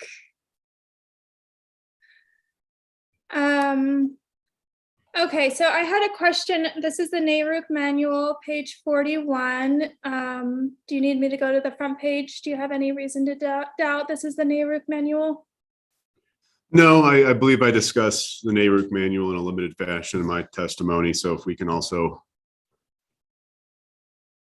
contextualize it that way. Yeah, so I had a question on your testimony. I wonder if I can share screen. Well, let me start here. Okay, if you could just read the first couple, this first sentence into the record. I'm going to ask you questions on that as it relates to your rebuttal. Here on this, so after A, peak demands, it starts out cost of service. If you could read that first sentence out loud, please. Cost of service methods that utilize a peak demand approach are characterized by two features. First, all production plant costs are classified as demand related. Second, these costs are allocated among the rate classes on factors that measure the class contribution to system peak. Thank you. So now going to your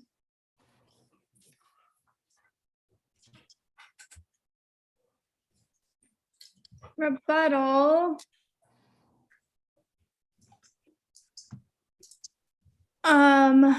Page 19.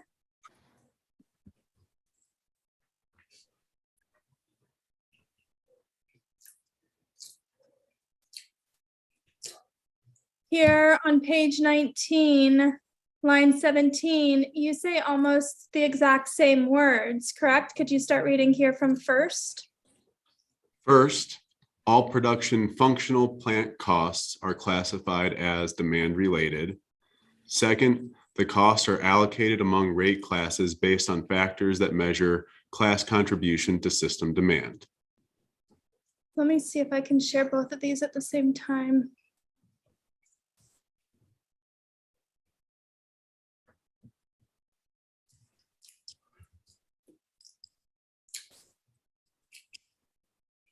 Okay, so can you see those both?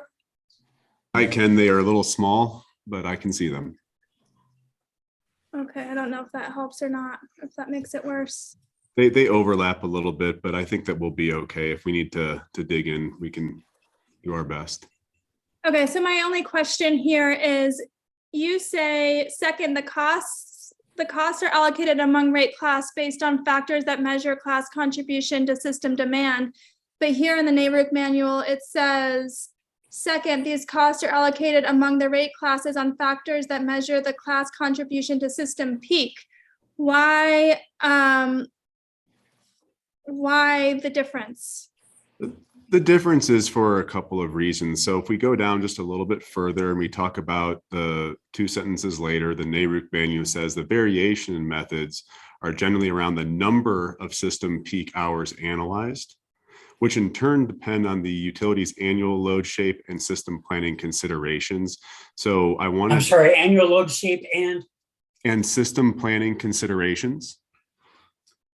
And then when we go through the subsequent 3 or 4 pages and look at the examples from the NARUC manual about the various peak demand allocation approaches, I wanted to draw a distinction because we don't just look at a single peak demand hour, nor is it appropriate to consider that just a highest hour or a couple of highest powers constitute the entirety of what a peak demand allocation method would be. When you say when in your answer, what did you mean PNM? I didn't have a particular thought in my head about whether it was PNM or the universe of cost allocation professionals, the folks who would be utilizing this information. Okay, because that's not my understanding of what the NARUC manual says. It says here, a customer or class of customers contributes to the system maximum peak to the extent that it is imposing demand at the time of coincident with the system peak. So it's here, it seems to be talking about the maximum peak. And if you go down the next few pages in the allocation manual, it talks about a single peak hour allocation example. It talks about a summer winter. It talks about a multiple coincident peak method and others. And so I wanted to make sure that when I was writing my testimony, that we didn't try to overly narrowly define a peak allocation method as one that can only examine a peak hour. It can examine different hours that drive investments. And it was very clear from the last sentence that we read in that introduction why the variations in different peak allocation methodologies occur. And you're using different hours in the same months. Is that accurate? You can use different hours in the same months. I think if we go down a little bit further, there's an example of that.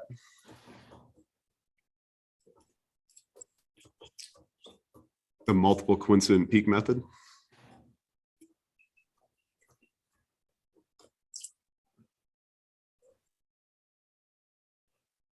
Well, this is a totally different, this is not the proposal that PNM is making in its rate case, is it?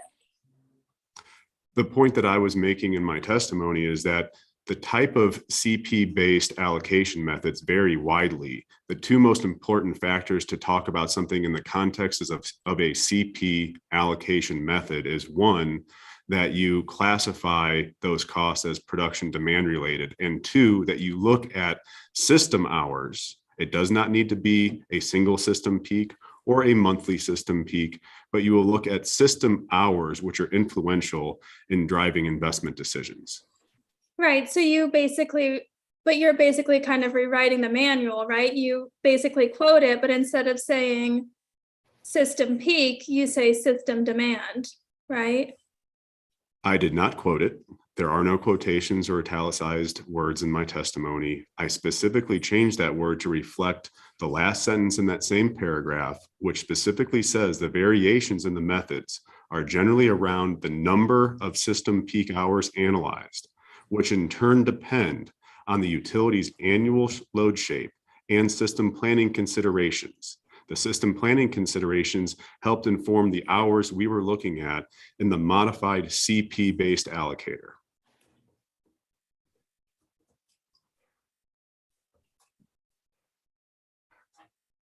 And I have some questions on that.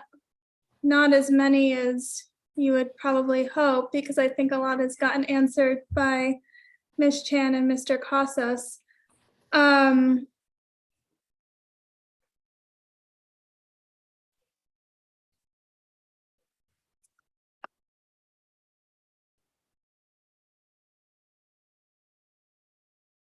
Okay, so I think in that same vein, on page 19 and 20 of your rebuttal testimony, I don't think I need a screen share. I can if I, let me find it.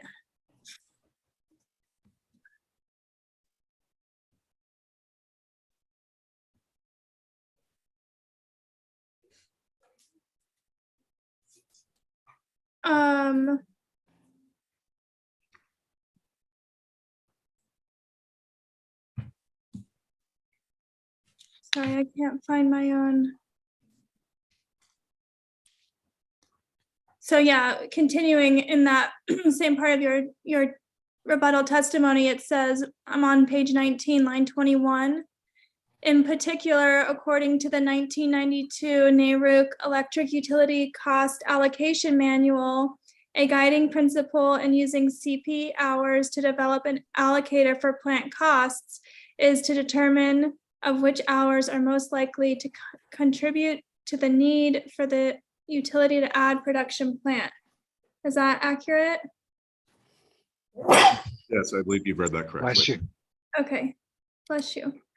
So is the purpose of allocating costs differently using a modified 3 summer, 1 winter is because at those hours, the system is constrained or has limited resources at the modified 3 summer, 1 winter hours? I'm sorry, could you repeat the question? Yeah, so we just said that a guiding principle in using CP hours to develop an allocator for plant costs is to determine which hours are most likely to contribute to the need for the utility to add production plant. And I asked, is the purpose of allocating costs differently using the modified 3 summer, 1 winter is because in those hours, the system is constrained or has limited resources. I think I discussed this maybe in the next question on my rebuttal testimony, but the purpose of the modified 3 summer, 1 winter CP allocator was to develop a cost causation based allocator that was aligning with those hours which the battery would provide the most production value to the system. That does not mean that we would ignore the transmission or distribution value that it provides, but for the portion of the plant that is providing production, we were looking at the hours in which it was providing the greatest production utilization. Yeah, so I guess my question is a little bit reversed. You're looking at the hours that the battery is utilized, correct? In this particular instance, we are looking at where the battery is being utilized. You know, we've talked about through the pricing advisory committee and other things going forward, we may need to fundamentally change things. And in particular, maybe we need to look at the risk hours of the system for all generation assets. But for this particular rate case, we tried to align the modified 3 summer, 1 winter in a similar form with the unmodified, but taking into account the hours in which the production value is maximized to the system.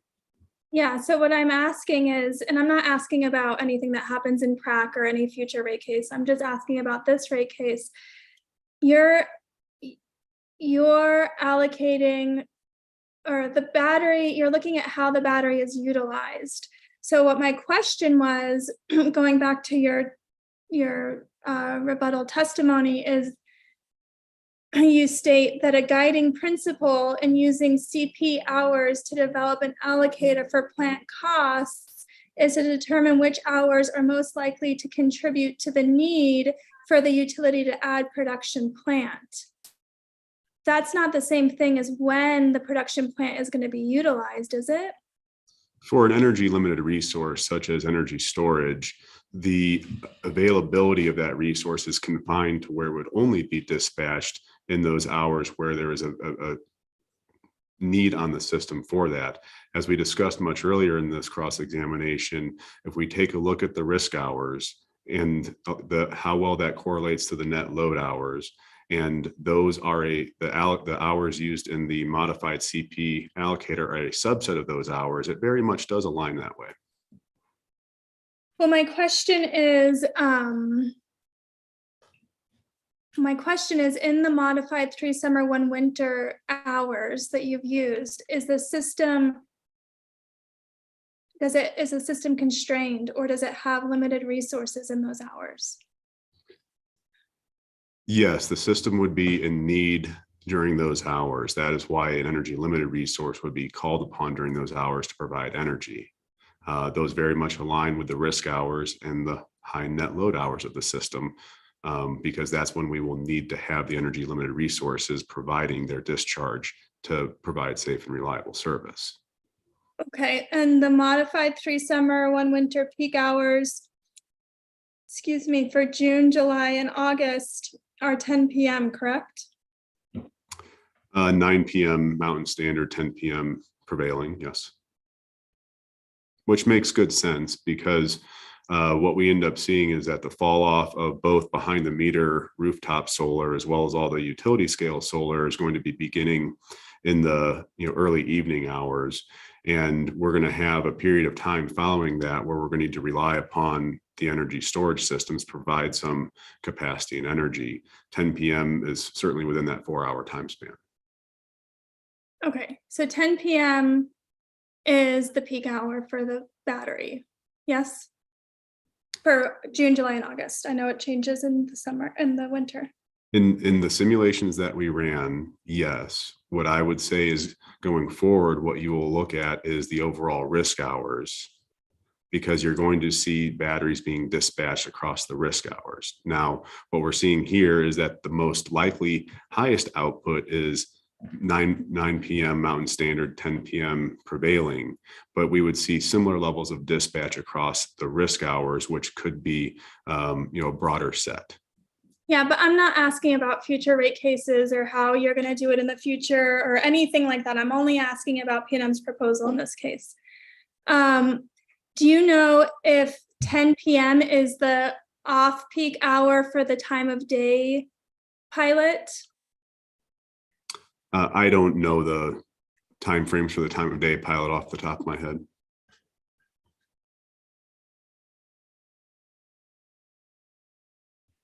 Oops. I thought I remember hearing 5 to 8 was the residentials. I forget exactly what the non-residentials is. Okay, so this is Dr. Pitts's testimony. So if we just take here, it says proposed residential time of day pilot rates, it would be, like you said, 5 to 8 would be on peak. I'm I'm sorry, 5 to 8 for the off peak. On peak. Thank you. Give me 1 second to pull Dr. Pitts's testimony up. I'm having trouble reading what's on the screen here. Sure, I can zoom in too. This is Okay, page that's 50, great. 55 of the direct testimony of Dr. Pitts. Okay, perfect. Thank you. All right. So my eyes are getting older. I do apologize, but yes, it does appear to me that for what you have on the screen here is the 5 to 8 p.m. Summer on peak periods, and then the non-summer on peak periods, both 5 to 8 a.m. and p.m. Okay. So why would PNM, I shouldn't say you, why would PNM send cost signals to customers to shift load to a time where it's constrained, where it has resource constraints? I think it would be a better question for Dr. Pitts. What I would add as some color to this is, again, the risk hours span a longer time than just a single hour. And part of the idea of the pilot is to start getting customers more educated about where to shift usage. There's a difference between the the residential and the commercial, as I understand it. And we're trying to do an education to teach customers about aligning their consumption with times where prices are going to be lower.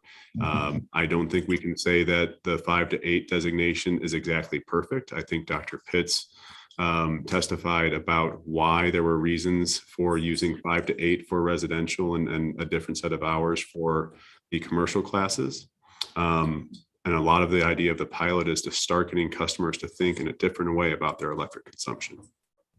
Yeah, I guess I'm just confused about the hours. If some customers, you have a modified 3 summer, 1 winter, where they're getting charged more for the battery, and then you have other customers where you're sending them a price signal that they're supposed to shift their cost to that hour.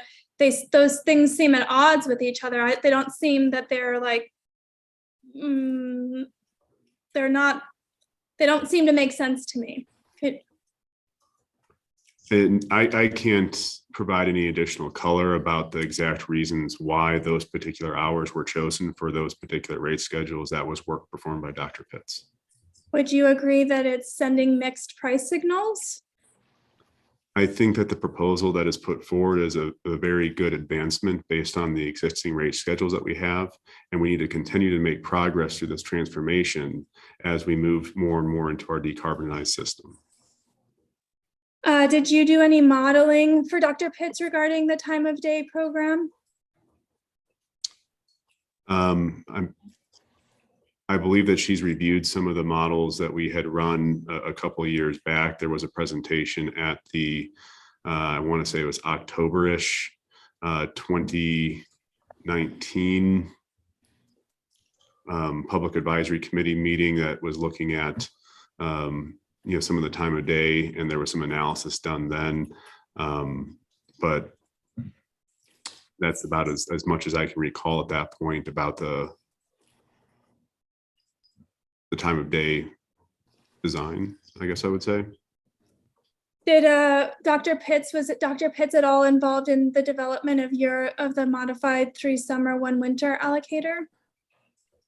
Not to my recollection, no. Okay. I'm gonna pull up this Mr. Herringer's testimony again because I have a question about the hours, if I can find it.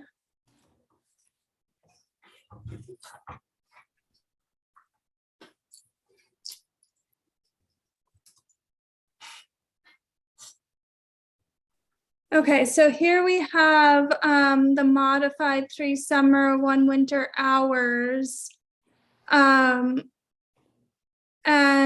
there was some testimony about daylight savings and not daylight savings and whatnot. But what I want to ask is, basically, I know that you stated that the modified 3 summer, 1 winter is not totally in line with net peak. But my question is, why in December does it come before? So let me just back up. My understanding of your testimony and Mr. Casa's testimony is that the modified 3 summer, 1 winter makes sense because there are these hours when the solar production falls off, and then that's the risk hours, and that's when we're going to use the batteries, right? So my question is, why in December is the battery utilized at before, I guess it's 6 before the peak, the system peak hour? So there was a few questions and statements in there. The first I would clarify is that I didn't say that these are not aligned with the net load hours, that these are a subset of those net peak hours. What I would also say here is that the sun sets much earlier in the winter. So as the sun starts to set earlier, the batteries are going to be discharged earlier as the sun is setting. There is still going to be a continual discharge likely from the batteries then across the monthly system peak hour.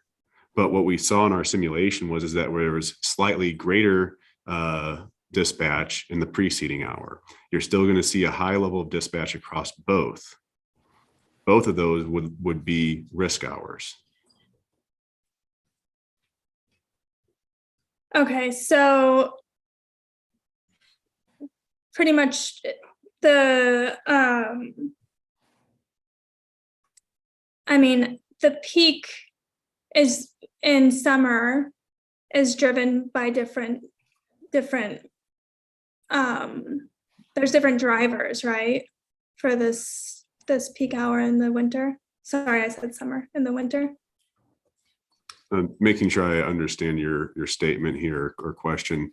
Are there different drivers that would cause the peak to occur in different hours in the summer and winter? Is that correct? Yes. Yeah, so in the summer, it's mainly going to be driven by residential cooling loads, air conditioners, and then the fall off of behind the meter photovoltaics, because when the behind the meter PV goes off, we see it as a load increase at the meter. At the point in time in the winter, there is no PV production at that point. It's already too late in the day. Likely what we're seeing here is more residential or commercial electric space heating that's driving that peak.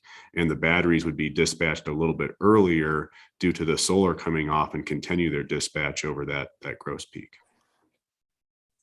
Okay, thank you. I asked, well, it wasn't in, but it was out of my curiosity. I had asked Mr. Casas in a deposition and he didn't know the answer. So, okay, so moving on from all that modeling stuff, hopefully quickly, I have some questions about the fuel clause issue.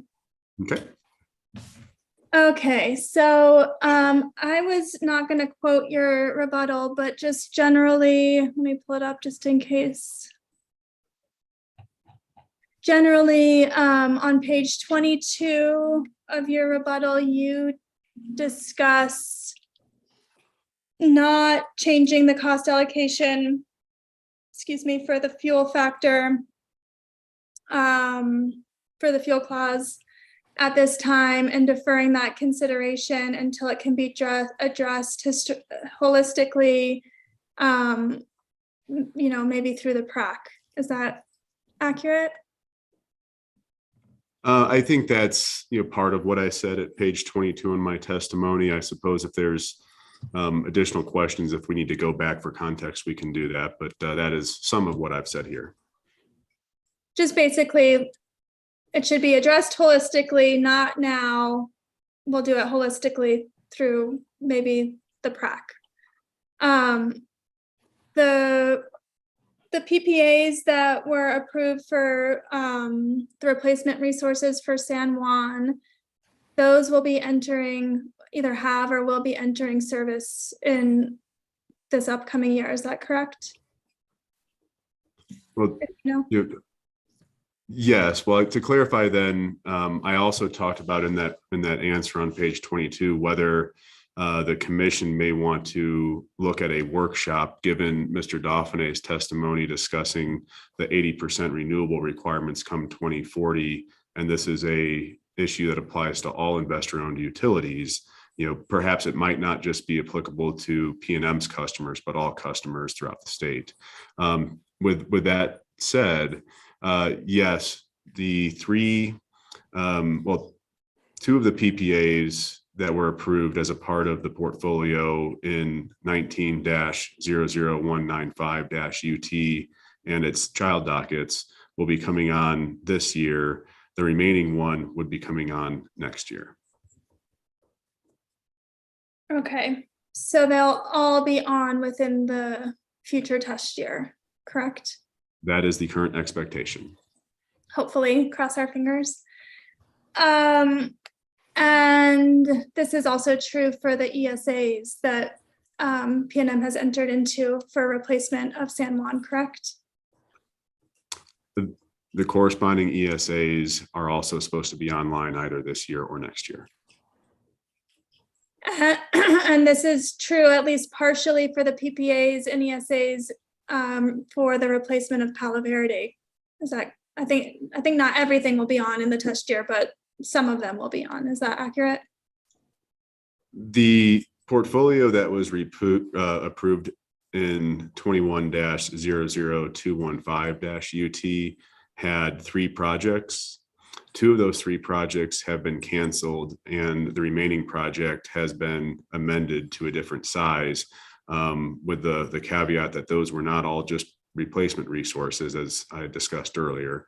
But the one project that remains, Atrisco, a 300 megawatt solar and 300 megawatt battery storage agreement, should be online in May of 2024. Oh, okay, great. Yeah, and that's the one that I said Arroyo, and I said it was 300, but it's Atrisco that's 300. So that will also be on in the test year, the future test year. Correct. Okay.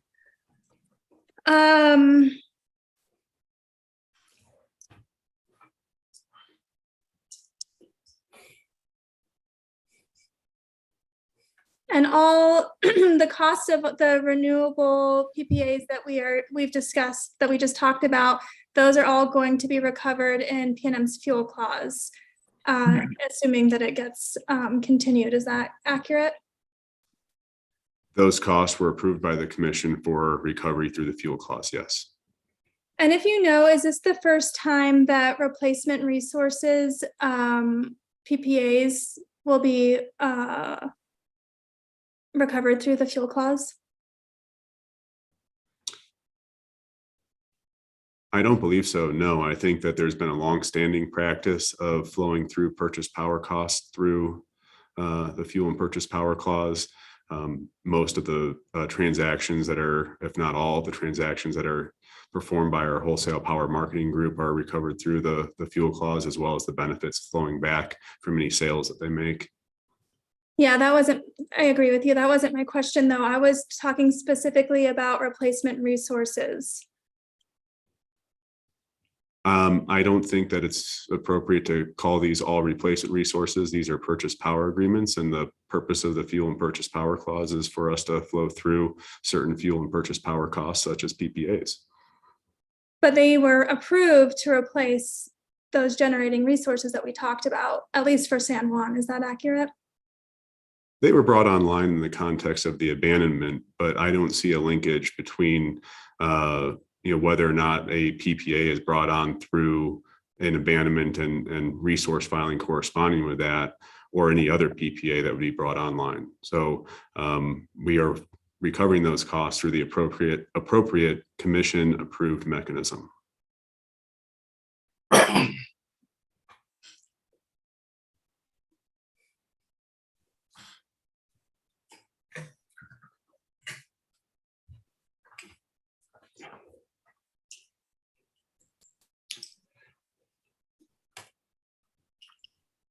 So my question is, if all these resources were brought on at the same time, the ESAs, the PPAs, why does PNM not want to deal with the cost issues regarding the PPAs? It wants to push that off into another time period, but PNM will deal with the ESAs in this case. Why not view the ESAs holistically as well? The ESAs represent a new type of resource, and we are proposing a causation-based allocator to allocate those costs to customer classes. The fuel clause is in existence, and we were required by the commission to recover those costs through the fuel clause.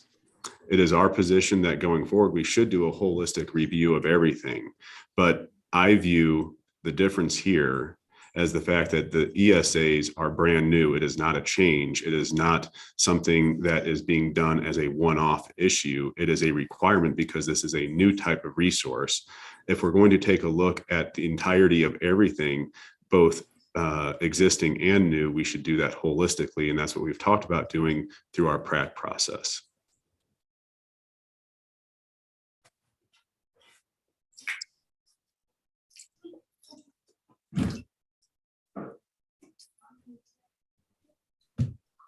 Do you disagree that the solar facilities provide some amount of capacity to the system? The solar PPAs do provide some capacity value to the system, but that is not why they were entered into. Okay. And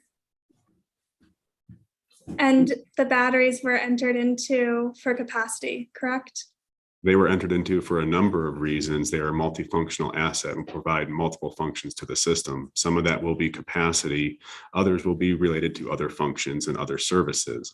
The resources associated with the solar, on the other hand, provide energy. It's take or pay energy as delivered.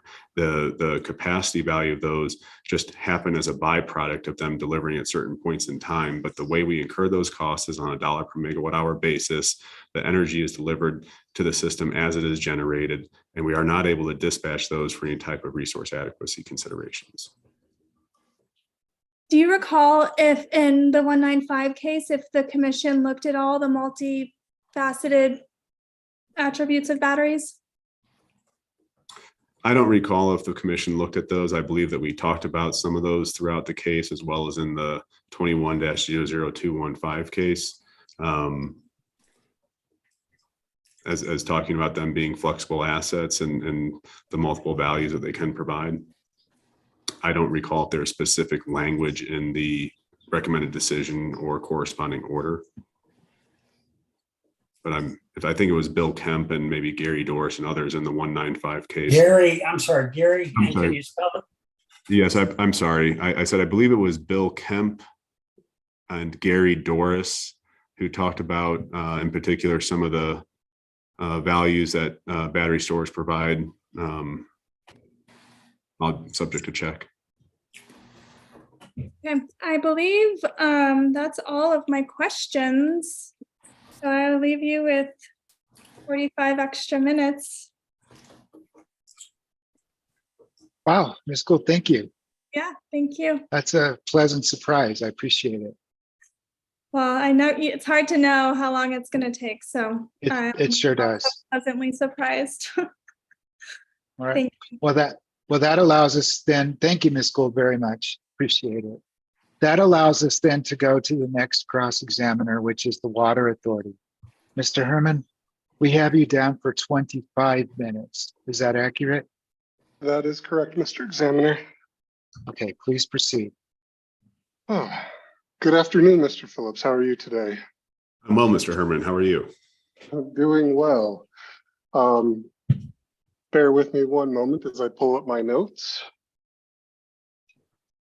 Okay, let's start somewhere easy. Do you have access to ABCWA Exhibit 7A as an apple? Let me see here. I'm sorry, Exhibit 7A. Yes. Are these interrogatory responses from NEE? Yes. Okay. So would you identify the three? I'm sorry, you broke up. Would you identify? This interrogatory? This interrogatory is interrogatory NEE 15-6. And subject to an agreement with New Energy Economy, you sponsored the first supplemental response, correct? That is correct.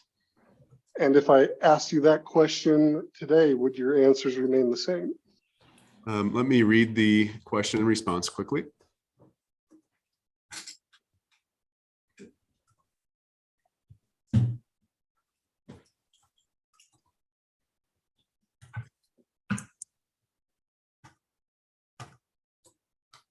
Yes, it would. Okay, thank you. Mr. Examiner, I will move to admit ABCW 7A. Any objection? Yeah, I mean, I guess I'm going to trust Mr. Herman's that this Yeah, is. would you like a actual- little foundation? I would like a little foundation, and I also I guess I would like, it doesn't say this is related to the rate case.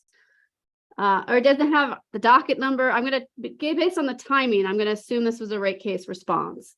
But it doesn't have any docket numbers on it. It doesn't No. have, it doesn't have an affirmation. It doesn't have a cover page. It doesn't have any of the foundational past aspects that I think.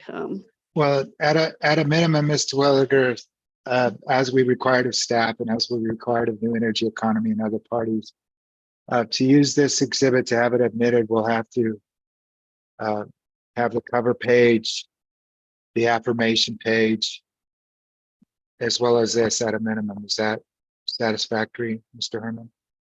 Mr. Examiner, I just believe with the foundation I laid, Mr. Phillips's own testimony was that if I asked him that question again today, his answer would be the same. I believe that serves the purpose of an affirmation. And if there is an objection for include a docket number, we have included the entire discovery response as ABCWA Exhibit 7. And Mr. Phillips is free to identify that and make sure that those do align with a discovery response in this rate case.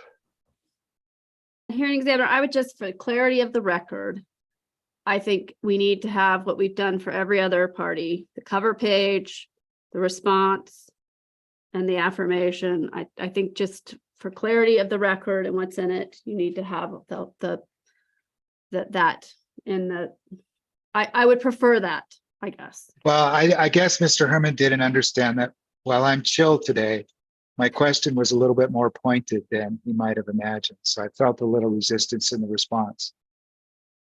So what are we going to do about this, Mr. Herman? Mr. As far as clarity of the record goes, this is the same process that we have followed for ABCWA exhibits 4A and B, 5A through D is in Delta, and 6A is in Apple. And this is the first time this objection has been raised. Oh, I see what you're doing. You're taking 7 and then extrapolating to 7A by reference, right? Yes. Okay, will that work, Ms. Twilliger, so we can move along? Sure. Okay, It's it's not in the ideal. record here. But I'm sorry, go ahead. I said didn't it's hear not what you said. I said it's not ideal, but that's fine. If you're. No, it's not ideal, but I'm getting some resistance. And like I said, I'm trying to remain copacetic with stuff today. So it's too late in the day to argue with counsel. So, is there an objection to ABCWA Exhibit 7A? There's no objection with the understanding that this is a response to, this is Mr. Phillips's response was part of NEE set 15. Yeah, okay. And Mr. Herman, it would have been easier just to go ahead and just relent a little, but be that as it may. And I'm not sure why there's resistance on this. You're lucky. ABCWA Exhibit 7A will be admitted subject to, no, it's admitted, assuming it is what it purports to be. Thank you, Mr. Examiner. You're welcome. Mr. Phillips, can I direct you to rebuttal test 21? I'm sorry, Mr. Herman, you're breaking up. Can I direct you to your rebuttal? Testimony at page 21. Thank you, sir. Yes, sir, I'm there with you.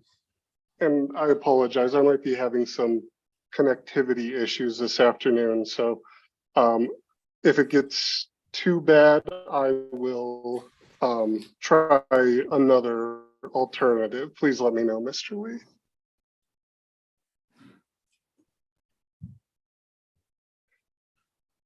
At page 21 of your rebuttal, you're discussing how PNM has been transparent with its. I'm sorry, sir, you broke up right in the middle. Discussing how.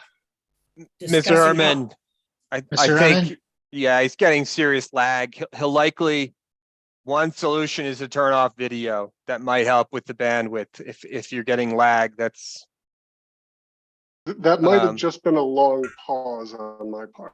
No, you're coming through lagged on our end too, but even right now. Video.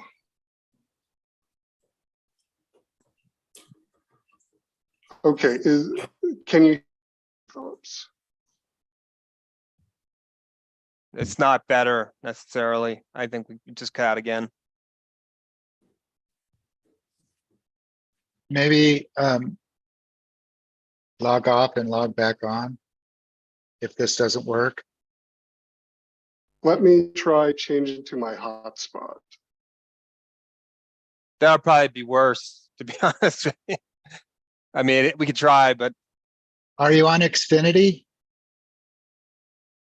I don't know what service provider my office has. Oh. See, there you are all right, but I think the problem will be, 2 minutes from now, there'll be another sentence that will be completely butchered by lag. Well, let's be optimistic. I only have a short line of questioning. I will struggle through it.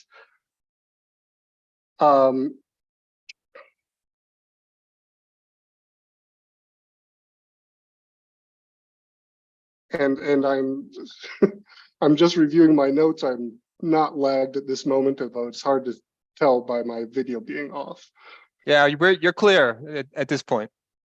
Okay, thank you. Thank you.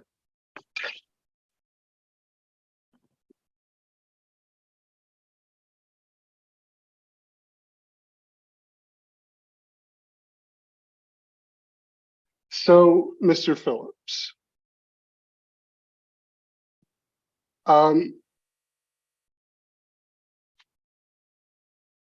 is the TOD pilot rate in this case in effect right now? No, it is not.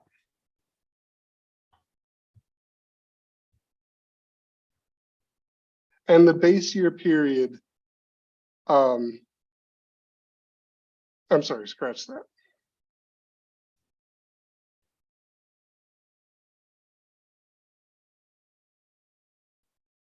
When you were developing the TOD pilot, was the test year period billing determinants available to customers? I don't know. That's a question for Dr. Pitts. I did not develop the TOD pilot.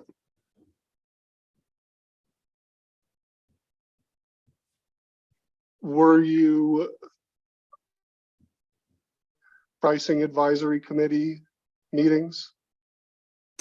I've been at each pricing advisory committee meeting, yes. Do you know if the test year billing determinants were made available to the individual customers?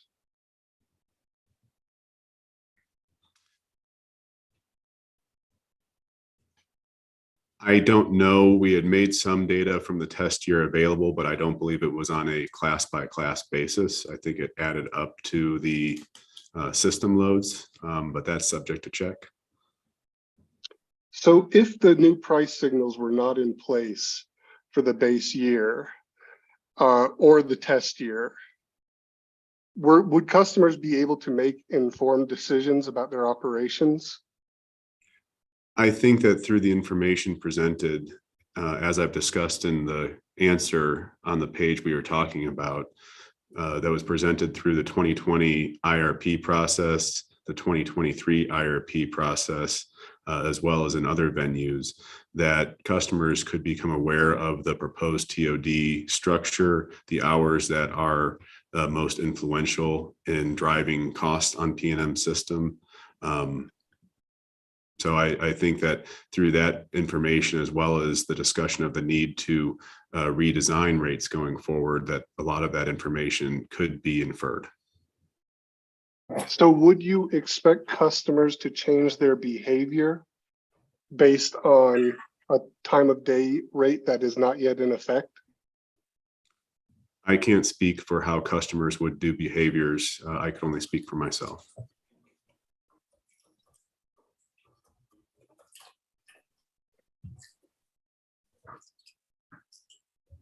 Okay, thank you.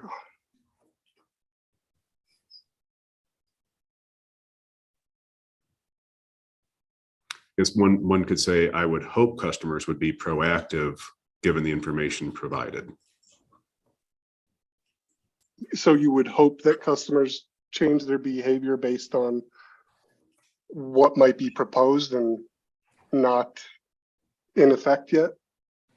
What I mean is, I would hope that customers, for example, maybe the customers who are looking to go on the TOD pilot or otherwise would recognize the information put out there, what is contributing to increased costs on P&M system or those risk hours, and would proactively modify behavior to minimize their impacts on the system. But I can't say what any particular customer would do. Most of pricing and rate design issues, I would say you're hoping a customer responds to that behavior. Or I mean, you're hoping a customer responds by aligning their behavior. Okay. Thank you. That's about all I had. Thank you, I Mr. will Herman. pass the witness.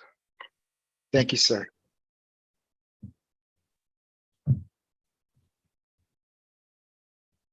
Mr. Elliott, good afternoon. Good afternoon, Mr. We have Hearings. I have no questions for Mr. Phillips. Thank you. Thank you, sir.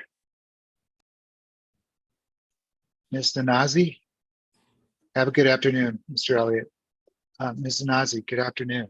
Good afternoon. And I too have no questions of Mr. Phillips.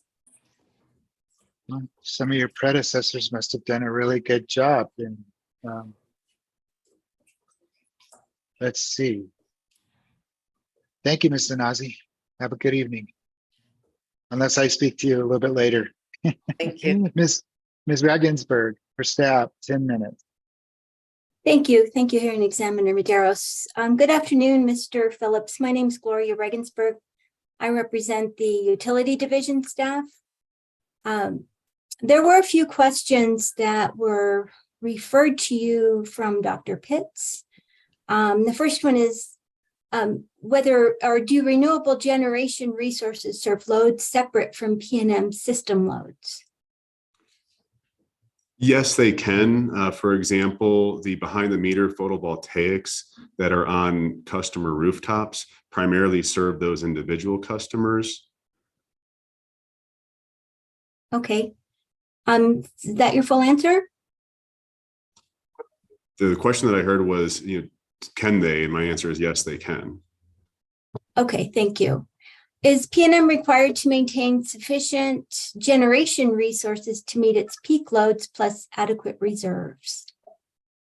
When we do our planning, we look at it on a loss of load probability basis. And so we are aligning our planning metrics in that way. That does result in having sufficient resources to meet not just your peak load plus reserves, but also all of the other risk hours that could occur throughout the year, which are predominantly related to the net peak hours.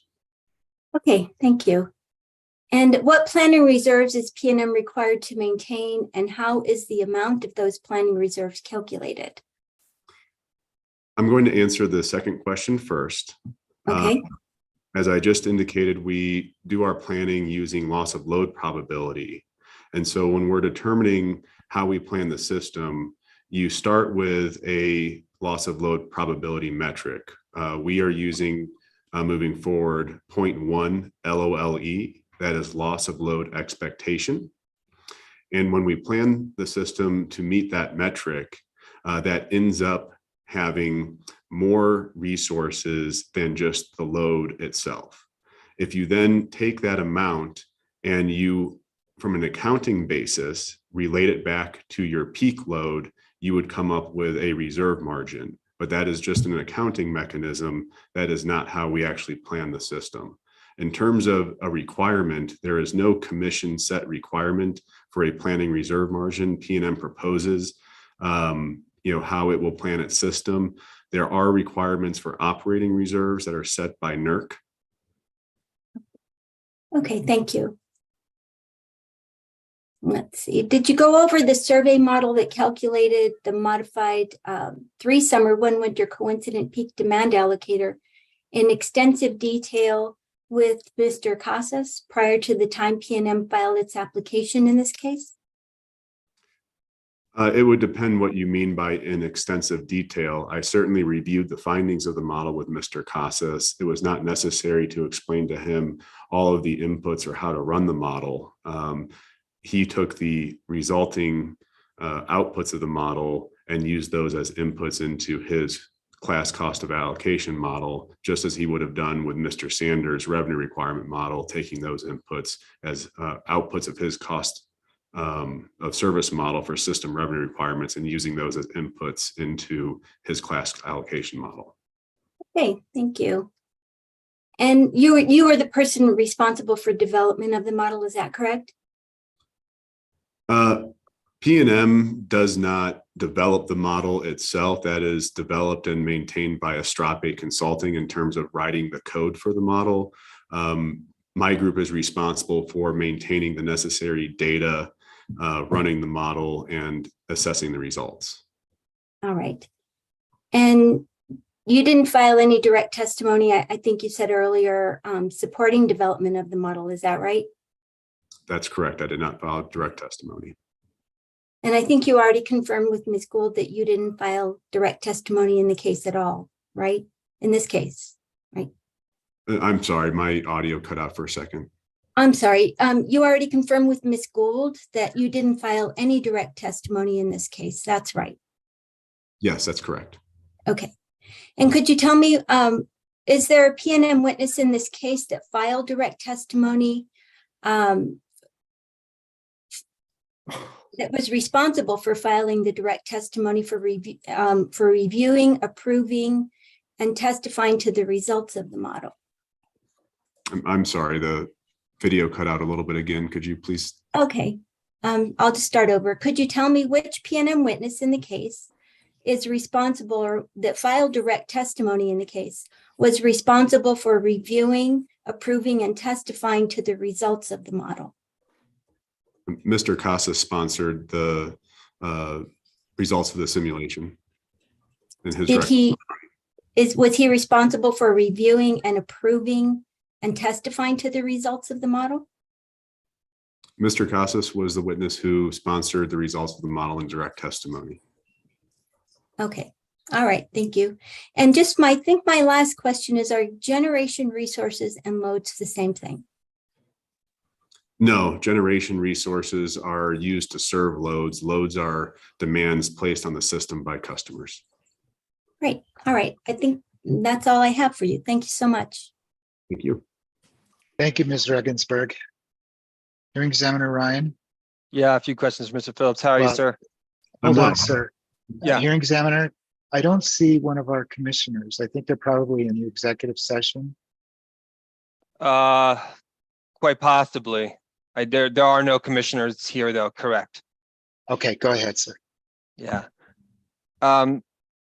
Just at the broadest level, Mr. Phillips, we've had a lot of discussion about the SERVM model, and I just want to confirm my own understanding of it. That modeling system is designed to provide very granular data about incorporating intermittent resources in an increasingly intermittent heavy system. Is that at the broadest level what the point of SERVM is, to kind of figure out how to do that reliably and effectively? I don't think that is the entirety of the SERVM model's function, but it certainly is one of the most influential uses of the model. And that's the way it's been, the model has been utilized in commission proceedings. Mr. Medeiros presided over the 19-00195 case, and I presided over the 21-00215 case. And it's my understanding that was what SERVM was doing there, was trying to give parties insight legitimately, like, because it's an open question. How are we going to integrate all of these intermittent resources and maintain reliability? Yes, sir. When the model was originally developed, and as it's been continued to be refined by Astrape, it was originally developed by Southern Company. The main purpose was to ensure that we had a model that was going to be able to sufficiently analyze all of those variables that you just described to ensure reliability of the system to the best of our ability. And there's so many variables. There's the amount of sunshine you might or might not have in a day. There's the amount of wind you might or might not have in a day.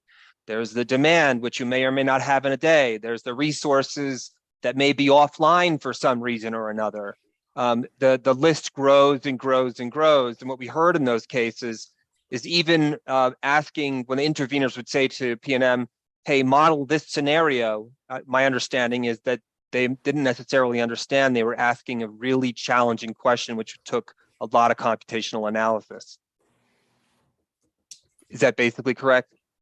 The models are complex, and the types of scenarios, can become increasingly complex as more and more renewables and new technologies are added to the system. I guess I don't recall specifically, telling a stakeholder that a request was impossible to run. I thought we tried to work with them all in a way to ensure we provided the information that they were asking, and if we needed to refine the request in order to get to what they were asking, we would try to clarify. Fair enough. I agree with you on that. All right. So that just helps me confirm my recollection of CERVM, which I heard a great deal about in 21-215, and what the point of that modeling program is, or modeling system. Yesterday we had Mr. Costas, and I asked Mr. Costas, what's an ancillary service for transmission purposes? And he didn't know. And he said, ask you. So I think, if I'm not mistaken, I mean, I've read your testimony. I think you talk about it at page 7 of your rebuttal, line 7 through 10, but I just want clarification on what it is. I mean, like, here's what I want you to do for me, Mr. Phillips. You know, just provide the very basic explanation. And I've heard you tell Ms. Gould, I've heard the words that you uttered to Ms. Gould many times. And I would wonder if you can express it in a way that someone not familiar with resource planning would quickly grasp. Why is it appropriate to allocate some portion of these batteries to transmission, the transmission function? Yes, sir. And so, not trying to reiterate exactly what I said before, but when we were looking at the way we functionalized the assets, you know, we did look at it, the majority of the assets are functionalized to production. But even when they were acting as production resources during the most needed hours of the year, there was also energy withheld for other purposes. Some of that is ancillary. Some of that could be going to other places. Those ancillary services that you asked about, there's a number of things that those ancillary services are. For example, frequency regulation, voltage support, reactive power support, black start capability, scheduling and dispatch, regulation, and spinning and non-spinning reserves are all things that are required to have a safe and stable operation of the transmission system. And they are things that we actually charge, you know, transmission only customers. So those FERC jurisdictional customers who are just transmission service customers, but would take production from other resources not in PNM's fleet, still pay not through the FERC transmission rates, but through separate ancillary service schedules, you know, the cost of those services that are required for maintaining the safe and reliable delivery of energy from production to load. And so when we see a multifunctional asset that is not acting like a production facility, when at most, you know, at the greatest opportunity that it could or should, the thought is that it's withholding some energy to supply those regulation up or regulation down. It could be holding energy back to help supply voltage regulation or any of these other services. It's acting in a way that's not 100% production, even when we're at those highest risk hours of the system. And so in recognition of that fact, we chose to functionalize them consistent with that data. So am I correct that the list is, I mean, that list at 7 that you provide at page 7, lines 7 through 10, are those all transmission services? Those are not all transmission services or ancillary services. That was a broader list of certain things that we know that battery storage can do. A subset of those are some of the ancillary services. Okay, but is there anywhere else in this testimony where I can sort of specifically focus to say, here's what explains the 30% number that you guys reached, PNM that is? In this testimony, I don't think so. I thought it was described in Mr. Costas's testimony, and I might have reiterated it here. Let me go back and see if I can find a site. But the way that we identified that is through my simulations. We looked at when the resources, the energy storage resources, were discharging energy to the maximum extent possible. And even during those high risk hours, when they were discharging energy to the maximum extent onto the system, they still were not discharging the full maximum capability of that facility. There was energy being withheld back. So what we saw was that roughly 70% of the portfolio of energy storage resources during those high risk hours was being dispatched to the system. 30% was being withheld. And so that's where we drew the breakdown of what we said was going to be between production and transmission. And I mean, correct me if I'm wrong, but that 30%, it's associated with the data that you're actually examining. Is that right? Yes, that's correct. But then your decision to then say, well, we're going to say that percentage is going off to transmission services. It's not as if you can trace it and like find the electron that went someplace, right?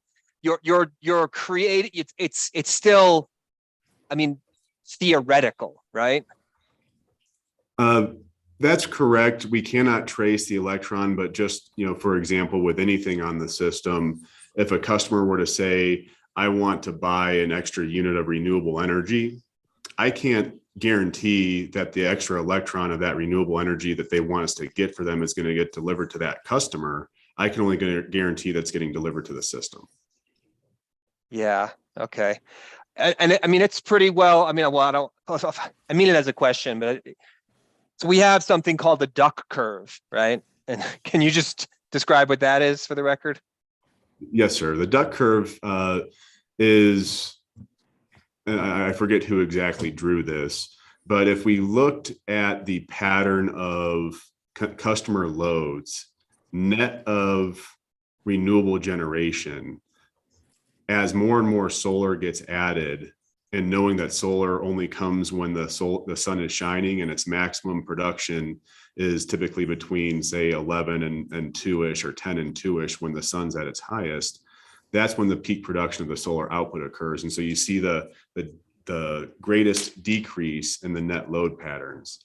And the duck, the back of a duck is kind of U-shaped, especially if you go up into its neck and its head, and it reflects the pattern of load net of renewables that we have to meet. And it reflects the pattern of our load net of renewables that we have to serve with our traditional generation fleet and our storage fleet. And I guess I bring that up because, I mean, it's my understanding that it's pretty well understood that the battery resources are essential to meeting, to addressing that duck curve issue, or to put it another way, Mr. Falgren in another proceeding once said to me that, we just don't have our last 20% covered, right? We're still trying to get that last bit. It's effectively that window of time as the sun sets, but there's still high demand, at least for the residential class. So how do you solve that problem? And my understanding is that part is solved by batteries. In a full carbon-free system, yes, you would be able to solve some of that with peaking gas assets if they had fast enough ramp rates. But if we picture ourselves in 2040 as a carbon-free system, that will be met by energy storage resources, but also we have to maintain our NERC required operating reserves. And so we'll have to have additional storage resources that have energy stored, but that are not producing, to maintain that regulation up, regulation down, and some of those other services we are talking about that are needed for the safe delivery of energy to our load. And that's pretty well understood within the industry, right? That batteries are going to have to serve that function. Batteries or other energy storage resources. Yes, sir. Okay, that's all the questions I have for you, Mr. Phillips. Thank you. Thank you, sir. Mr. Phillips, you said that just now that assuming a full carbon-free system, right? Yes, sir. And that includes battery energy storage, correct? Yes, sir. Isn't the latest research out that batteries are actually a net carbon emitter? Have you heard that? I have not heard that specifically. I assume that you're speaking about the overall life cycle emissions of mining lithium and transporting it, manufacturing it, et cetera. And so I would not be surprised by that. I'll take your word for it. Okay. But batteries are not battery storage is not a renewable resource either, is it? No, sir. It's not able to produce energy. So it's just taking whatever it can and sucking it up and releasing it later. Although the Renewable Energy Act could be amended It to could be, incorporate battery storage, especially if the batteries are recharged by renewable generation, right? it could be, and if you'll give me the opportunity to speak a little bit on there, I don't think that calling batteries themselves as renewable does anything because they aren't generating electricity. Well, it might for the RPS. I hate to say it, but I think I might disagree with you. Well, I'm not. I'm just having a dialogue. And the reason I don't have a position on it. I just heard this. But because I just want to explore your understanding. Because the batteries would never generate electricity on their own. If we're using renewables to serve our load and charge the batteries, we're always going to be getting the RECs from the actual production resources. You might think of a similar, and due to the efficiency losses of the energy storage, you would actually get more renewable generation put onto your system by having storage there than not having it there and just serving direct load with the renewables. You could think of a similar way in the name of green hydrogen. Right now, it's not a renewable resource, even if it's produced that way. So there certainly could be amendments, but I don't know that necessarily claiming storage as a renewable resource would change the RPS calculus. In fact, you're probably aware of litigation back east. I can't remember which state, but on this particular issue, right? I've heard some of that. I'm not familiar with the specific jurisdiction, but I would always look at renewables in terms of what's coming out of the renewable production facilities, not out of the storage itself. Right. I guess there's some misconception of that, and you're always, really enlightening on this. So I wanted to get your perspective on it. So thank you for that. That's all I have, and I don't see any commissioners. So I'm going to go to Ms. Terwilliger's redirect. Thank you. If any. Thank you, hearing examiner. Just a few questions here. Mr. Phillips, you discussed with Ms. Gould the process of running the Servin model and what assumptions might have been made as part of that model. Do you recall that? Yes, I do. And it was related to the forthcoming filing of your IRP, is that right? Yes, that's correct. And so to the extent that the assumptions would change as part of the IRP process, do you think that would affect the output of the model? When I say the output, I mean the hours of discharge and the functional weights that was used by Mr. Casas to support his modified 3 summer, 1 winter CP allocator? No, not in a material way. The resource portfolio itself is all either existing or approved resources that are going to be coming online. We're not putting, hypothetical resources in there that the commission hasn't approved, or their cost curves or anything like that. So if there was to be a assumption that was challenged, all I could consider that being is your, load forecast or your gas price forecast or something correct. And that would affect all units in a relatively similar way. And in fact, we've seen over the last 4 years, as we've updated those assumptions with more current market conditions, that the utilization of the batteries has remained relatively stable because the risk hours are still a function of the renewable resources on the system, the storage resources, and the load. So the fundamental inputs that I think Ms. Gould might have been speaking to that could be challenged, they either are not inputs into the Servin model, or I don't think they would materially affect the outputs of what we ran. And are the inputs into the Servin model, do they, in your opinion, do they match the 2024 test period? The assumptions for the 2020, so yes, they primarily match. We did run a 2025 year.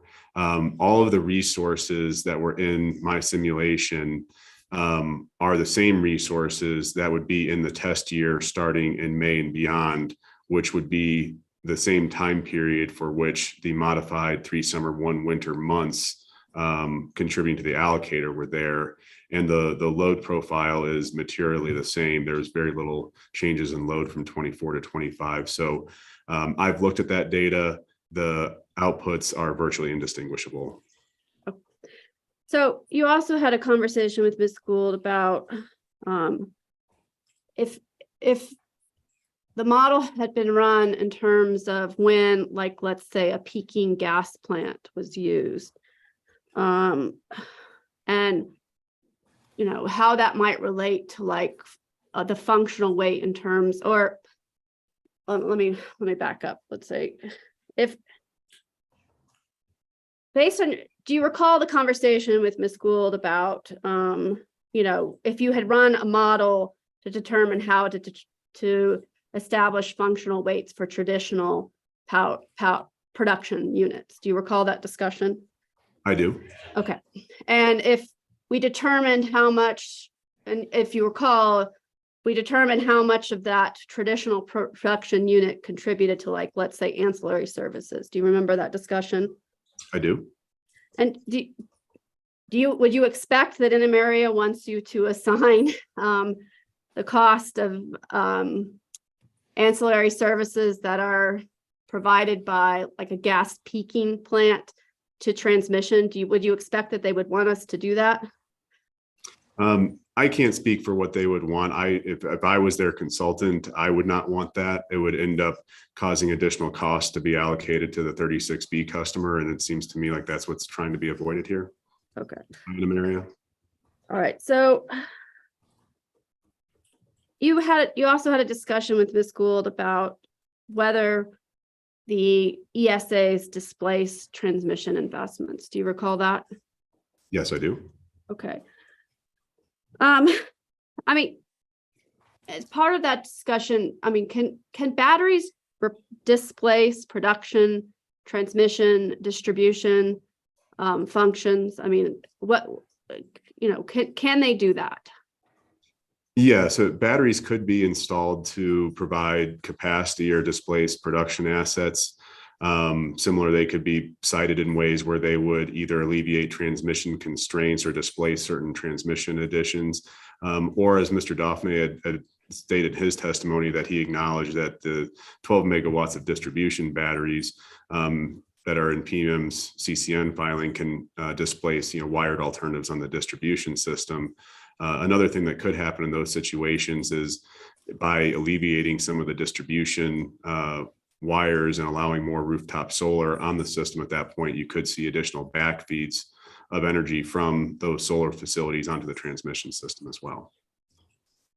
So displacing distribution assets could still have an effect on the transmission system. Is that your testimony?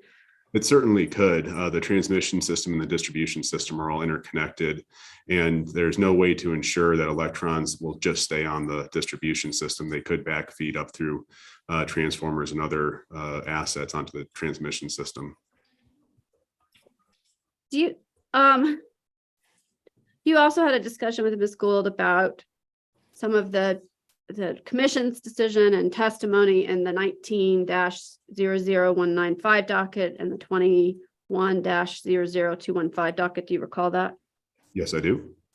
Do you have any sense, or was there any testimony in those dockets about whether the commission approved batteries as a resource to foster flexibility on PNM's system? I don't specifically recall in the orders, but I believe in the 195 docket, 19-00195 docket, Bill Kemp and Gary Doris had talked about the multiple use cases of energy storage. And I know that in my direct testimony in the 21-00215 docket, I talked about how the flexibility of energy storage resources was going to be a benefit to the system. And does that flexibility go to this multifunctional discussion you had with Ms. Gould of the multifunctional purposes of battery storage? I believe some of it did, not all of it. Or could it? I mean, just generally, would the flexibility provided by batteries relate to this kind of the multifunctional purposes of batteries? Absolutely. The batteries, you know, can be operated in very flexible ways, which provide benefits across the entire system. And that was part of the discussion, as well as more narrowly, the flexibility of batteries themselves to help meet the duck curve that I was speaking about with Hearing Examiner Ryan. Okay. You also had a discussion with Ms. Gould about if the 12 megawatt batteries, the distribution batteries that are included in this case, if they were modeled as part of your Servim modeling. Do you recall that discussion? Yes, I do. Does that Servim model go to the distribution level? No, it models things at the bulk transmission level. So if we were to have modeled I'm those, sorry, the volt. bulk BULK transmission level. So if we would have modeled them, they would have acted very much similarly or the same as the rest of the energy storage portfolio. Regardless of the modeling fact, given that they are going to be co-located with solar and operated around those solar facilities, I would expect them to operate in a very similar way once they are online, providing their greatest output during the net peak hours. Last question, you had a discussion with Ms. Regensburg from staff about whether another person at PNM reviewed or approved the model. Do you recall that discussion? Yes, I do. And I guess just from a big picture perspective, if in terms of, well, let me just, Mr. Casas, as you testified, I believe you just talked with Ms. Regensburg about this. He sponsored the output of the model in terms of the functional weights and the discharge hours as it relates to the modified 3 summer, 1 winter CP allocator. Is that right? Yes, that's correct. Okay. So if the commission, just from a big picture perspective, if the commission does not approve the modified 3 summer, 1 winter CP allocator, how are those costs that are at issue, at least for 36B, let's say, how are those costs going to be distributed amongst the other customer classes? Do you know? If the commission rejected the modified allocator? Yes. I'm gonna object, Ms. Regensburg didn't ask any questions about rate 36B. It's improper redirect. But Ms. Regensburg implicitly in asking these questions about approving and reviewing the model was getting to the heart of this issue, which is how it affects 36B. So I think it's a fair redirect that opened the door for this whole line of questioning. Overruled. I honestly do not know how those costs would be handled if the allocator were to be rejected. Okay, fair enough. Thank you, Mr. Phillips. Much appreciated. That's all my questions. Thank you. Hearing examiner Ryan, anything further? Nope, none for me. Okay, Mr. Phillips, thank you very much for your testimony as always enlightening. It's possible that you may be recalled, but hopefully not. So with that, I'll provisionally excuse you. Thank you, sir. Mr. Okay. Maderos, should I admit Mr. Cray? Is he gonna go? We have 3/10 of an hour. No. Well, let's get Okay. our house, if that's all right with you, hearing examiner Ryan. That's fine. He's just there. I just was asking, so I'm sure Mr. Yar can communicate that he won't be admitted. Will do. Right. I think we should just try and end by 5 today if we can. And Yep. start tomorrow. Are we going to start tomorrow with Mr. Cray or Mr. Sandberg?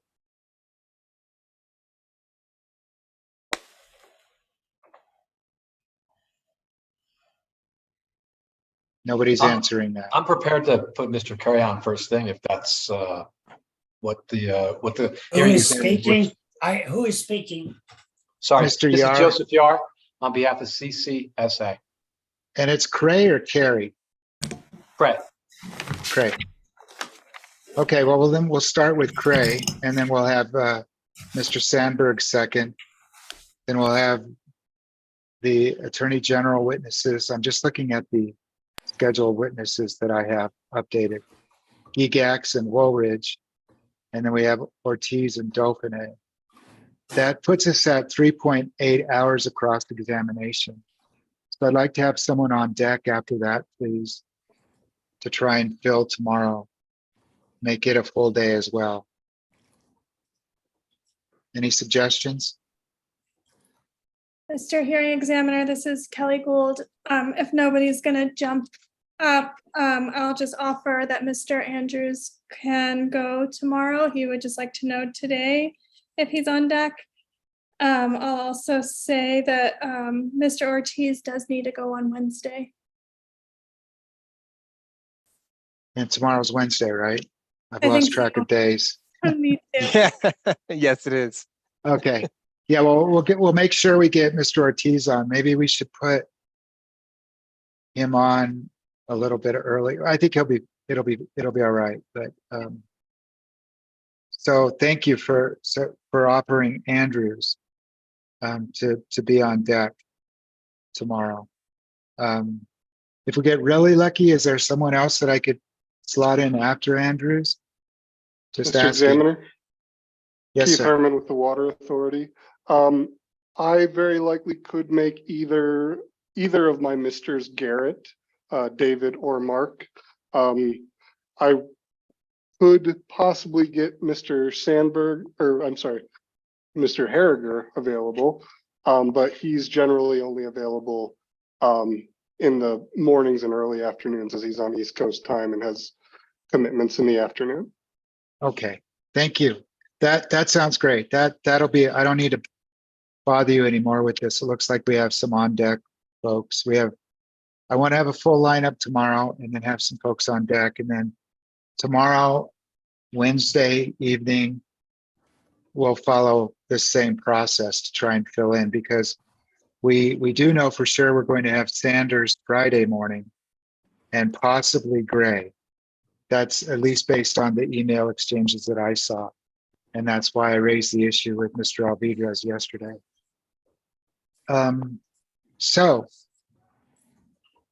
3 hands are up. Mr. Alvidrez? Yes, thank you, Mr. Examiner. A couple of things. We do have a couple of PNM witnesses who I understand are stipulated into evidence. Specifically, it's the direct testimony of Emmanuel J. Lopez and the direct testimony of Steve Maestas. That was my next question, yes. So is there any objection to, well, go ahead. Well, I was going to say the direct testimony of Mr. Lopez is marked as PNM Exhibit 50. Yes. And we would move its admission on a stipulated basis at this time. Just for the record, may I ask if there are any objections? Hearing none, PNM Exhibit 50 is admitted. That is to say, Mr. Alvidrez, I totally trust you on this, obviously. I'm just going through the routine. No, I understand, and I appreciate the formality. With regard to PNM Exhibit 51, which is the direct testimony of Steve Maestas, we would move its admission also on what we understand to be as a stipulated basis. Is there any objection? Hearing none, PNM Exhibit 51 is in. Now there's one more exhibit I see here that we didn't have the testimony. It was, is it Omni Warner? Yes, that's correct, but that's from another case. I think that's a cross-examination exhibit. Yeah, that's a Okay. cross-examination exhibit.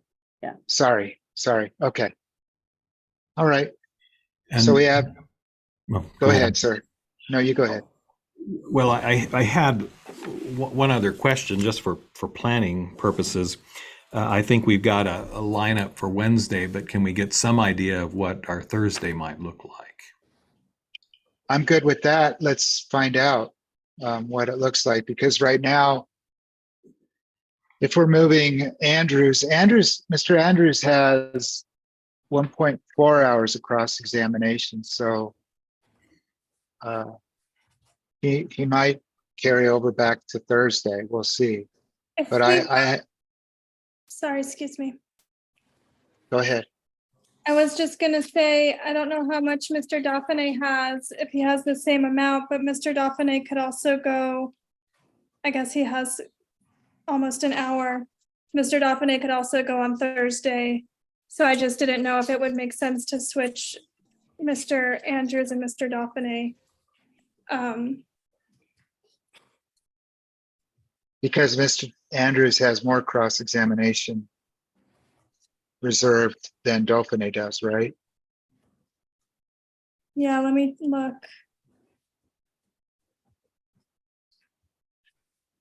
I have 9/10 of an hour, 55 minutes for Dauphiné and 85 minutes for Andrews. Yeah, Why don't we make that switch now if there's no objection to that?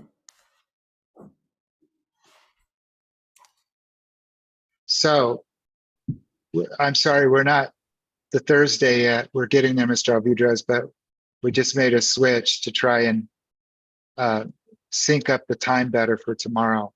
So we're going to move Andrews to after Ortiz so that tomorrow it'll be Gray for CCSA, Sandberg for New Energy Economy, Gigax, Woolridge for the Attorney General, Mr. Ortiz. Would anybody object if we put Mr. Ortiz after Sandberg? I want to make sure he gets on tomorrow. Is there any objection to that? Okay, so I'm going to move Mr. Ortiz to after Sandberg, just to be safe. So yes, that's what we'll do then. So Ortiz will come after Sandberg tomorrow. So that'll maybe be late morning, mid-morning, right around there somewhere. So tomorrow looks like Gray, Sandberg, Ortiz, Gigax, Woolridge, and Andrews in that order, with Dauphiné then being on deck, right, Ms. Gould?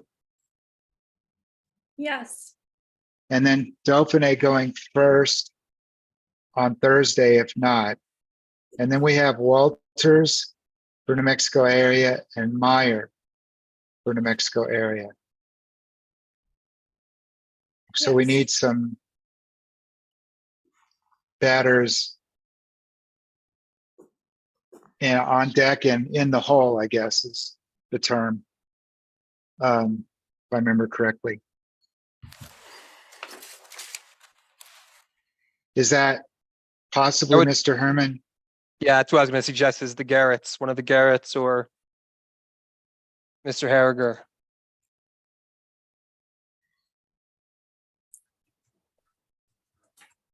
Mr. Herman? I'm sorry. I was on mute. Oh, I was going to ask, I missed when Mr. Andrews was going. Is he after Mr. Gigax? Woolridge. no, he's now hopefully slotted for tomorrow afternoon after Woolridge. Witness 6. So Wednesday is Cray, Sandberg, Ortiz, Gigax, Woolridge, Andrews. Yes, sir. Dauphiné and maybe, and then him on Thursday morning for sure, and carrying over if need be. Okay. Now to answer your question about Thursday, I could easily make both Garretts available, and I would actually prefer that. Well, let's plan on that then. And if it's early enough, I could also get Mr. Harriger up, but it looks like we're on the Understanding afternoon. he's East Coast, yeah. Right. So is Garrett's. Ms. Regensburg? Staff? Yes, sir. Sorry about that. No, that's okay. Is Mr. Sidler available to maybe testify Thursday? Oh, let's see.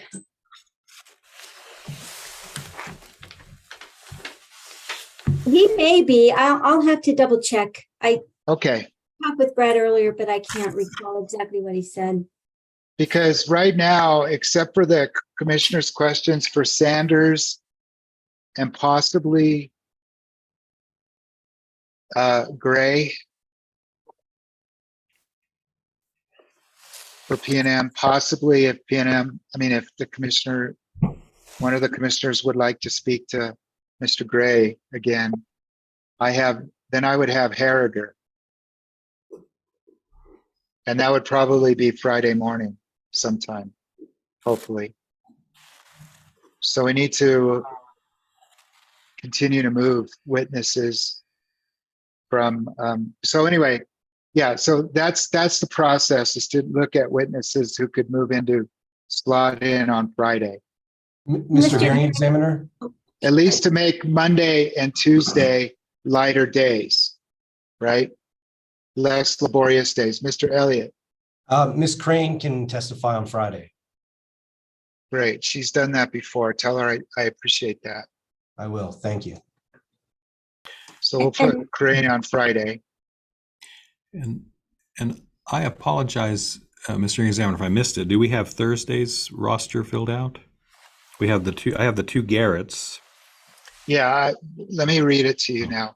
What I have is Dauphiné, unless we get lucky tomorrow afternoon. Then I have Meyer for New Mexico area, Walters, Garrett, that's Mark Garrett, David Garrett, and possibly Mr. Sidler. Yes, And Mr. Hearing Examiner, Mr. Sidler just let me know he is available on Thursday. Okay, and convey my thanks to Mr. Sidler too, Ms. Regensburg, and thank you. And so we need to continue to try and move some folks into Friday, because Ms. Crane has 1 hour only. So are there others who might be able to move from Monday or Tuesday to Friday? Mr. Bots can. Okay, and Bots has 4/10 of an hour. So I will move Bots to after Crane on Friday. I'll come back and I'll read all of these to you one And more time Miss- to confirm. Mr. DeSalem, Mr. Kenny can also move to Friday. Yes, Mr. Kenny can also move to Friday, Mr. Hearing Examiner. that's 9/10 of an hour. Okay, Mr. Hearing Examiner, have you taken care of Harriger? Because I don't think he was in the Wednesday or Thursday lineup. And if not, then he should be on Fridays early. well, that I do have him.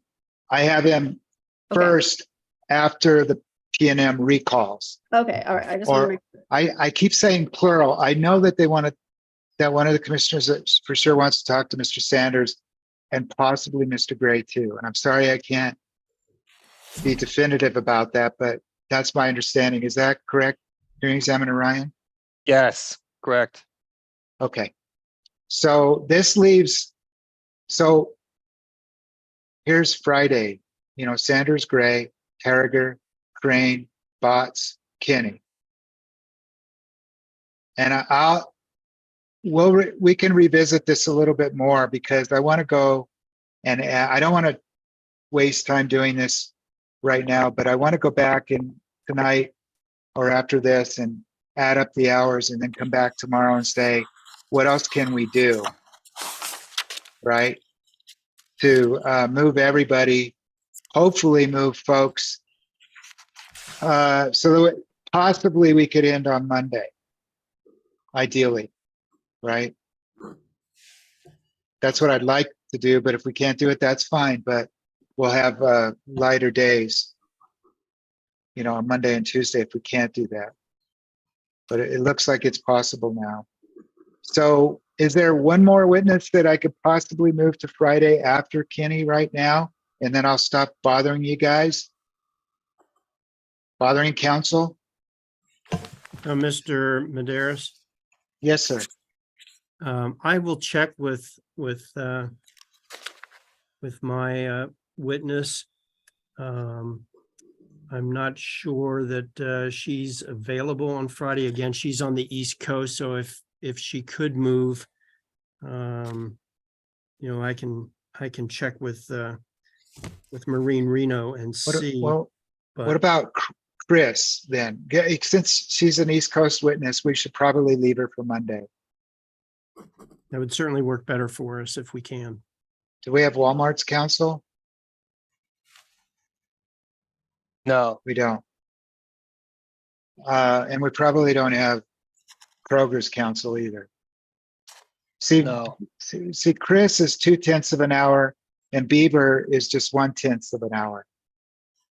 So if they're hearing this,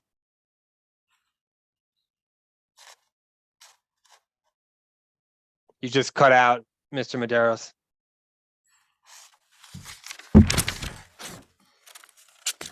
Bluetooth.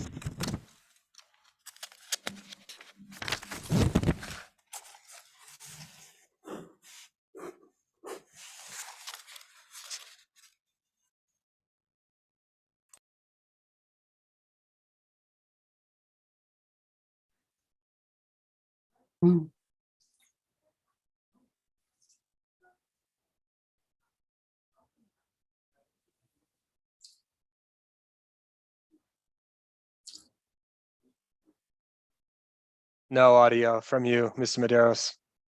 okay, how about now? Yeah, there you go. Okay, sorry about that. So if they're, what I was trying to say, apologies. Somebody tried to call and anyway, that's why it cut out. We need to move some potentially Chris or Bieber or one of the staff witnesses to Friday, but we can revisit that tomorrow. I still have 2 hands up. Mr. Elliott?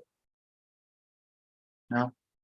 Mr. Nazi? I have nothing. Sorry, I take my hand down. Yes, sir. I wanted to ask you, Mr. Sandberg, as has been previously done in other cases, would like to, instead of being sworn in, he would like to have an affirmation.